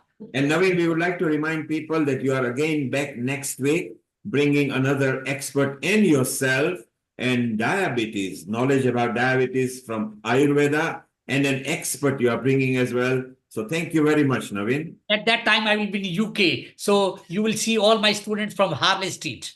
My London School of Ayurveda will be joining this time. Next week, I'm there. Thank you so much. Thank you, Naveen. Very proud of you. Thank you very much. So, Subhash, Sharon, our coordinator and a host from United States of America, on the other part for Healing Our Earth. What did you feel when her eye movements were going in? Do you use eye exercise and do you guide people to exercise the eyes? That's a very contagious subject with me, I tell you. Now, listen, I'm very much fond of, and I really appreciate the Indian classical dance system. And Sharon mentioned Sitara Devi, and I had the occasion of actually, when I was in India on a visit, I had an occasion to watch her dancing. The eye movement in Indian classical dancing is basically expressive, and as Sharon said it, very rightly so. However, now I'm talking from completely scientific point of view, and please do not actually, just understand what is anatomically and scientifically which is being pursued actually. It was about a few years back. There is I wouldn't mention his name, but he's a professor. He was professor at Cambridge in ophthalmology, and he has been working on actually the growth of optic nerve, which is in progress at the moment. He came across quite a number of Indian patients who had, the movement which Sharon showed was very gentle. Her eye movements were very gentle, but there are people who actually rotate their eyes very, very strongly, up, down, everywhere. And that puts a tremendous strain on the optic nerve, and which has been found quite detrimental. So, when you talk about Indian dances and the expressive movements and the gentleness of the movement of the eye, that is absolutely fine, I believe you tell me. But people take it to the extreme. And I have been to a couple of Indian gatherings where I go as a speaker in temples and all. And I have found people doing it completely in a wrong way, and they actually damage their eyes quite a lot. And especially I'm talking about elderly people, 65, 70 onwards. So any system or any method which you show or tell people, you need to tell them, Sharon, looking at you or your dance form and everything is so absolutely beautiful. The music, definitely very soothing. But how your audience is going to take it and how they're going to actually practice themselves, there's a vast difference. There's a vast difference. Believe you me, because my experience in the ophthalmic side goes back nearly 30 years. When I was in Israel, I started learning about intraocular lens placement and things like that. And I've been in UK since last 30 years, and my actually attention has been on patients' education. When I talk about patients, my motto is educating for better outcomes. So when you teach people in the correct way, and they should understand exactly the correct way, because otherwise they'll mess it up. They will really mess it up. Shirshasana, we know that in Indian yoga, it is practiced. However, in certain conditions, especially when you've got glaucoma, you've got macular disease, it's not advisable. But then again, you have to make people understand that, because for me, it's very difficult, because when I go for these meetings and people go down to India from here, because it comes winter, the whole lot goes to India and they come back and the amount of mess they make it up. They've been given, for example, an eye drop to be followed for their glaucoma. They go there, they listen, they sit down, they have to put their eye drops in. There's a family gathering. No, don't worry about it. I know that Hakim, I know that Ayurvedic doctor, I know that guy. It will cure your, glaucoma, whatever problem is there. It doesn't happen like that. And this is what actually, scares me, that when people just absorb what they want to understand. So if they want to understand, you have to explain it to them properly. Otherwise, we have had this example. Hari just now spoke about the new research which is going in vitamin B3 for management of glaucoma, which is showing very good results. And it's scary, because this is a trial under a control system. And people who vitamin B3 overdosing is very detrimental to health. You understand that? And we came across these cases where people started saying, oh, yes, I can go down to the health shop and I'll buy vitamin 3. No. It's not done. It's done under very careful observation of Hari and his team. It can't be done like that. So this is what scares me. I'm not against any form of, whether it's Ayurveda, Unani, or anything. I'm from East Africa, right? I grew up in the African continent, and I had a Vishaga tribesman who actually brought me up. There is African. I have come across people from Africa telling me that they put goat's blood in their eye for their eye treatment. Yes, and because I speak Swahili, I go down to these African meetings up here, and I had to be very gentle and to explain it to them that no, it is not done. Once you tell them the correct way, then they realize, no, it cannot be done. So thank you, Subhash. So Subhash advocates saying, do it the right way, don't do it in an extreme way. That applies to anything. If you do exercise and you do very extreme, you will damage your muscles or your bones or something. If you use your eye movements, Sharon, how you showed was very professional, correct, in a soothing way. So do it correctly, take advice from experts. Don't go and take things which are not scientifically proven. Just you may damage or deteriorate your ailment over there. Dr. Lakshmi Vyas, you are listening pleasantly to her music and eye movements. How did you find it? And she's there, and we will then go to Urmila and ask. Global namaste to all of you. Very interesting, very interesting. Everybody had a different view. Sharon, as usual, came out with something different and very soothing. I tried to match my movements with you, but maybe 80%. It was wonderful. In Tamil culture or Indian culture, the dances, the music, mridangam or flute or whatever we are taught to do these things when you are young. So there is no movement of the eyes as such very harshly or anything, but as you sing or as you do the flute, automatically the eye movement takes place and it takes care of your eyes. And I saw somewhere that eyes need to be, that harsh movement of eyes should be avoided. That's what has been taught to us when we were doing dance or anything. Harsh movement has to be. On the contrary, I thought Garba is more better because there is no harsh movement and you don't even realize whether you are moving your eyes or not. Automatically, it happens.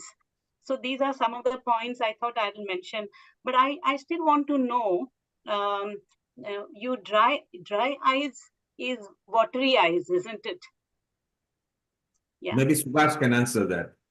Yeah. Subhash, you can. Yes. Yeah. Watery eyes is a symptom of dry eyes. Very simply put, when your eyes become dry, the first reaction of the body is to protect the eye surface, and the only thing which the body can produce fast is from the lacrimal gland is the water. Now, when the water comes in onto the surface of the eye, what happens is that it takes away all the other material, like the lipid and the oily layer, which goes off. Now, more water means more evaporation. So this cycle keeps on continuing. That's why we have to bring it back to the normal, and that's why the lubricant eye drops are being utilized. Okay, so what is the opposite of dry eyes? Again, understand, dry eyes is a disease, and watering of the eyes is a symptom. When you have got watering of the, I get all this every time I go and talk about this. By my eyes are watering, how can it be dry? So it takes a lot of time to make them understand that this is a symptom, this is a sign that you've got dry eyes. So we need to deal with it. Okay. Thank you. Thank you very much. And Dr. Lakshmi, even if you want to, because you are part of the Healing Family and now Subhash is part of Healing Family, if there are any outreaches you want him to come in our European forums or European Parliament forums, just approach Amrita or Kirit, who are our producers, or come through to me. We'll put you in touch, because Subhash is not just on his own, he's also linked with the previous people that you met. You saw him mentioning the BAPS Nisdan Swaminarayan temple. That's just one example. He does go out and help the community, give them normal general opinions. But obviously, the best thing is to go to your expert to have a look. So we'll keep in touch. Amrita, if you facilitate that. And Dr. Lakshmi, when we do the European outreach or something, do please contact him. We've got Lata, who has got a question. Amrita, you have got a question. And Urmila has actually suffered some eye ailment. So we want to go to her as well.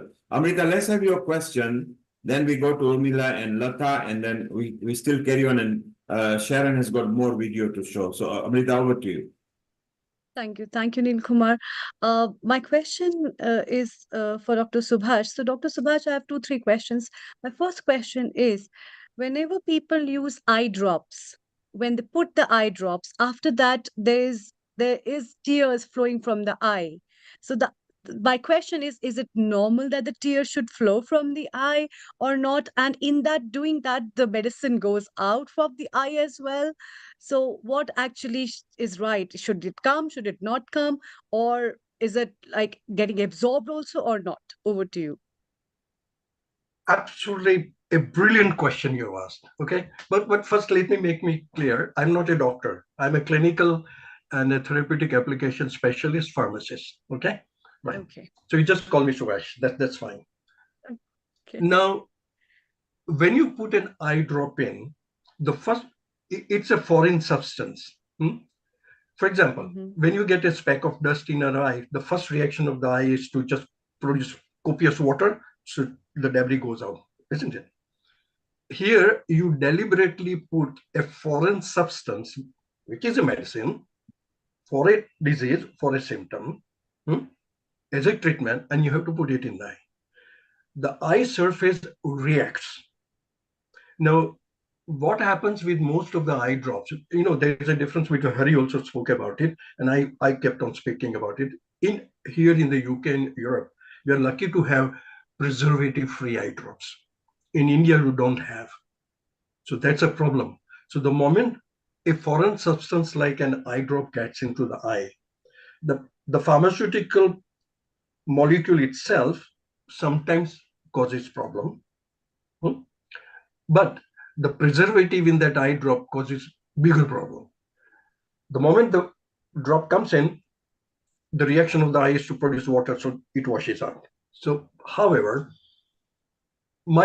again, putting in the eye drop, most of the time I found that people try to flush the with eye drop, the more the eye drops, better it is. No, it's not like that. When you pull this lower lid down, it actually forms a cup.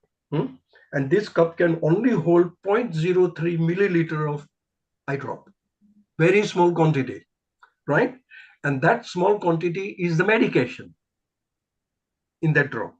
So once you put the drop in, gently close the eye so it will not flow out. Now, if there is a reaction, then what you need to do, go to your ophthalmologist and change your eye drop. Okay. Does it make sense? Perfect. Yes, a lot of sense actually. This is one of the practical things. And what we need to tell to the people, because when you put an eye drop, people are so afraid, they keep blinking their eye or they keep moving their eye. So should the eyeball be upside, or where you should look when a person has to put the eye drop actually? I love this. I can talk for hours on this. I tell you what. Okay. No, but I'll make it very simple. I'll give you examples which I've come across patients, It took me 3 years standing in the lobby of Moorfields Eye Hospital to make them realize that they have an issue with the eye drops. People are not using it correctly, right? So in turn, I met this tall, very tall, I'm 5'5". I met this 6'4" African Caribbean gentleman who came to me, and I was teaching them how to put the eye drops in. And he said, I've got everything correct. You can't teach me anything. I said, okay, you show me what you do. So what he does, he puts the drops in, closes his eye, and started rubbing the eye. So I said, why do you do that? Oh, I rub it in. Doesn't happen. See, this is the type of things I've come across. I've got another lady, and it again recently happened at Milton Keynes Hospital when I was giving a talk on eye drop. This lady put the drops in and then kept her eyes open and went on rolling her head like that. So I asked her, why are you doing that? Oh, that drop moves around my eye surface. I can write a book on this. But the thing is, they do not understand. The only thing what you need to do, as I showed you, pull the lower lid down, put a drop in, gently close your eyes. Don't blink, because by blinking, the medicine will come out here, or it will go through the nasolacrimal duct, which you don't want to go in. Gently close the eyes, get this little bump here, press it for a while, and mention my name for 30 times. Simple. It will prevent the drop going in. So this is the basic thing. And I've been teaching this, and it has made such a huge difference in people's lives. Later on that, even the timings, that will be another time we'll be talking. But very simple, put the drop in, gently close the eye, find the puncta, press it there for a little while, and that's it. And if it burns or it stings, go back to your doctor, change it. Never ever buy from supermarket, never ever. That's the only advice I will give it to you. Okay, thank you. One last question before we take up Urmila and Lata's question. What is your take on walking barefoot on grass, as Dr. Naveen was talking? So what have you to say on that? And what do you think? Does it really work? Because, people are crazy about these things, and you see so many people walking in the morning. Over to you.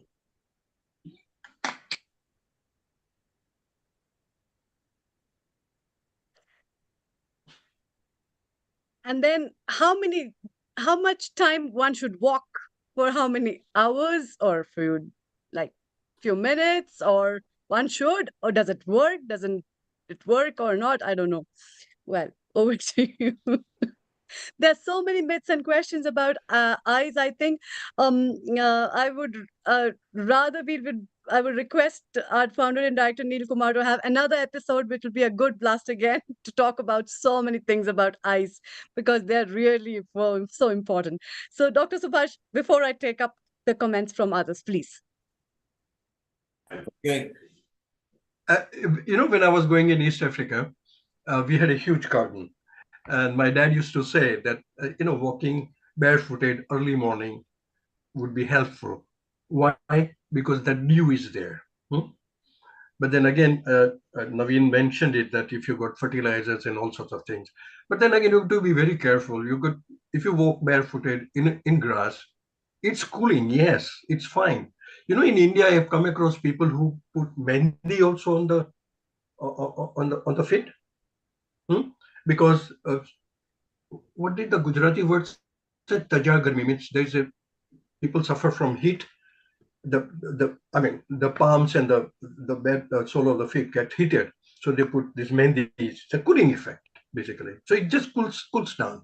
Basically, it cools down. That's the only thing I would recommend. But you got to be careful of the small splinters and getting hurt and all that. Okay, we're going to get more questions later. Let's go to Urmila, who actually has some eye issues that she went through, and she might be sharing that with us. So we go to Urmila, and then Lata's question, then Sharon, you've got, and we can discuss. It's okay, we've gone well over the time, but we'll extend it. Urmila, global namaste to you, and tell us your Global journey, Namaste, what happened with Nilkumarji. your eye. Global Namaste, everyone. I'm going to talk about my lived experience of sight loss. I won't take very much time, but I will try my best. So why did it have to be me? Where did I go wrong? What had I done? Those are the questions. What will happen to my family? And I was taken in a wheelchair like an invalid to a ward to settle me down. I was forbidden to walk or even move my head. I wished the earth would open up for me to disappear forever. Those were my feelings. I had a detached retina. So they thought. So my journey into the world of darkness started here. I lost most of my sight after I had a severe head injury. Of course, it was detached retina. I was there just in time, because the consultant said to me, had you been 5 minutes away, you would have been in complete darkness. My heart really sank. It was very difficult to cope emotionally and mentally, especially because people in our society make judgments, and there's a stigma attached to being blind. I hibernated myself for nearly 4 years. I did not want to go out. It affected my mental health. I am now officially registered blind. No one understands the inner mental or emotional side of being blind. I'm still struggling, but coping very well. Apple applications on my iPad, iPhone help me. My right cane is my partner in crime. I feel that my independence is sliding away gradually, despite all the hard work I put in. I suffer from a rare and multiple conditions resulting into night blindness, gradual peripheral vision loss, and near advanced stages of complete blindness. Sometimes I do have eye hemorrhages. Well, I had to go for genetic testing because they must have found something at the back of my eye. And the genetic disease I have is fever, FEVR, which is very rare. It's a short-term fever, but it can be expanded as familial exudative vitreoretinopathy. Sorry, it's like a tongue twister. A big name, but actually it is a description of the condition which affects people around the world. It is a progressive eye disease. Besides all that, I have a chronic panuveitis. I'm forever on eye drops. And thank you, Sudhir Bhai, for explaining the eye drops. It is hilarious sometimes, but I have mastered it because I must have dropped so many eye drops on my face as if I was going to wash my face with eye drops. But it does take time to get used to it.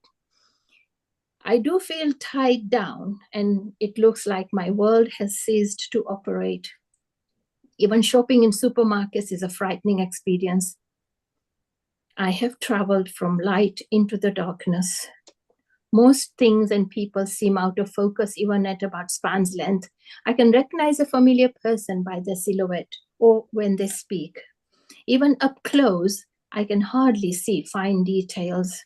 Sometimes I can guess the identity of a person by the way they stand or walk. Too much bright light hurts my eyes, and too dim makes it black and shadowy. I can't see anything in the distance. Everything looks as if it's sunken in darkness. I may be able to see a vehicle by the sound of it, but I wouldn't know whether it's a bus or a van or a truck. Scary and confusing. I avoid going out in the dark unless someone is with me. I was offered a choice between a guide dog or a white cane. I chose the latter simply because I'm allergic to fur. The white cane is my friend and a guide. When I'm outdoors, it helps me feel the ground for cracks and holes, grass and bushes, parked cars, pushchairs, and people going past me. I have to use it in a variety of styles depending upon the familiarity of the place. In a new place, I hold my breath, move gently in case I hurt someone or they might swear at me. So I have written this poem, if I may recite it. This is what I do because it affects my mental health a great deal. And my escape is write poems, take it out of the system. So this is my poem, Light into Darkness, My Blind Journey. In the depths of the unknown, where shadows dance and whisper, I find myself on a blind journey, a journey from light into darkness. The path before me is shrouded, veiled in the cloak of obscurity, but still I press on, guided by faith alone, because I believe in myself. I cannot see the way ahead, but I feel the tug of destiny, pulling me forward into the abyss, into the heart of the night. The stars above are my only companions, their distant light, a beacon of hope, a reminder that even in the darkest of times, there is still beauty to be found. I stumble over unseen obstacles, tripping and falling in the blackness, but each time I rise again, stronger and more determined than before. The silence around me is deafening, a void that threatens to swallow me whole. But I refuse to succumb to despair. I refuse to let the darkness win. For I know that somewhere beyond, somewhere in the deepest recesses of the night, there lies a glimmer of light, a spark of hope waiting to be discovered. So I continue my blind journey, trusting in the wisdom of the universe, knowing that even in the darkest of times, there always is a way back to the light. I will forever be grateful to Vista, because I'm in Leicester, and RNIB, the professionals, for the support. I'm getting there by accepting my vision loss. However, there will always be a gap in my heart of being a failure, not being able to drive a car anymore, keep the job of my dreams, seeing fine details of places as well as expressions on the faces of loved ones. It does hurt me. Sometimes I ask people to describe things and situations to me. I try to associate it to what my brain understands at prior knowledge. I do have a very good memory. My journey is unique, from sighted to severely sight impaired. I have been through many life changes from how I am treated now. At times, I am a Moses, and many times I am invisible. But my motto is, I've lost my sight, but not my vision. My life, I know, will never be the same again. Such thoughts leave a lump in my throat. My life has taken a new turn during the COVID period when I attended Zoom music sessions led by Kyle. She's the CEO of Leicester Musical Memory Box, which was organized by Vista, for which I will be obliged forever. It impacted my well-being in a positive manner. I've started attending Git Sangeet, which is a branch of Leicester Musical Memory Box, and I participate in singing songs in different languages as well as genres. Thank you, Bina Masan. She is our organizer. She's our leader. That has helped me a great deal. I've always wanted to sing, recite in Sanskrit, and that's my passion. My other passion is to go out into the community and talk about my sight loss. I tell them my story, but I want to bring about some sort of awareness in the community and try to wipe out the taboos that we have, because it is not a good experience. But I've reached a stage where I feel it doesn't matter anymore. I'm not losing anything, but I would want to go and tell people how to help, or how to get help rather, and how I could help them. And by reciting some of my poems, it does touch their hearts. At this point, I can only say thank you so much for listening to my story and my poem. Forever obliged to health. Sorry. Urmila, what an example you are to humanity. Look at the positive side, what it's come out of it. You have become strong. You are actually, you have decided that you're going to bring this to attention of people, and you are doing it so well that everybody in this private room, because the people are watching outside and they seem to know you from this Leicester's group as well, they are simply amazed that look at the tenacity you've got. You maybe can see better than the people with eyes because you are able to forecast and see things. You are an amazing example of humanity, and we are so proud of you. I'm so glad you convinced me. You came yourself and said, look, I want to share some points and moments, and you did it. We want you to be part of this in every Healthy Life episodes that we carry out. Amrita, your thought, and Subhash wants to actually acknowledge what you said and make a comment to you. Go over to you, Subhash.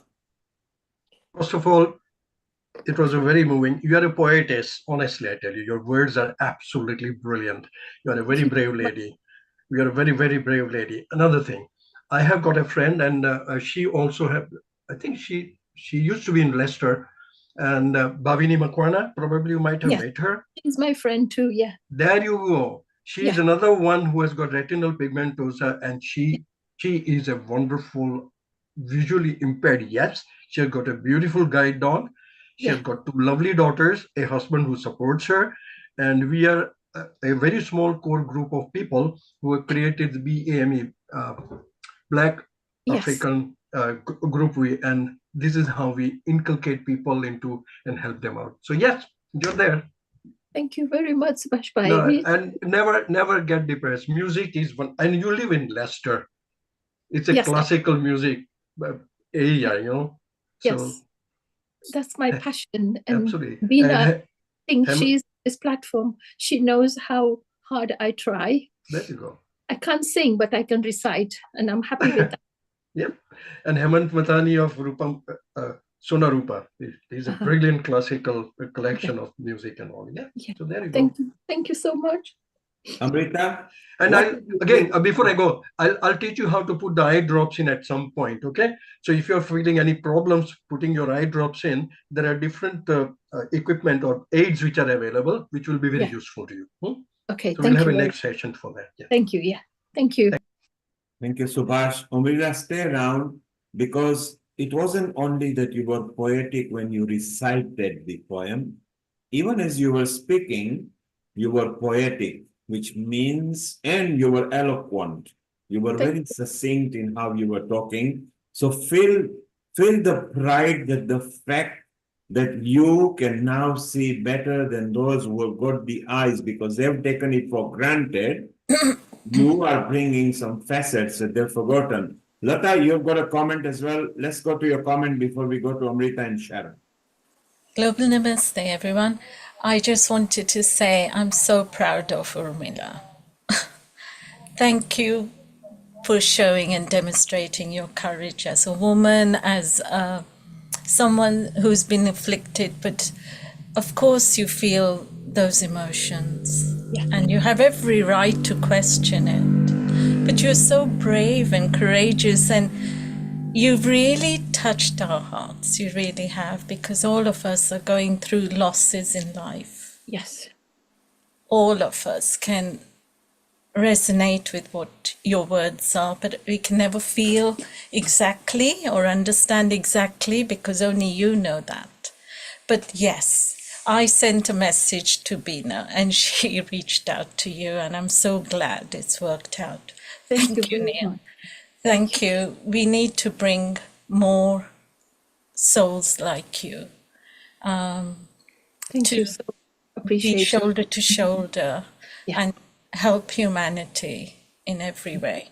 We Yeah. all need it. And thank you, Mr. Subhash and Sharon. It was just amazing. Thank you, Amrita, as well. I loved your eye exercises, and that's what I was going to ask about. Why isn't anyone touching about the eye muscles and the exercises in relation to strengthening our eyes and the blood circulation to them, the blood vessels? So, I mean, I'm really, really pleased you brought that out and I did it with you, because I need to inculcate that every day into my regime, and I'm going to try, because eyes are precious. Yes. Lata, you mentioned eyes are precious.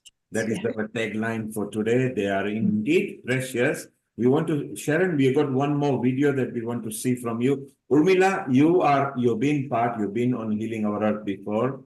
You are part of our family. You are never alone. As Subhash said, if you need any extra touch or help, just contact. You are in Leicester. Leicester is the city of culture. He mentioned about Chandubai's son, Hemant, who is already there very much over there. You got Dr. Amrita Sharma, the senior admin at Healing Our Earth.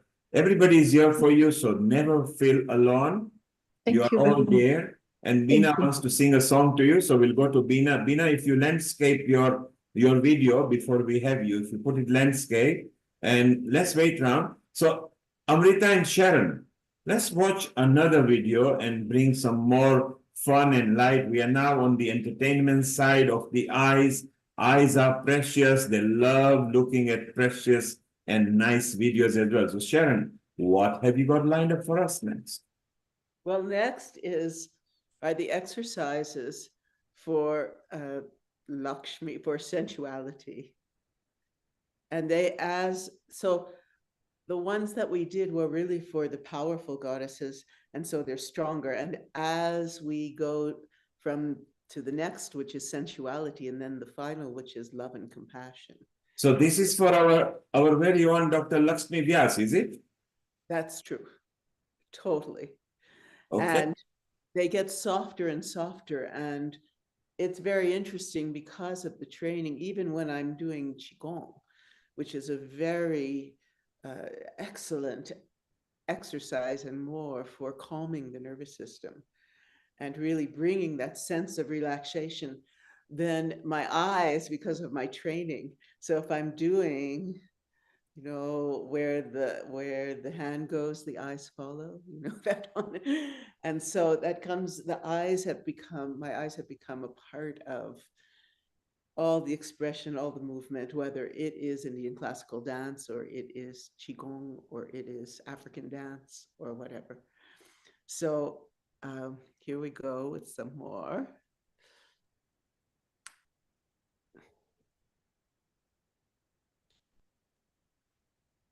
So it's so amazing the guts Urmila has picked up. And let's look at this next video from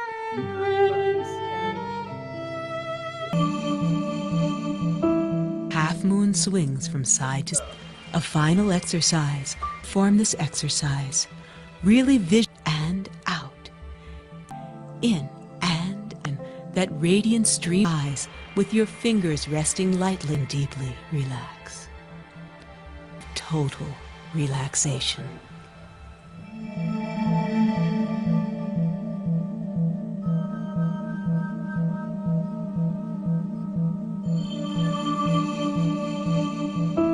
Half moon swings from side to side.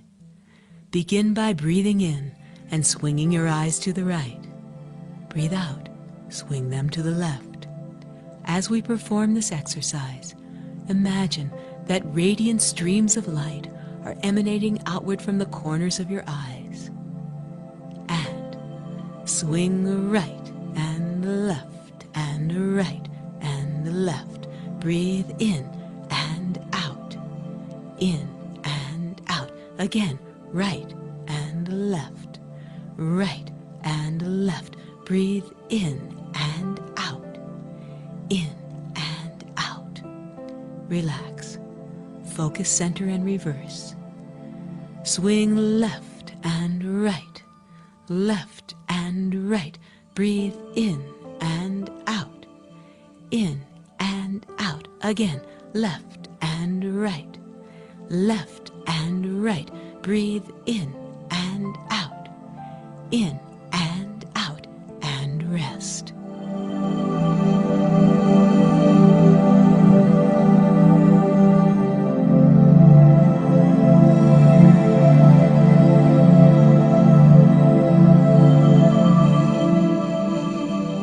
To prepare for the next exercise, we will repeat the diagonal motion we learned in tape 1 with an added element. Begin by breathing in the luminous light of the goddess. Let it rise up through your body and fill your eyes.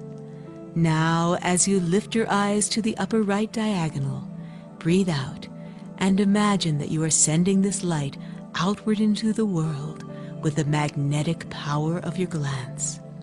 Breathe in, bringing your eyes to the lower left diagonal, imagining that you are now receiving energy from the outer world into your body. Ready? And up and down, up and down. Breathe out and in, out and in. Again, up and down, up and down. Send and receive, send and receive, and rest. Other side. Breathe in the light and look up and down, up and down. Breathe out and in, out and in. Send and receive, send and receive, send and receive, send and receive, and rest.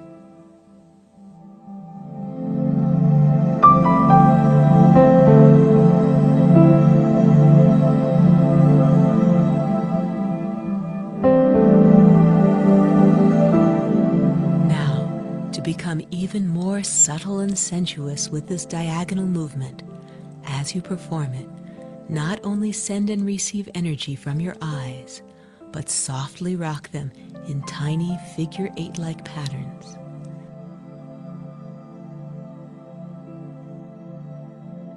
Breathe in the light. Feel it permeate your eyeballs, and as you breathe out, send it outward, rolling your eyes downward, upward, and inward to the center point of this imaginary figure 8. Breathe in, now receiving the energy as you continue to roll your eyes downward, backward, upward, and again slightly downwards as they reach the central point of the figure 8. We will begin with the right side. Breathe in, let the light fill your eyes. Breathe out and roll up. 2, 3, 4, and down. 6, 7, 8, and up. 2, 3, 4, and down. 6, 7, 8, and send. 2, 3, 4, and receive. 6, 7, 8, and send. 2, 3, 4, and receive. 6, 7, 8, and relax. Other side. Breathe in the light and send. 2, 3, 4, and receive. 6, 7, 8, and send. 2, 3, 4, and receive. 6, 7, 8, again send. 2, 3, 4, and receive. 6, 7, 8, and send. 2, 3, 4, and receive. 6, 7, 8, and rest.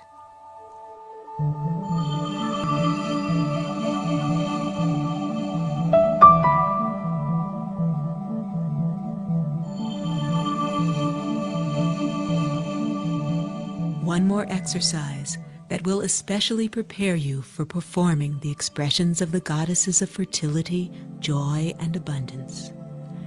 Recall that sensuous serpentine light of the mother as it rises from the heart of the earth, enters your womb, and flows up through your body.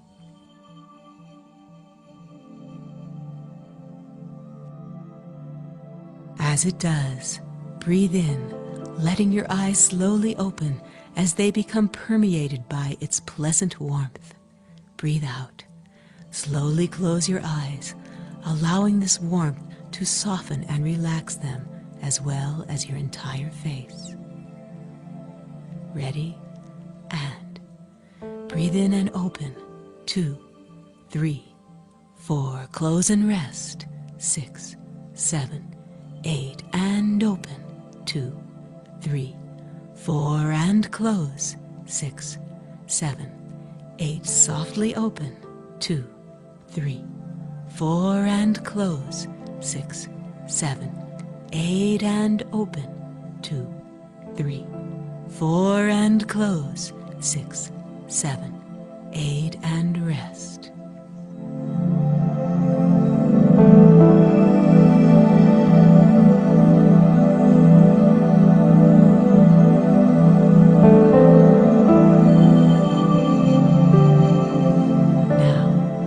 To relax and soothe your eyes after that workout, rub the palms of your hands together briskly. Then take the heels of your hands and place them over your eyes with your fingers resting lightly on the top of your forehead. Feel the warmth from your hands soothing your eyeballs as you let them sink back into their sockets and deeply relax.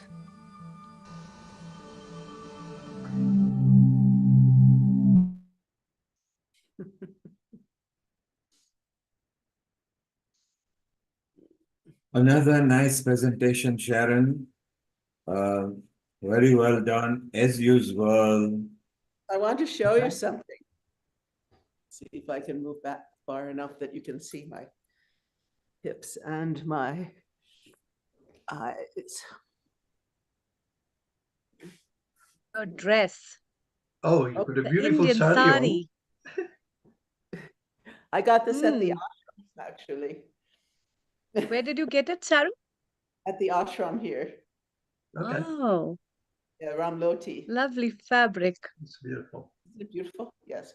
So in Middle Eastern dance, even also in Qigong, there are these figure eights with the hips, right? That are like this. So that eye exercise goes with that. So you're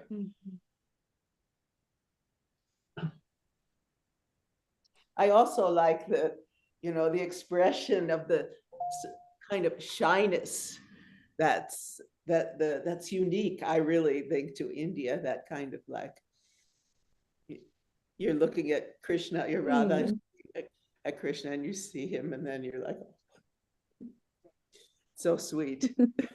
Sharon, your affinity to Indian culture is obviously very good, and we love your videos. Sharon, let's pause for a moment. Amrita, let's show the viewers who are waiting on YouTube, Facebook, what our future episodes are. And then we carry on continuing. People have got comments, so we'll take it. And here we go, what our future episodes are. Yes. So the coming Sunday, 16th of June, diabetes awareness episode, where we will be exclusively talking about diabetes, its issues, health-related problems, what can be done, lifestyle managements, complications, and the treatment of diabetes. On 23rd of June, we are having the International Yoga Day celebration. The International Yoga Day, which will be on 21st of June, we will be taking up the celebration and talking about Yoga Day special. Then the 30th of June, 2 p.m. British Summer Time, we are with Glow Women, Global Women in Unity. Today's women uniting for better tomorrow into 22nd century. So you can come up, invite all your friends and family and join together for this episode.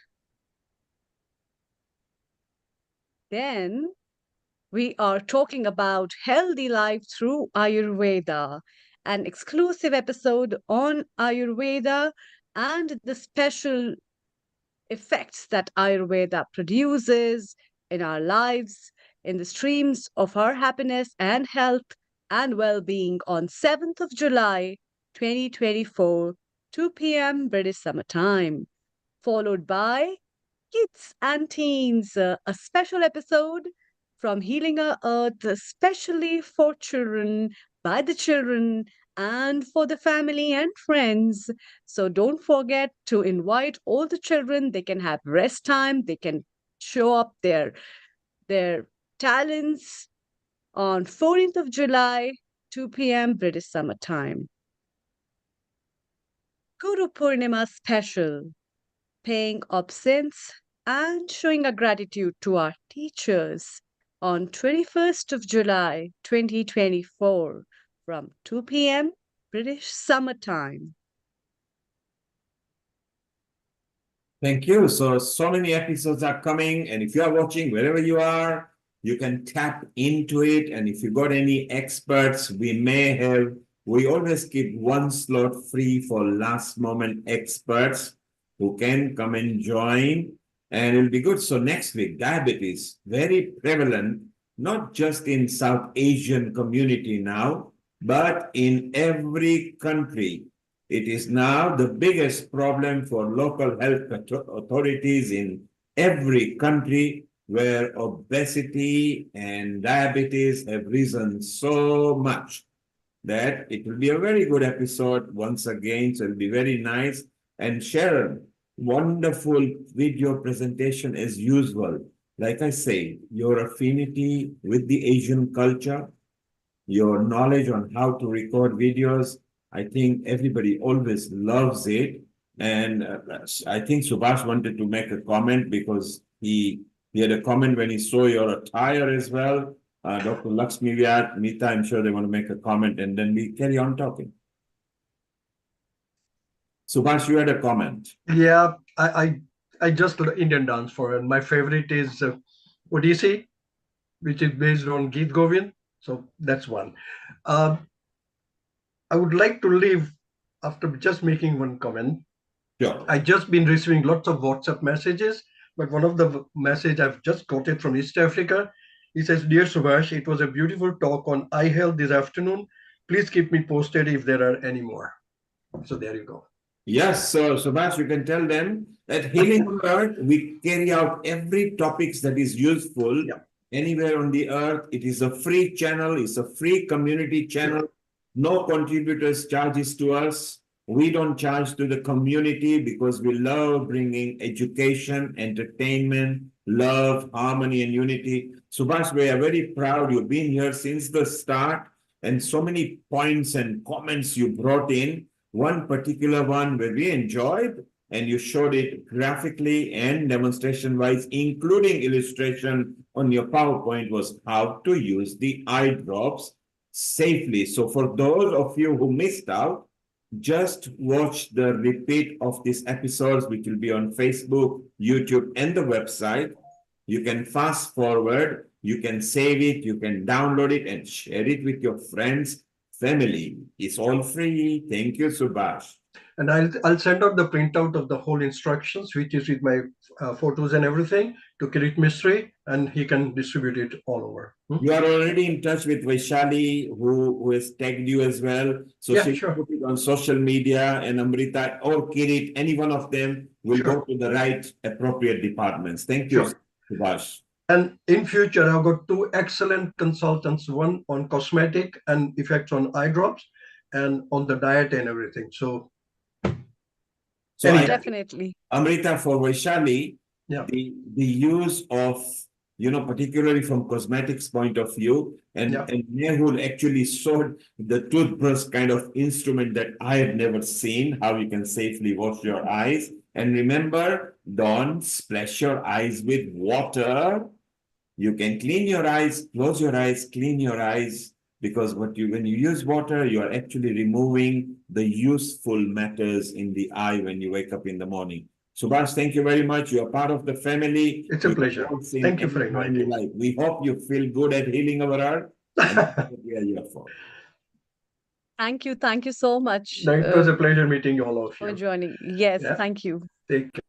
So Subhash has been here right from the beginning. He shared. Shall we go to Bina and see if she can sing a song or two just to bring the monotony? Because Bina always loves singing and she loves it. So Bina, yes, you are landscape. Let's have a nice song from you. Oh. And from here we can chit chat. And what did you think of Sharon's video? I mean, she always brings nice video.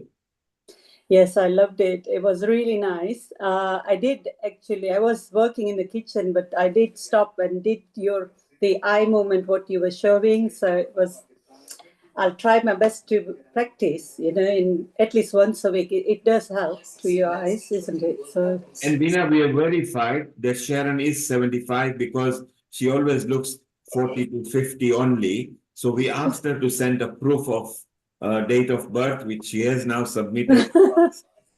Yes, and you look lovely inside. Actually, yes, can vouch for that, which is nice. Okay, let's listen to a nice song. Amrita, what do you say for a moment?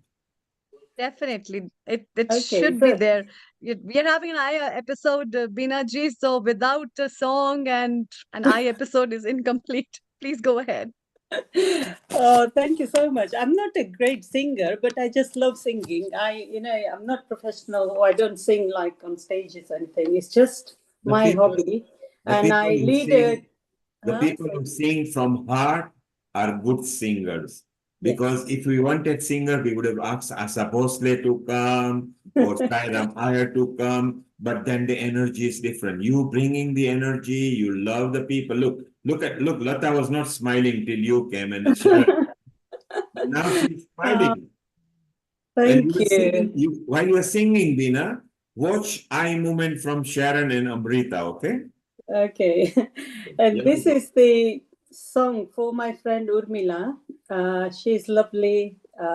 We love you, Urmila Ben. So proud of you, as I said in my comment. And she always brings such lovely things to our group, like in Sanskrit. And yeah, so love you. And this song is, I know, Urmila Ben's favorite song. And she did, I think, dance in this Diwali time. So I'm going to sing this. Screen for you. Thank you. So, okay, shall I start, Neil? Yes, go ahead, please. Okay, and thank you to Lataji as well. Because of her, I am coming to this group she introduced. So thank you so much, Lata Ben. ज्योत से ज्योत जगाते चलो, प्रेम की गंगा बहाते चलो, राह में आए जो दीन दुखी, राह में आए जो दीन दुखी,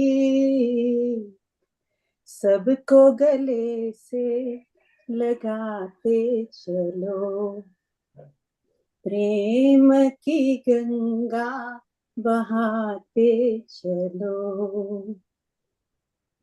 जिसका न कोई संगी साथी, ईश्वर है रखवाला, जो निर्धन है, जो निर्बल है, वो है प्रभु का प्यारा, प्यार के मोती, प्यार के मोती लुटा के चलो, प्रेम की गंगा बहाते चलो, प्रेम की गंगा बहाते चलो. I think I'll leave it to that because I know we've got limited time. I've got one more verse, but I'll sing another time. So that's beautiful. Jyot se jyot jagate chalo. And Amrita, you see, her eyes actually sprung up, although it's midnight over there in Jalandhar. I mean, I think she's in Himalaya Pradesh or somewhere. What did you think of Jyot se jyot? So Sharon, Veena actually sung about eyes, you know? Yes, well, I have it was reminding me of a song from when I was a child and I was taking singing classes and all that, and maybe I could sing it for you. I haven't sung it in a long time, but Yes, I think go ahead. We are in a sing-song mode. It's fine. And then don't forget, Amrita will sing as well, and it'll be fun. So go ahead, reply to Veena in your style. when you walk through a storm, hold your head up high and don't be afraid of the dark.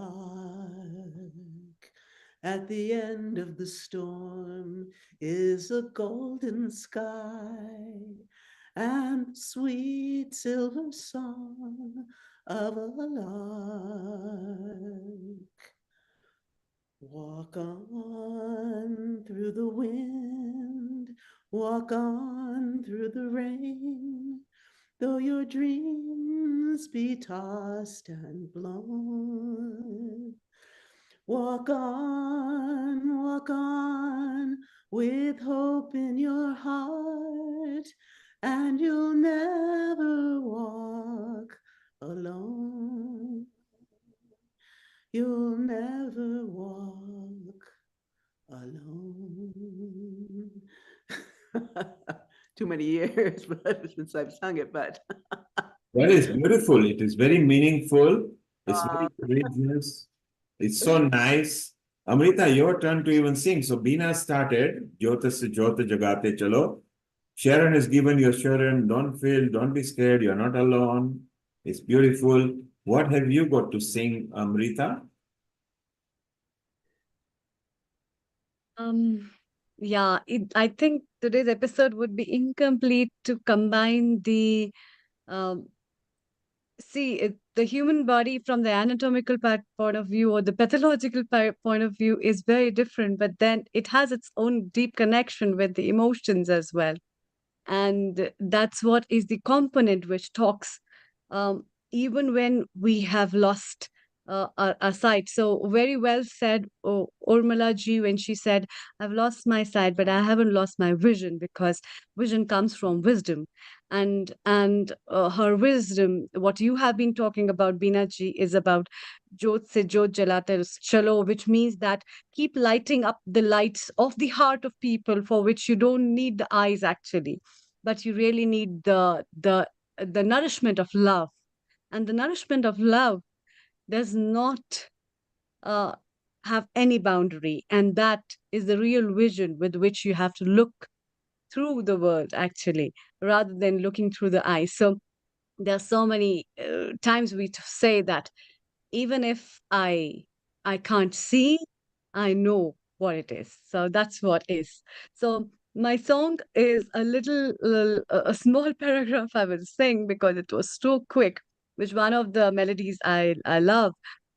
आँखों में तेरी अजब सी अदाएं हैं, आँखों में तेरी अजब सी अदाएं हैं, दिल को बना दे जो पतंग, सांसें ये तेरी वो हवाएं हैं, आँखों में तेरी अजब सी अदाएं हैं, हो आँखों में तेरी अजब सी अदाएं हैं, दिल को बना दी जो पतंग, सांसें ये तेरी wo hawai hai.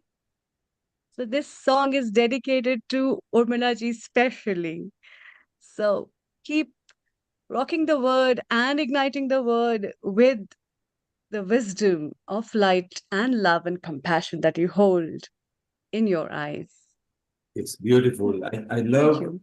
I love the series that we brought today. We had so many experts. It's so beautiful.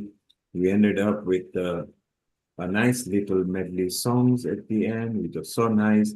I think Bina wanted to sing one more song or one verse.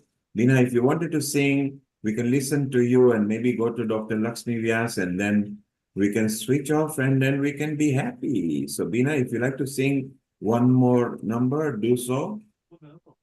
Oh, thank you. I know I was saying that next verse is in our limit, but yeah, I can sing that one. Thank you, Nil Kumar. Thank you so much. Oops. Sorry. Where's my song gone? I'm sorry. Okay, Bina, we have just muted you because there is a background noise coming over there. When it's quiet, just raise your finger. So Sharon, Yes. beautiful presentation once again. Nice moments, good eye moments. Dr. Lakshmi Vyas, she can sing in multi-language as well. Maybe she has got a poem or a verse ready for us today for any sort of. Have you got anything lined up, Dr. Lakshmi Vyas, before we I'll try one of the old songs. go ahead? And then we'll go to Bina. And then Mita is smiling as well. She might have a poem or a mantra ready as well. So go ahead, Dr. Lakshmi Vyas. So it's an old song from Saib Bibi and Gulam. So yeah, I've not practiced or anything, so I'll sing.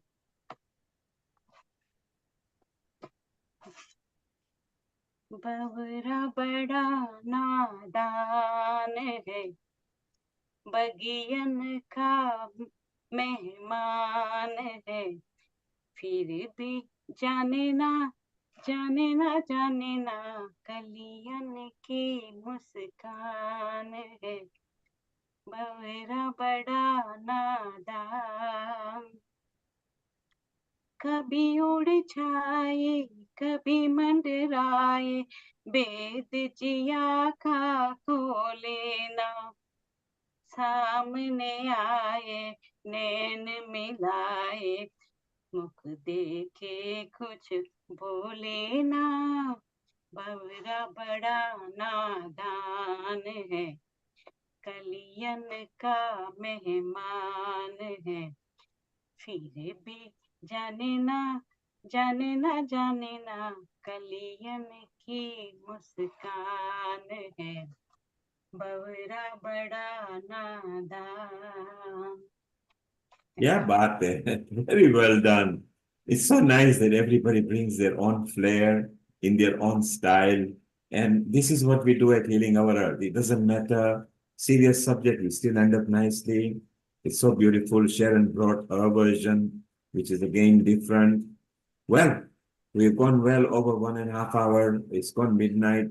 Amrita, maybe we can wind up over here. Sharon is okay because in her country it's coming to lunchtime. In your country, Amrita, is sleeping time. And here in Europe, we may be planning dinner time. Nita, what have you cooked up? Have you got anything lined up? Samosas or doklas and things like that? You can maybe tell us quickly, and then Amrita, we can have the Gayatri mantra and wind up, Sharon. Nita, your comment. Yeah, it's a wonderful program, and eyes are so important because I can hear from Urmila's story, when we lose the sight, then it's so difficult to see the beauty of the world. Like today, I was at open gardens in a countryside village called Peace Lake, where people open their gardens and people can go and visit and see the flowers, see the beauty of the nature. So a very important program. And yes, what I'm going to cook is some dosa. Wow, thank you. So Mita is on a dosa spree. And as Mita says, eyes are important. And Lata said, eyes are precious. So eyes are important, eyes are precious. And Urmila said, love what you have now, because she knows how it feels. But how wise she has become. She is now out here to bring knowledge to people, that the beautiful, as Mita said, in the gardens, the beautiful flowers, the colors. Actually, the fashion industry, they designed the combination by looking at nature. And flowers are the best teachers of combination of colors, because that's nature's way. So if you go to Italy, who are the world leader for fashion, they actually study from botanical gardens. So Mita, you were at the right place. Lata, remember, eyes are precious.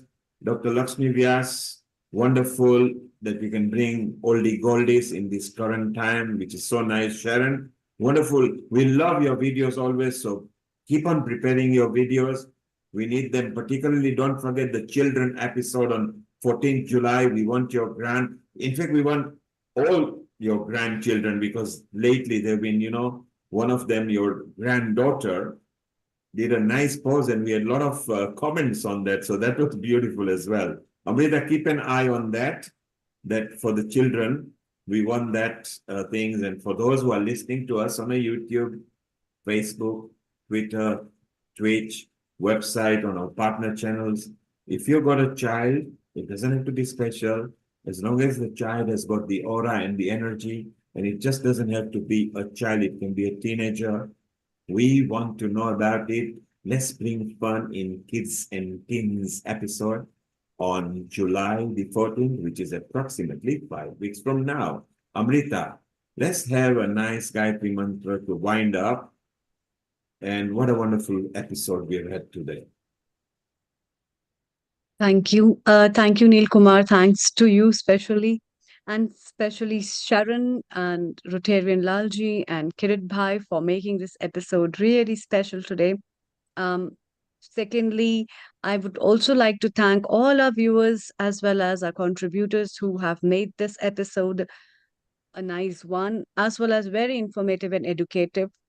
And we look forward for another beautiful episode that we have produced for all our viewers the next Sunday on Diabetes Special. So do watch out the next episode on diabetes. Amrita, Let's wind up. Amrita, Bina is here.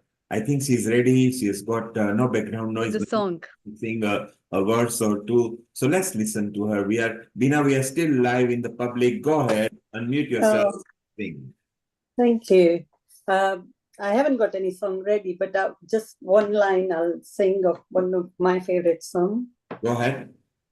तेरा साथ है तो मुझे क्या कमी है, अंधेरों से भी मिल रही रोशनी है, तेरा साथ है तो, तेरा साथ है तो, तेरा साथ है तो. Thank you. Beautiful. Tera saath hai to. You can sing it to your spouse, you can sing it to God, or you can sing it to anybody who supports you in life. We all need people to prompt us, to support us. And now, Amrita, let's wind up with a nice Gayatri Mantra. Before you do that, Sharon, what would you like the earth to know before Amrita winds up?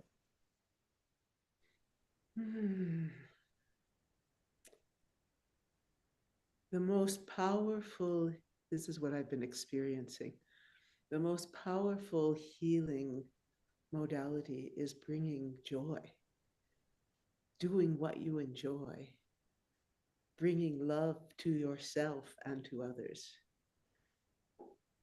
just embodying the highest qualities and really connecting with what we call source nature and source awareness, with the divine in you. And that brings so much joy, clearing the mind, letting the thoughts relax, letting yourself completely relax into a deep meditative state. Doing that, I really believe, could change the world and could bring the whole goal of healing our earth to us all. And beautiful. And do you feel joy when you come to healing our earth? It's like, now I'm dancing a lot too, but generally it's kind of the joyous moment, the joyous time of my week to be with you all. I really love it. This family is such a loving, caring, giving, uplifting place to be with, family to be with. So grateful. Thank you, Sharon. So for those who are listening to us, if ever you feel that you don't have anything, you have got a big, vast family here from every continent. The whole purpose of healing our earth, the way and why it was designed to come into fruition in pandemic was to bring love, harmony, unity, joy, peace, education, entertainment, and we can go on and on ad infinitum. Dr. Amrita Sharma at midnight, bang in Himachal Pradesh. Gayatri Mantra. Thank you. So it's time to wind up today's episode. Thank you so much. Time for Gayatri Mantra. Om Om Bhurbhuva Swaha Tatsaviturvarenyam Bhargo Devasya Dhimahi Dhiyo Yo Na Prachodayam Om Bhurbhuva Swaha Tatsaviturvarenyam Bhargo Devasya Dhimahi Dhiyo Yo Na Prachodayam Om Bhurbhuva Swaha Tatsaviturvarenyam Bhargo Devasya Dhimahi Dhiyo Yo Na Prachodayam Shanti Shanti